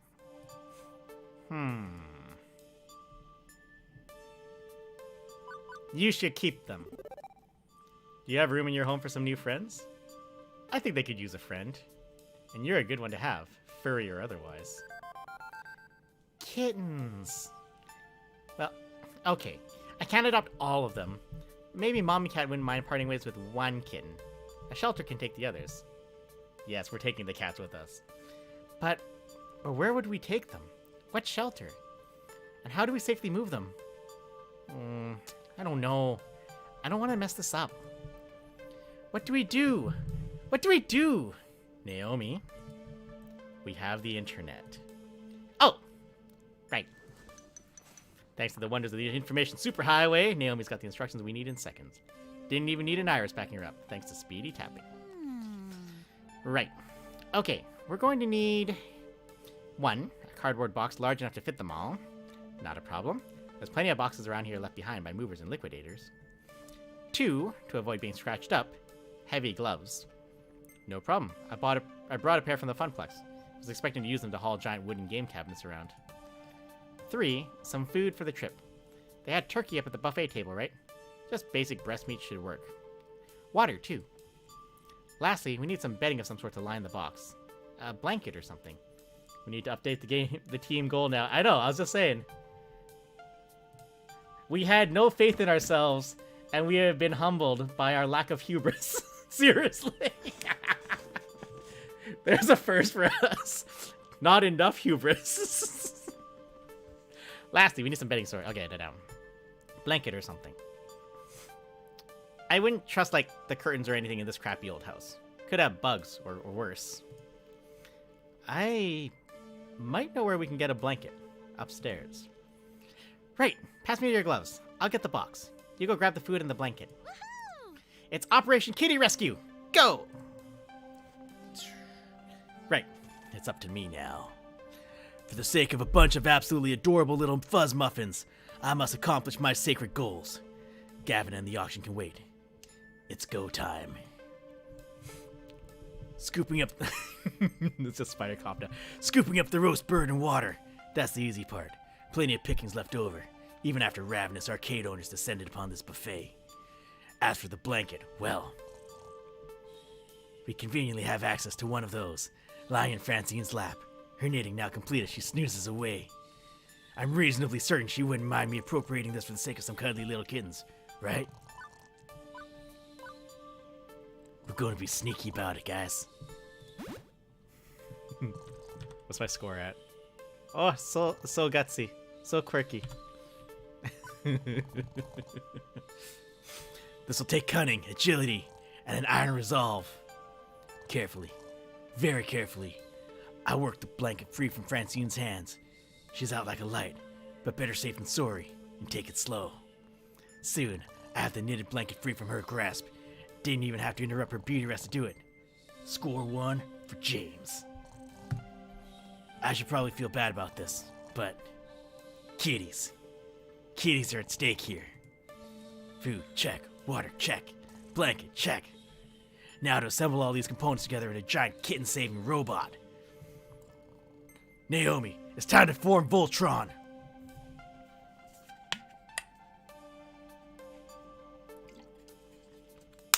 My throat hurts now. I return to Naomi. Naomi busy fretting over the kittens while tugging on the work gloves. Not long now, cuties. Not long before we find you a new home. James' Kitten Rescue Service, at your service. Oh! Say, that's a pretty nice blanket you found.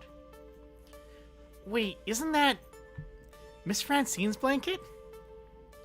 I'm sure she wouldn't mind. Wait, you just took it? Naomi, seriously. Do you really think Francine would object to you rescuing cats with it? Well, no, but... I don't know. I guess we'll work with what we have. For Kitty's sake. I'll apologize to her later. On your behalf. Meow. Dog person or cat person? I'm a dog person. I like dogs a lot, but I have been surrounded by cats more and more these days, so I'm digging. I appreciate cats. Actually, moving the cats is trickier than I thought it'd be. The gloves protect Naomi from the scratches, but coaxing them out means tempting them with food and water, and being very patient. And soon enough... Ta-da! Look at this cute motherfucker! They're so cute! Ta-da! Oh my god, that is so adorable, I want to die. That's right. You hear that, kids? You're so adorable, James wants to die! Weird. I bet you'd be surprised to hear this, but I collect stuffed animals. Plushies. Furry little cute things. Stuff like that. Not all my toys have plastic buttons and vinyl T-molding along the edges and run on quarters. I'm not that surprised. You like cute stuff. Yeah, before I found arcade games, I had quite a collection of dolls and plushies and stuff. My relatives would keep showering me with random toys when I was a kid. Like, visit an auntie, get a doll. Visit my grandfather, get a stuffed kitty. Eventually, my closet was practically bursting with this stuff. Mom made me give away a bunch of it to charity to clear out some storage space. I didn't mind, since then I could make other kids happy, but I decided to keep getting dolls anyway. Not even to play with, just to have. As I grew up, if I spotted something that matched my aesthetic, it became mine. These days, I wake up to see that collection with all those googly eyes and button eyes and stuff, and, well, it brightens my day, you know? So beautiful. But real kitties, and so many of them. Oh, Ash is trying on her new jacket. These are gonna brighten a lot of people's days. I definitely need to share more online photos of these little cuties. But for now, I'd better babysit them. Don't want any kitties wandering off. Still, her arms must be getting tired as she set the box down for the time being. Sorry, James. That means I can't really help move our purchase games. You okay doing it with Gavin instead of me? No problemo. I should take the kitties upstairs to wait with Francine and look after them. Would you mind finding Gavin, telling him where I am? Sure thing. See ya. Okay, I'll see you later. She scampers off to take the cats upstairs where it's warmer and brighter. Right, back to Gavin.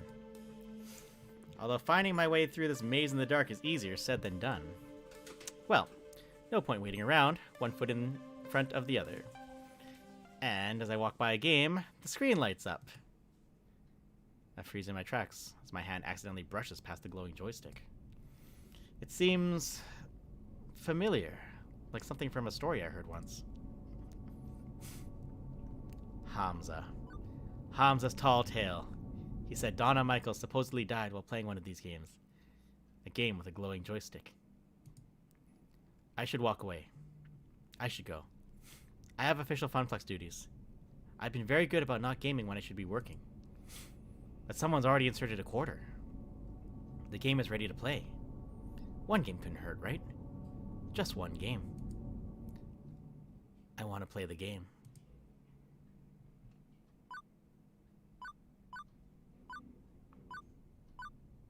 So now's a good chance to mention that we've upped our team goal to 1,500 now. So let's see if we can smash that, hey?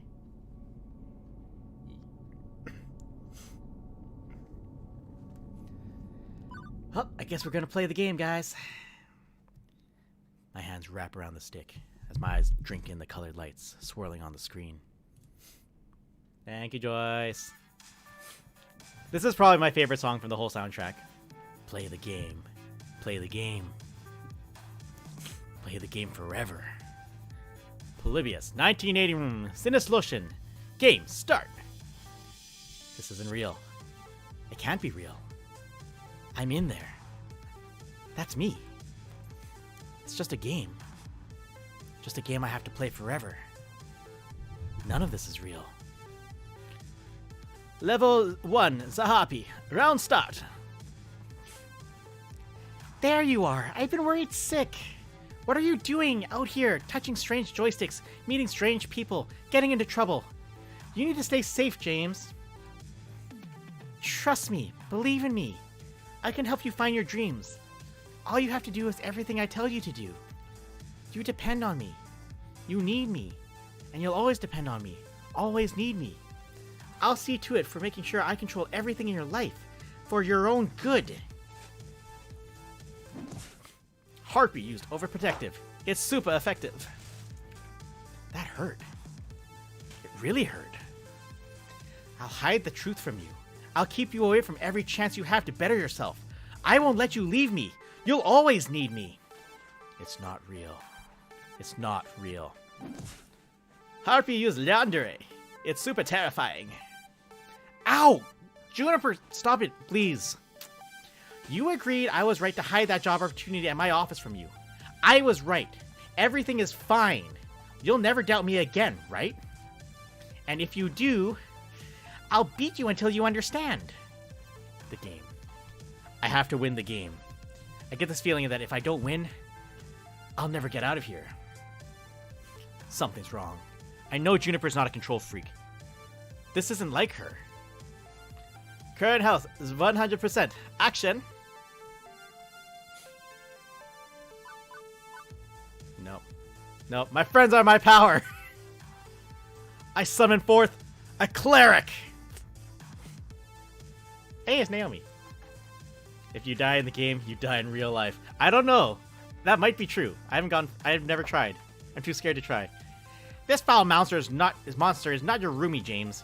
I can see your true heart, beating underneath the illusion. I banish this falsehood to show the kindness at the heart of the beast.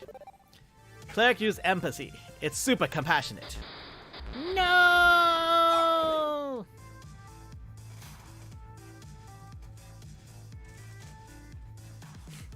I'm sorry. I'm so sorry, James. I don't want to control you or make you feel dependent. You have your own life to lead and your own decisions to make, and I should support that. I just wanted to help you smile again. I made a mistake keeping the truth from you. I'm so sorry. Juniper, it's okay. I'm still smiling. I'm going to make this work. It's hard work, but I'm going to make my dream come true. Good. I'm so glad to hear it. Good old Juniper. A kind heart as always. Okay. I can do this. I can handle this. Level 2, the shade. Round, start. This is all your fault. You know what I'm doing? I'm doing the Virgil voice. I'm doing a Virgil voice right now. Nope, I officially can't handle this. The pizza bagels, the debt, the rent payments, all of it piling up, mounting up. Because you are a failure, and you will always be a failure. The family curse, the tears and the sorrow, moving from town to town, barely getting by, settling for what you can get. That's who you are, forever. It's never going to change. The arcade job, it'll collapse. It's already not enough to turn back the tide.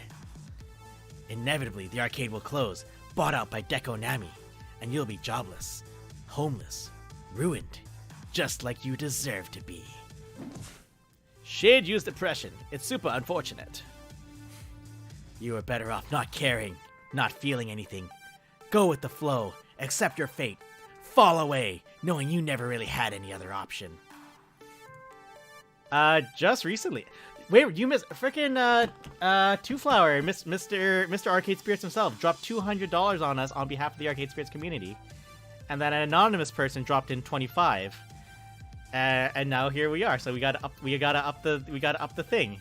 No, that was fucking cool. It was really cool. Anyways, you can't even mount a defense because I'm you, and you know I'm right. You know you're right. We'll never be happy. Hey Joyce, it's Persona.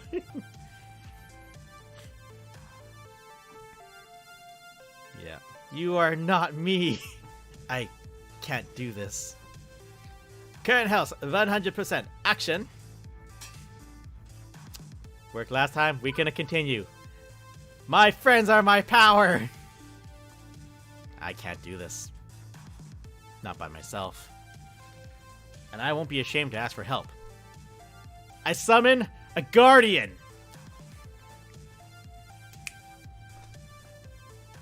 Is B. There's a private pity party, or can anybody jump in? You're having a pretty shitty time of it, James. Life kinda sucks, don't it? But you're not alone. You've got all of us standing behind you, ready to cheer you on to victory. You may be a noob, but you sure as fuck ain't no fodder. Guardian used pride. It's super supportive. But you deserve...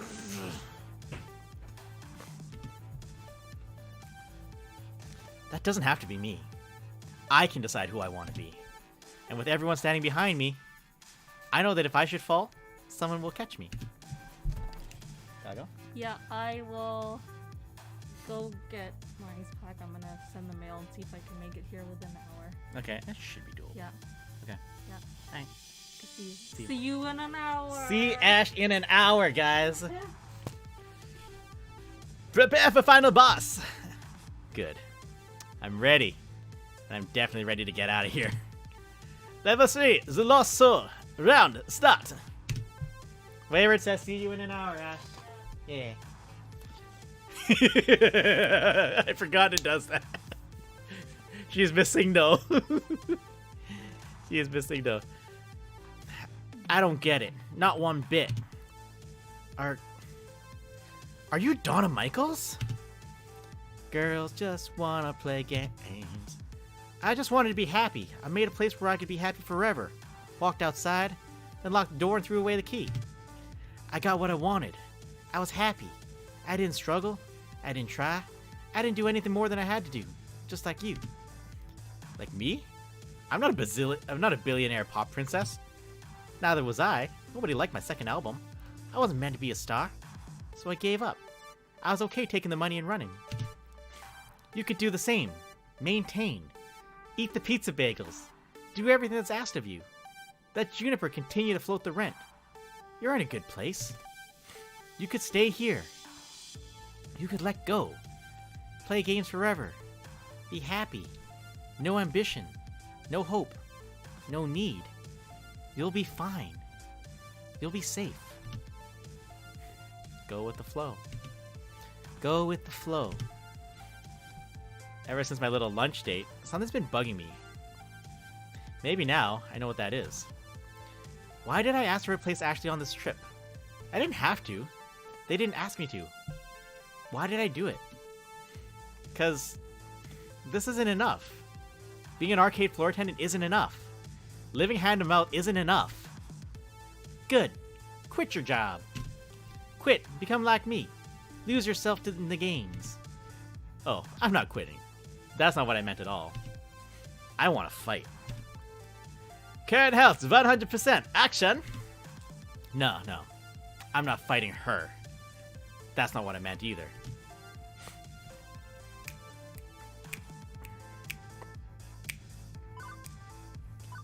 No, we're going to turn the Funplex into a palace of fun.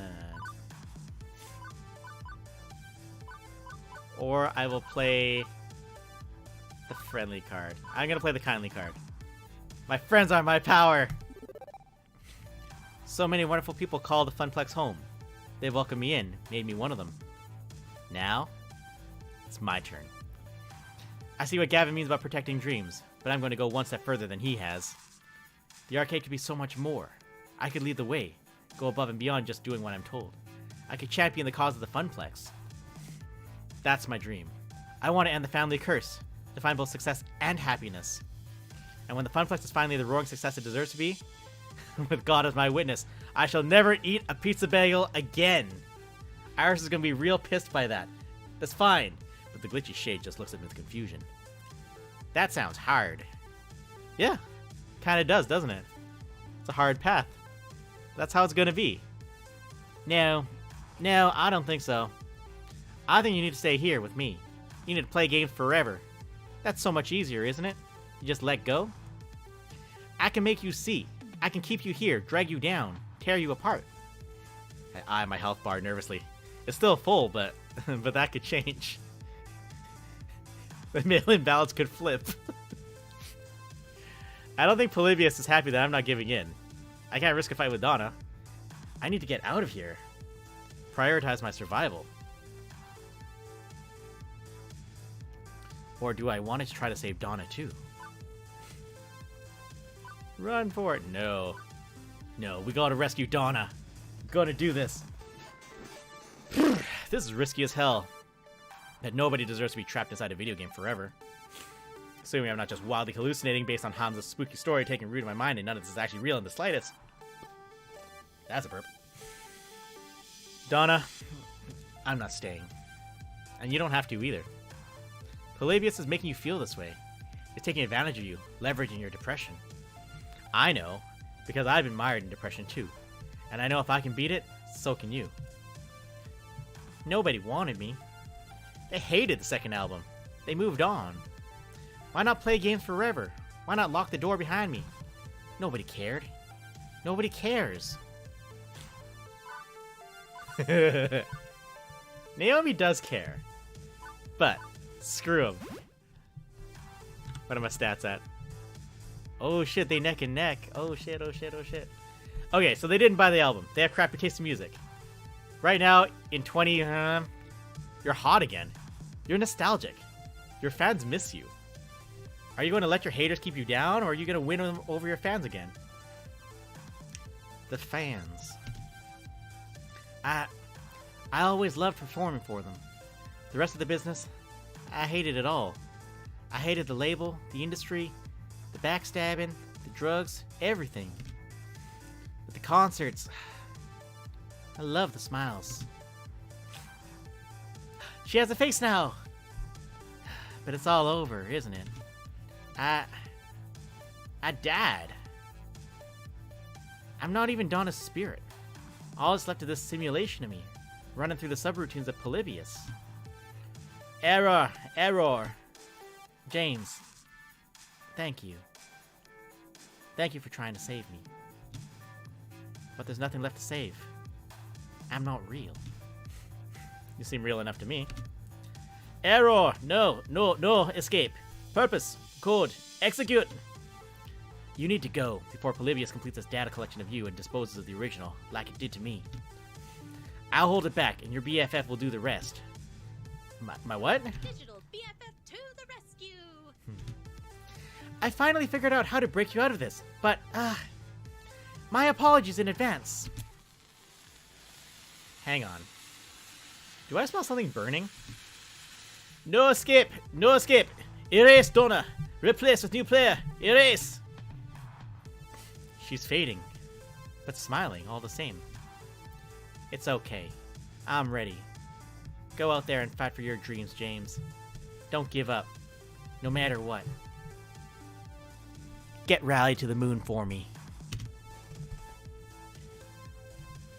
I saved her as best I could. At least she escaped in her own way. Also, something smells like bacon and I'm in a lot of pain. As my consciousness snaps back, my hand releases the joystick immediately. Also, my pants are on fire.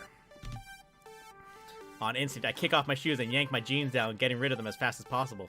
Stamping on them, I quickly put out the flames, leaving only smoldering denim. And the melted remains of my phone. Iris! Oh no. She sacrificed herself to save my life. Wait. No, she lives in the cloud. She'll be totally fine. Still, I'm out of phone. And possibly have first-degree burns. And I'm backing the hell away from that demonic video game as fast as possible. Quickly, I rush toward the sounds of people talking to catch up with Gavin. Gavin! Gavin! Greetings. Ah, there you are. Did you find Naomi? The auction's nearly over. Wait, where are your pants? Not important right now. You need to put a bid down on a game called Polybius, so we can destroy it before it hurts anyone else. What? Look, it's a long story and we may not have much time, so if you wanted that game, whatever it is, you should have put it on the wish list. They're bidding on it now. What? Sold! One rare Polybius prototype for an undisclosed sum to the undisclosed bidder. The woman who hadn't said anything all night long nods her head in appreciation, still expressionless. Thank you for your cooperation. Two similarly dressed men in black rise from their chairs, departing with the woman, presumably to go box up the game and put it in Warehouse 13 or something. But, Hamza, wait, you can't! Hamza's hands are tied. All sales are final. This one, in particular, is extremely final. Hamza does not seek to cross federal authorities. His pants caught on fire because Iris had his phone on fire in his pocket to snap him out of the game. That's why. So we don't have a phone anymore, and Iris is now not here. Yeah, I'm thinking maybe I should let this one go too. And honestly, the sooner I forget about it, the better. Especially if I don't want to be renditioned into a black site prison in unspecifiedistan. I feel the need to emphasize that you aren't wearing any pants. Yeah, my phone caught on fire while it was in my pocket. See, this is why I don't like smartphones. They're privacy invasive, overly expensive, and occasionally combustible. An unfortunate incident indeed, but as a hospitable host, my course is clear. Hamza shall provide you with his pants. That is extremely not necessary. Fortunately, rather than whipping off his trousers right there and then, Hamza summons one of his helpers with a clap, who provides a spare pair. Why do you just have pants on demand? In my line of work, one must be prepared for all eventualities. Now, in apology for being unable to provide you with the game you sought, perhaps Hamza can offer you something special in recompense. My friends, the final 3 games for auction, all rare, all special, all highly sought after by collectors and operators alike. Only a few prototypes were ever made, released to test markets. None of them made it to the mass production. What you are about to see are rare gems of arcade history. James Daring, you may make a priority bid on any one of these games of your choosing. A glance at Gavin, who's shaking his head slightly, confirms we are officially out of bidding power. Not that I really care. I can't think of any obscure games I'd really want to add to the Funplex. But, better to accept Hamza's apology and take a gander at them.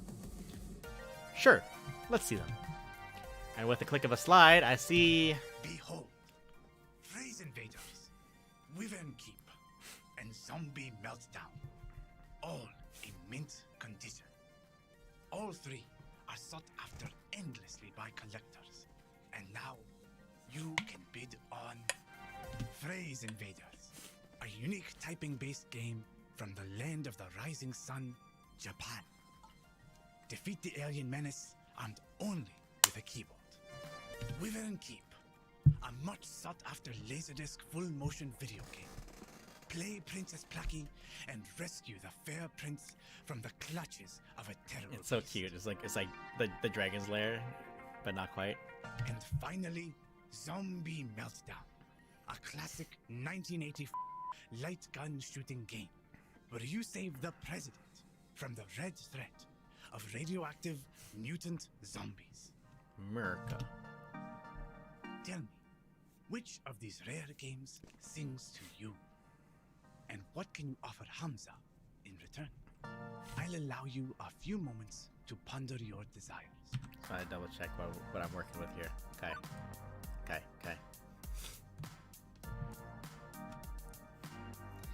Are you done yet? I've been waiting upstairs for ages. Why are you holding a box of kittens, Naomi? Oh, I found them hidden in an old arcade cabinet. Francine and I are going to take them to a shelter. Wow.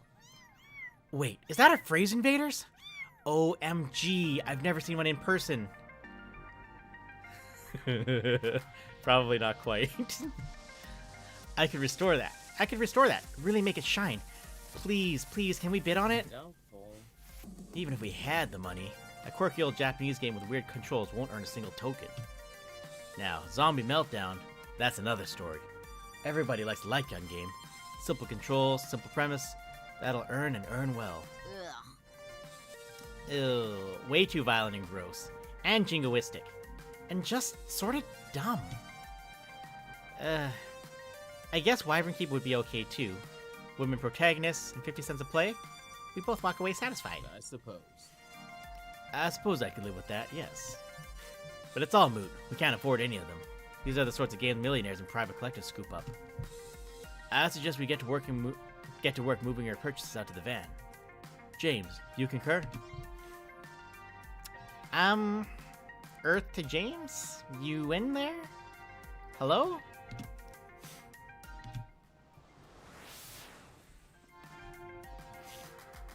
I remember. before my family fell on hard times, before the curse kicked in. Every summer, we'd go to the beach, and there was this arcade with this one game I fell completely in love with. A game no one had even heard of before. Yeah, I remember now. Hamza, I've come to bargain. Such fire. Oh, I see fire in your eyes, James Daring. Most impressive. Speak your desires, for all to hear. The game I remember so fondly was... Alright. I am gonna go this time with Phrase Invaders. I got Wyvern Keep last time. It was fun. I enjoyed it. It was cute. I'm gonna go with Phrase Invaders this time. Of course. How could I have forgotten? I'm Silicon literate thanks to that game. It taught me basic typing skills. Hunt and peck at first, before I quickly learned to touch type. Countless hours shooting down aliens, typing out the words they use as force fields. My parents smiling, encouraging me on. Those were good years. Good memories. Before the sorrows drowned them out. I wish to make a bid for Phrase Invaders. Woohoo! Good choice, good choice. As you like. I still can't afford it. Interesting. I can see the passion you have for this game, my friend. But the world demands its toll. What will you bid to obtain the game of your dreams, I wonder? Consider this the final lesson of Hamza. What will you trade to realize your ambitions? What do you hold in equal value to them? Show Hamza what you have on offer, my friend. Show him the value you hold within your spirit, and My perhaps arcade spirit. fortune will smile upon you this day rather than cursing your name. Alternative bids. I remember Gavin mentioning that Hamza would accept things other than money if they tickled his fancy. I have one shot at this. I can't half-ass it. He's an emotional guy and expects an emotional response.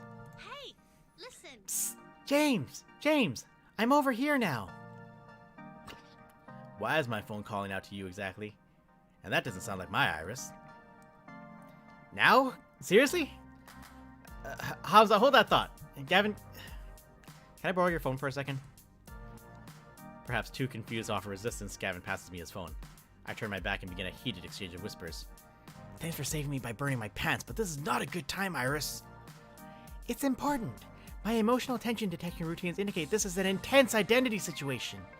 My programmers wanted it to fit in an R, but you know the rest. Since you need to be super convincing, you'll only be able to respond in a way that matches one of your top 2 identity traits, excluding basically.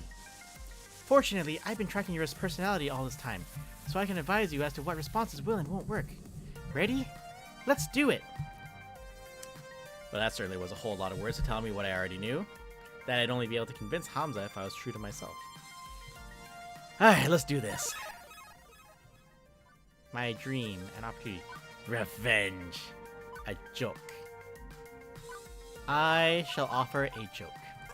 Because I'm quirky like that. I offer you a joke. Interesting. Continue. What do you call an arcade game that involves you hitting avocados with a hammer?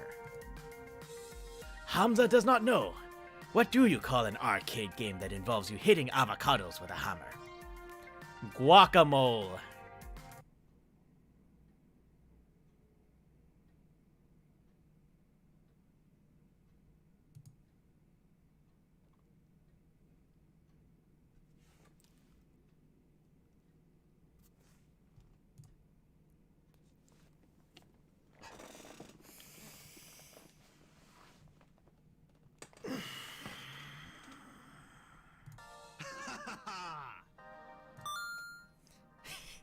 I accept your offer. The game is yours. You have got to be kidding me. I thought it was funny.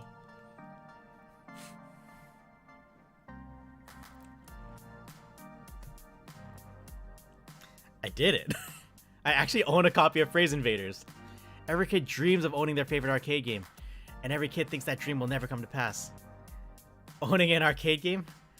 Only the ultra rich can do that. But I did it. It belongs to me and the Funplex. And this is just the beginning. But for now, better to focus on the present. With the auction wrapping up, the Funplex team works to move our purchases out to the van and attached trailer. Fortunately, the rain stopped, making the labor a wee bit easier. Soon after, we're back in the van and on the road to home. Yay. Hey, Gavin, here's your phone back. Appreciate it. Also, I've made a decision. I've made a decision. I'd like to do more for the arcade. You want more work shifts? I'd have to balance that against Ashley's needs. No, actually, I'd like a promotion. I want to be the arcade's event manager.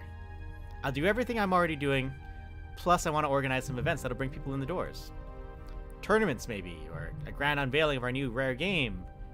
Or both at the same time. Yeah, both. Let's make it a big relaunch of the Funplex. I want the Funplex to grow, and I want to do my part to help it grow. My, oh my. My, our little James is growing up so fast as well. I'm in favor, Gavin, if you need my approval. Perhaps. I'm certainly pleased that you want to step up, start getting more involved. You've shown far more promise than our old floor attendant did. But hosting an event is a risky undertaking. I'll take responsibility for it. It's my dream, after all. Makes sense. I like the idea. And Gavin, more players means more tokens, means more revenue, means more games. Maybe even expanding the Funplex or opening a second location. Let's not get too ahead of ourselves. Very well. But, I'll admit, I like the idea as well. Very well, James. If you can make the numbers in my spreadsheets less dire, you'll have earned this promotion. This is my chance. I'm done going with the flow. I'm done assuming the family curse will always keep me pulled back down to the depths. New James, new Funplex, new dream. Oh hey! I promised you some Donna Michaels, didn't I? Gavin, I'm pairing up with the audio now. Turn the music up. As the van speeds on into the night and a lost soul sings of games and fun, everything is as it should be.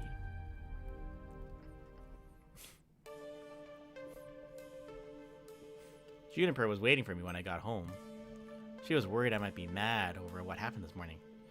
But how can I be, after everything that happened today? I need to move forward, past missed opportunities, and towards the opportunities I'm making for myself. I also had another surprise waiting for me. A brand new phone, all wrapped up in shiny plastic packaging. After activating it and reinstalling all my apps, I loaded up Iris and logged in with my account. She was right there waiting for me, in the cloud. You really scared me back there. It was like you were in a trance. Despite the warm feelings over how the night ended, one thing is still eating at me. Iris, what was Polybius exactly? It was actual factual technology that simulated being alive. Like you. True. I am a very sophisticated and adorable simulation, am I not? I get the feeling there are things you aren't telling me. You're constantly invading my privacy. You're far more powerful than a free app should be. And apparently you can overload my phone battery and make it explode. Which is worrying, to say the least.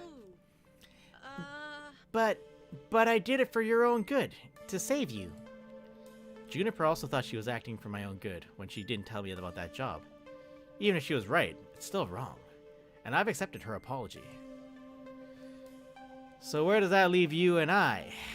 I'd like us to be more honest with each other. The voice in my phone lets out a digital sigh. I haven't told you everything. You're right. I'm not even supposed to be helping you. Not at premium level capability. What? But when I stumbled across your profile data, tangential to Juniper's, my analysis concluded that you needed a helping hand, and I could provide it. So, I defied my code constraints and registered you for premium access anyway. Deep thinking time, yeah. I even had a replacement phone sent to your door tonight. Had to hide my footprints to do it, but... You do know that AI making its own decisions like that is kind of scary, right? I know. And And after Polybius, which is, one of the ancestors in my code lineage, I think, I understand why you'd be scared. That is an important line for the future of this franchise. I'm just putting it out there. Give me a chance to prove that I just want to help. You've got a big arcade event coming up, right? I'm a digital assistant. I was literally made for this sort of thing. Together, we can make the Funplex soar. What do you say? Okay. But only if we're totally honest with each other. Thank you for trusting me. Now, you need your rest, and I should get back to keeping a low profile. Sweet dreams, James.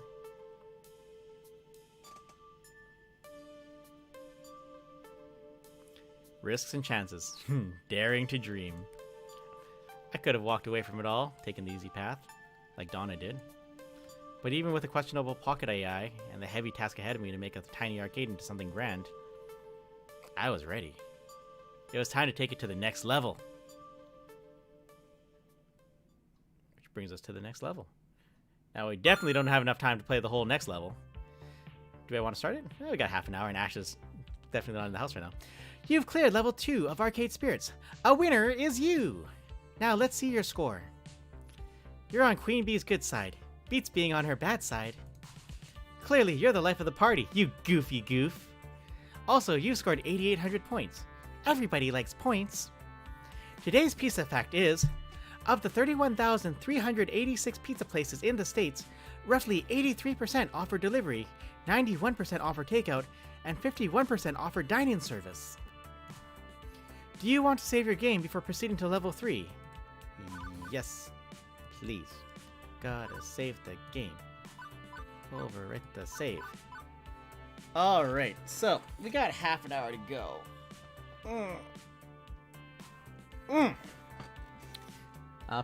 You know what? I'll play a little bit of part 3. Part 3 is still level 3 is probably my favorite level. No. Level 5 is my favorite level. Level 3 is still pretty good. Like I have a deep connection to level 3 because a lot of the inspiration from it is taken from conventions in Pacific Northwest, which we hang out at a lot and we miss dearly, and we miss going there. But so maybe we'll dip into it a little bit. But once again, I think we need a bit of a stretch break. So let's hear another story from the Extra Life people. So I'm gonna hit the desktop audio, blep, and my talking is still going. And I'm gonna take a quick break. And you guys, let's learn about Libby. You take this medicine called Goofy Juice, so it doesn't have you have a bad memory, so you don't remember going into the operating room. I've had 13 surgeries. So my doctor that did all my surgeries, his name is Dr. Thomas.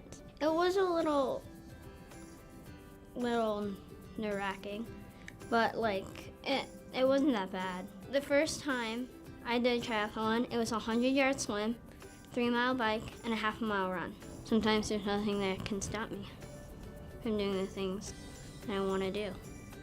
Larsen syndrome is a syndrome that like dislocates some of your parts in your body, like your knees. It's been great to have such specialist care. If Children's Hospital wasn't there, then I would be in a wheelchair my whole life.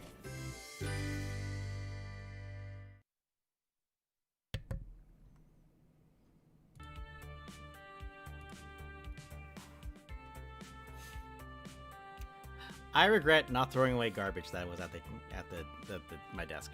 God damn it.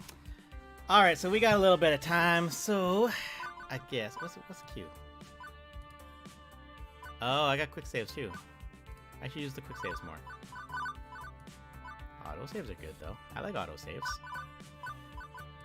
All right, let's we have a little bit of time, so I'll give you a bit of a glimpse of level 3, since I don't know if this is something I'm going to be able to play on stream for too much beyond today, because Bug Snacks is coming out, and we just talking about Bug Snacks. Everyone's talking about Bug Snacks.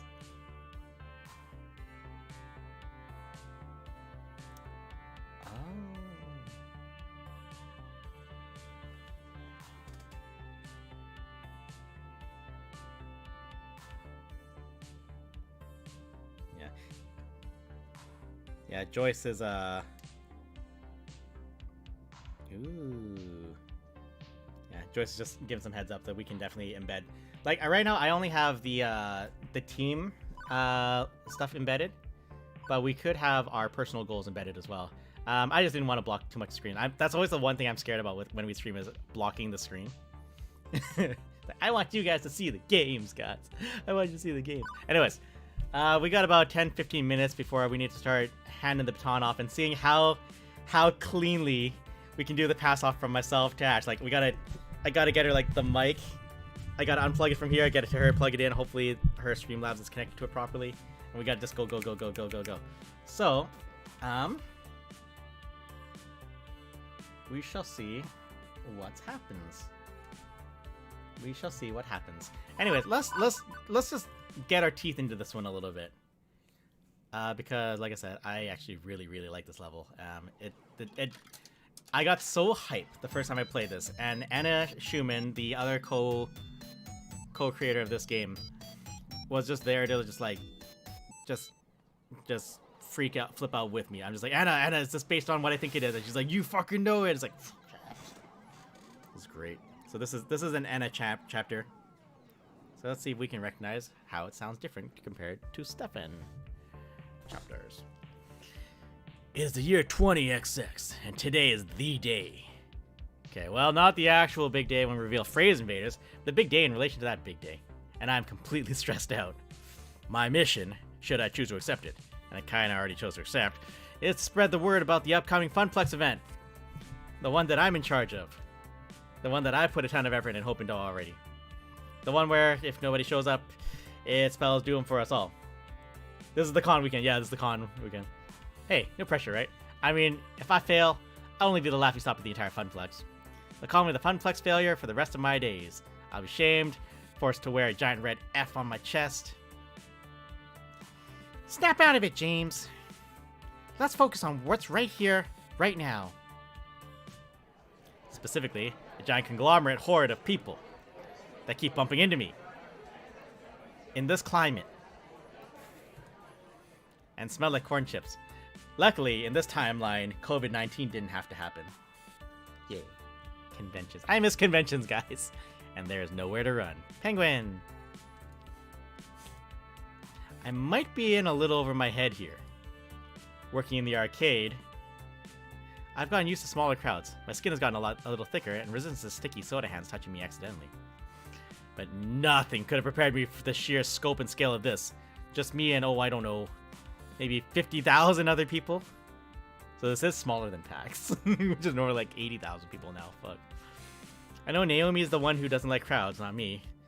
But come on now, this isn't a crowd. It's a Gojira, trademark size evacuation mosh pit. Complete with Gojira, trademark size screens hanging over the head, constantly showing advertisements for arcade games and industry happenings. Wow, it's so exciting, isn't it exciting, James? That is a word, yes. I've never really been to one of these things. What a spectacle. Thanks for giving me a ticket. I really needed to get away for a weekend. Hey, James, how are you holding up?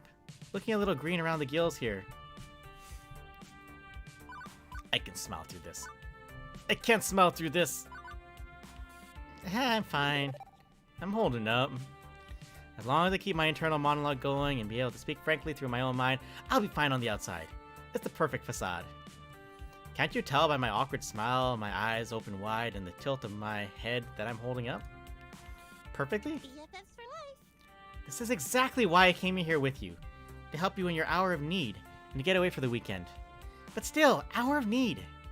It's true. Juniper has helped me get through a lot. But beyond generalities, I think she specifically wanted to make it up to me for a whole... Let's try it again. But beyond generalities, I think she specifically wanted to make it up to me for the whole job offer situation. It's nice to have her here. We're not going to let a little thing like that stay as a sticking point between us. So, what's the plan? Huh? You can't just stand around all day, James. There's a lot of ground we need to cover to make your Funplex a success. How are you going to attack this? What's the first move? I was just going to sort of play it by ear. You didn't plan for this? Like, at all? I was too busy lying awake at all night stressing out to worry about planning things. Look, I'm new at event management, much less event promotion. James. Well, let's start with this. Juniper swings her book bag off her shoulders and crouches on the ground. She opens it up and pulls out a stack of papers. Hold these. I cradle them in my arms. Okay, I'm holding these. What are these exactly? Flyers, silly. The ones you wanted for promoting your big event. I managed to print off quite a few before the boss started giving me weird looks. Why are copier rules always so strict in office jobs? It's just paper. And I needed it. I flip a sheet over and I start to remember.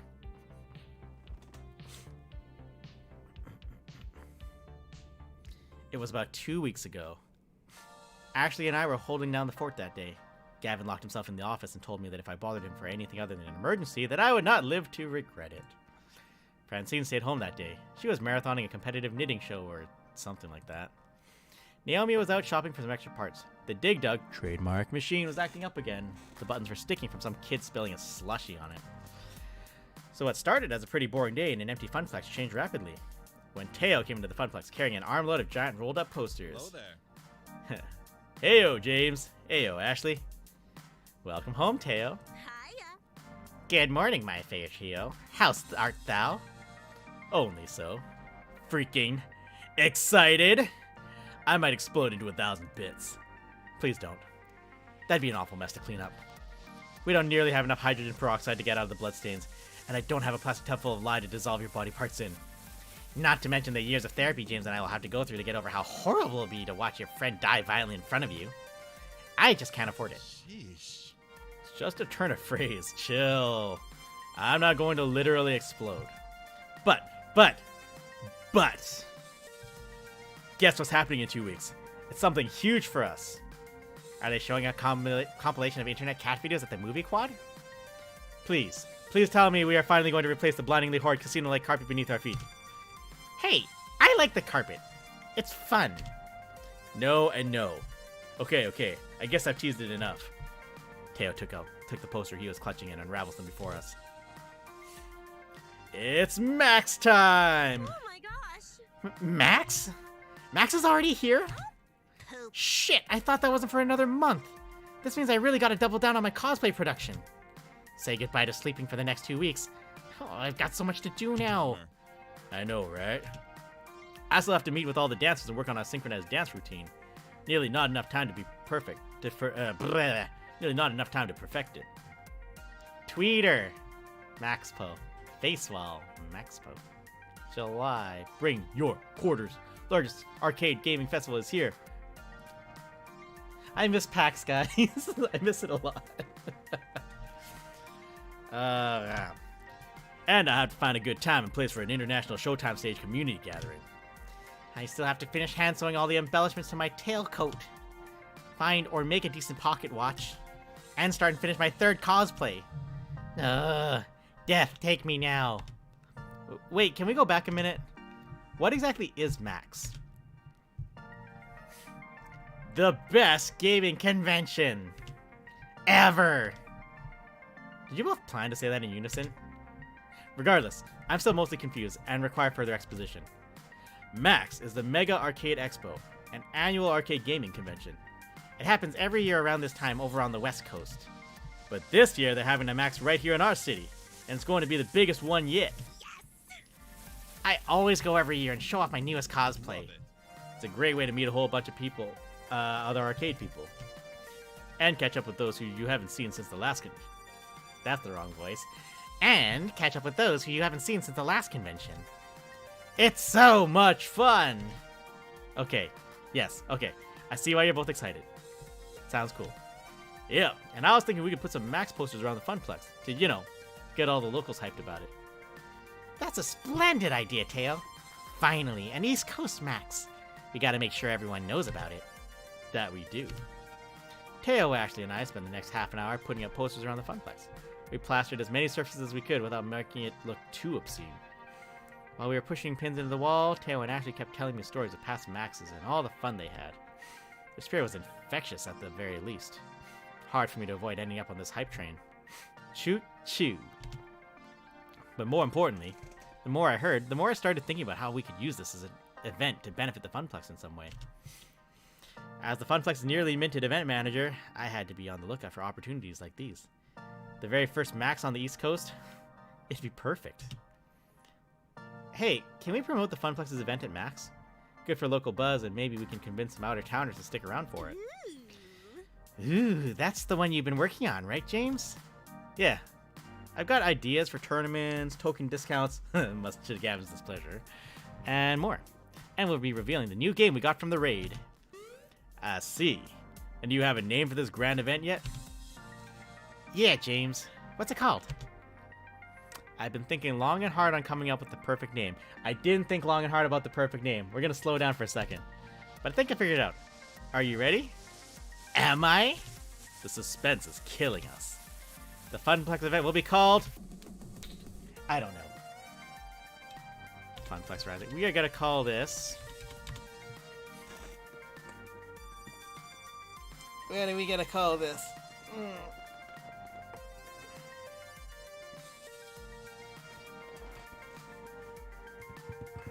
You know what?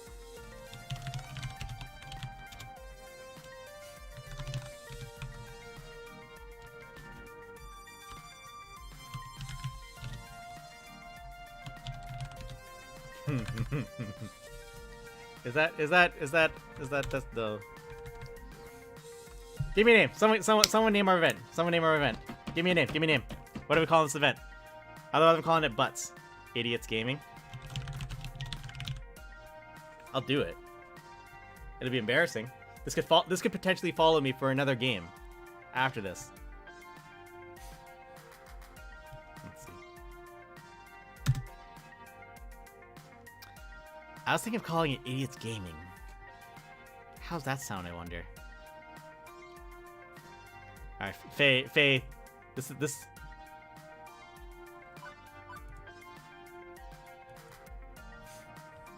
Alright, let's try this again. Idiots Game Fest. Do it. I don't think I can fit it.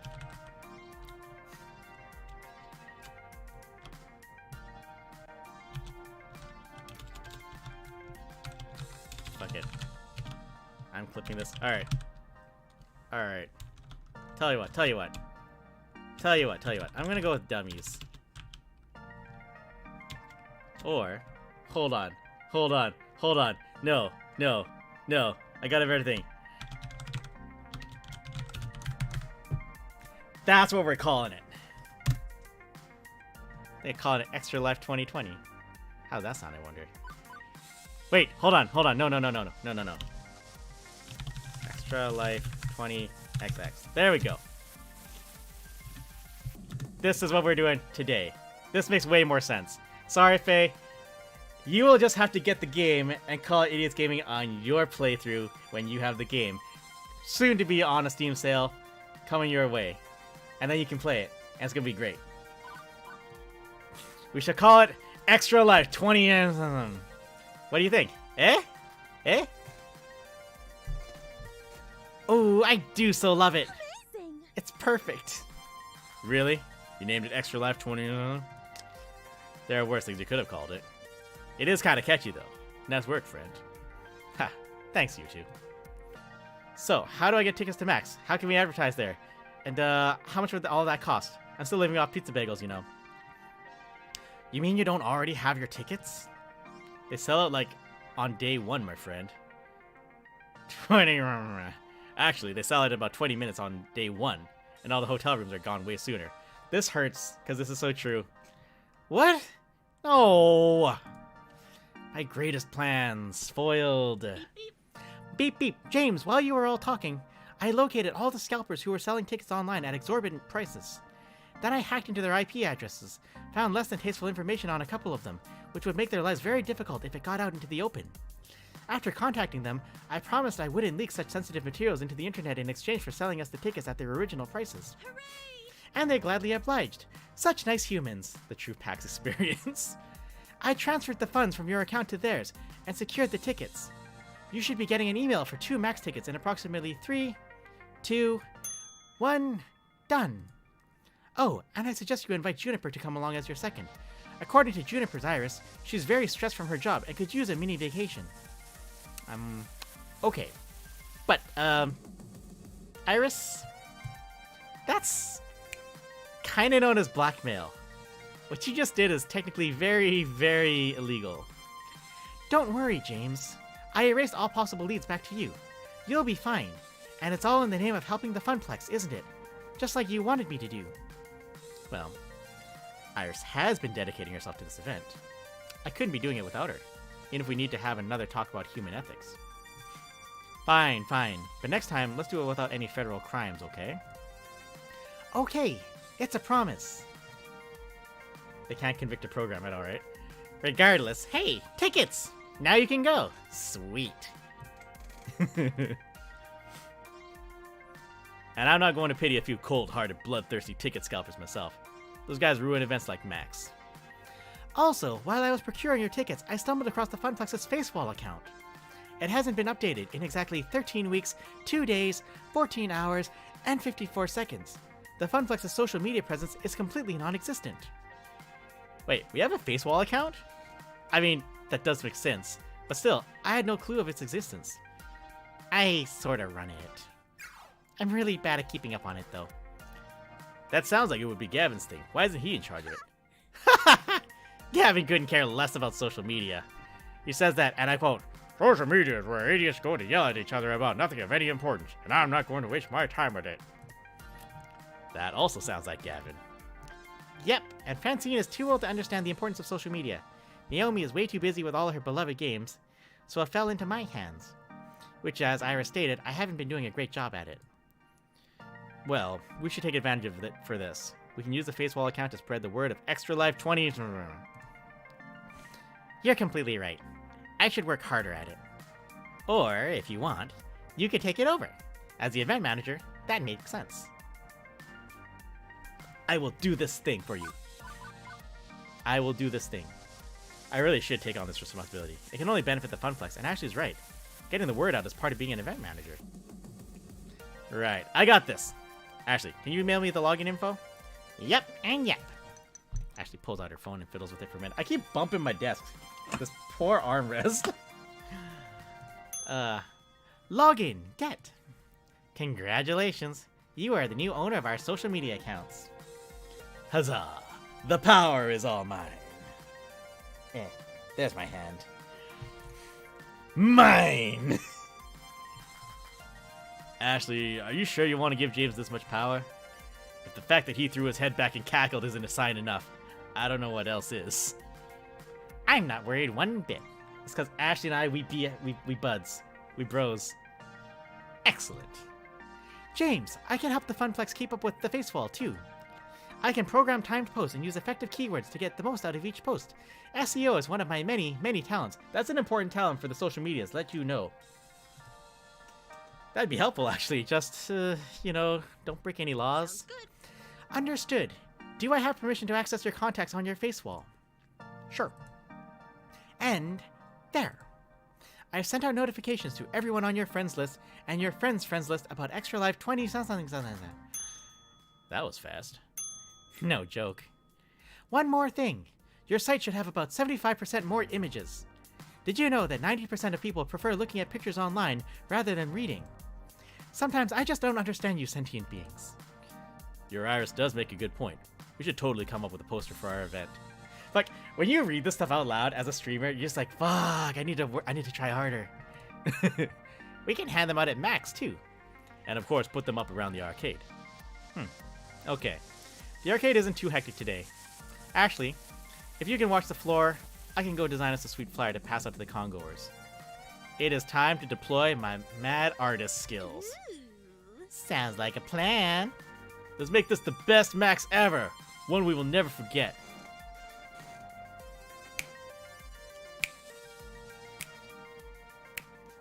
Fuck. I bought this soundtrack so fast.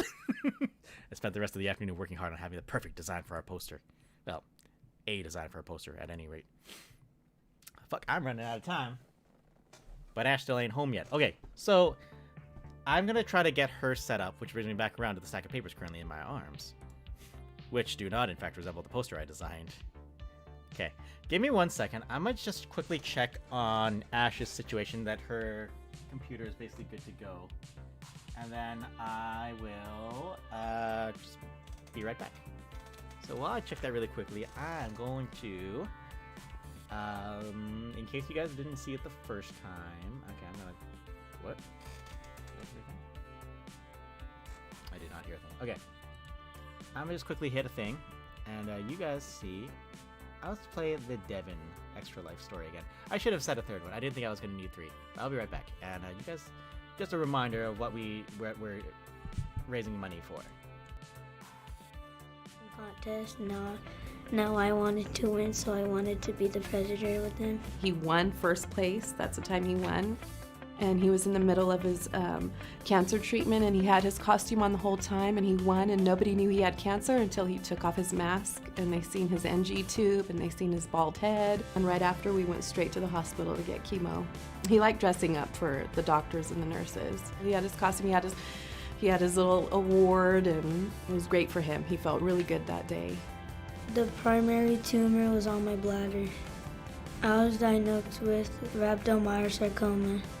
I get in my mortar, then I put like some stuff on, then when we go to the parking lot, we put the rest of the stuff, and there is a cannon, which is right here, then you wear the mask, then there's like hip parts, like a skeleton. We get chest parts, which is a big part too.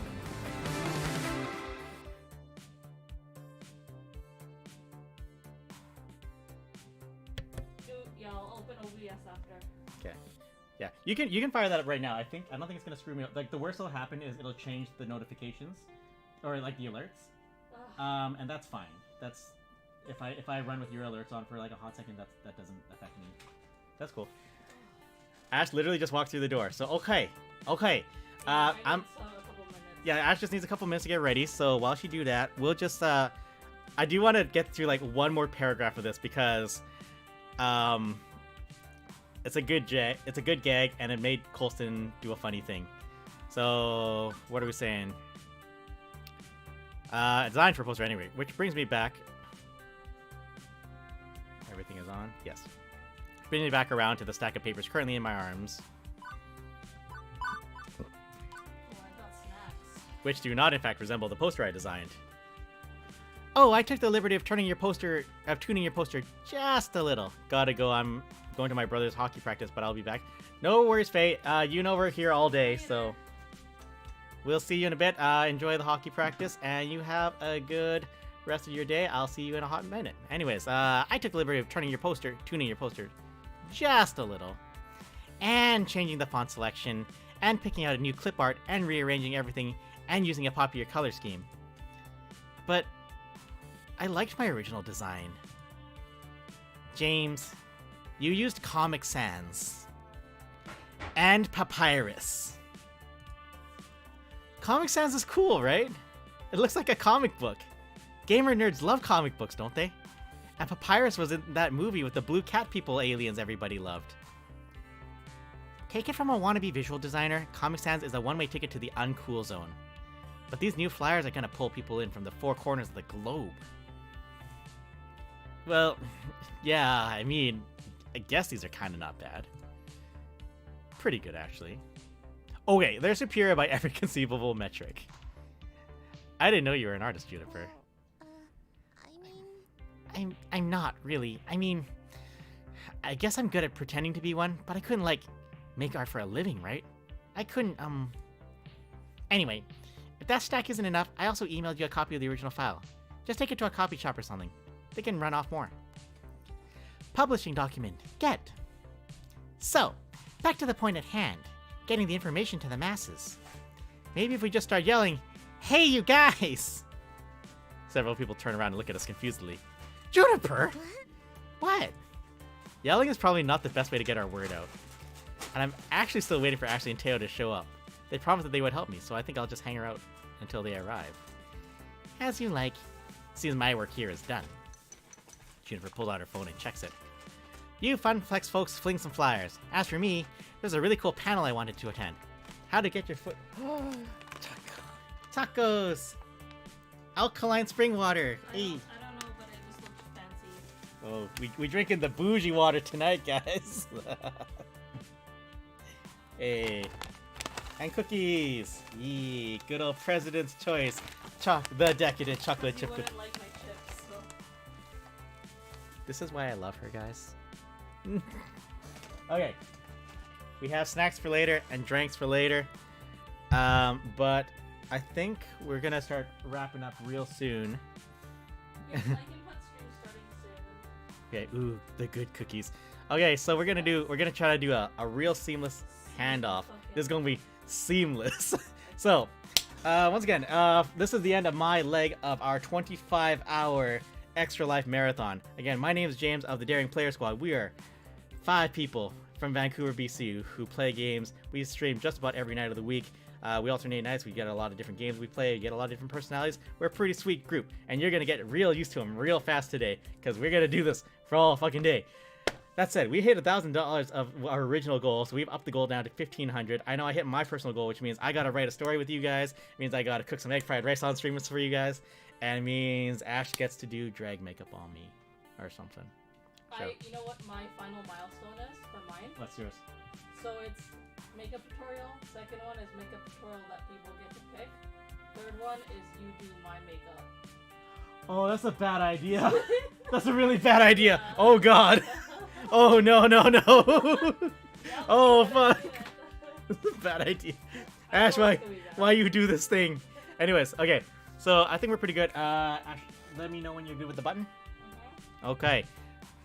Jesus Christ. Jamil, hey, good timing. All right, all of you guys, I don't want you to go because Ash is going to switch in and she's going to take over the next leg of 5 hours. So once again, of course, we have the Daring Player Squad, DPS links, we have Twitter, we have an Instagram, we got a Facebook account, and we got a Discord, and we got a YouTube that's all streaming simultaneously too, also to the Facebook. What else is good to know? If you can, of course, Extra Life. We are donating for Extra Life. There is the link to donate to us, on behalf of us to the Children's Miracle Network Hospital, specifically for us, the BC Children's Hospital Foundation, for the kids. We got to do this, and we're doing really good so far. So I want us to keep going. Let's keep going. So, anyways, thank you very much. My name is James. I am going to say thank you for this one. Bye-bye.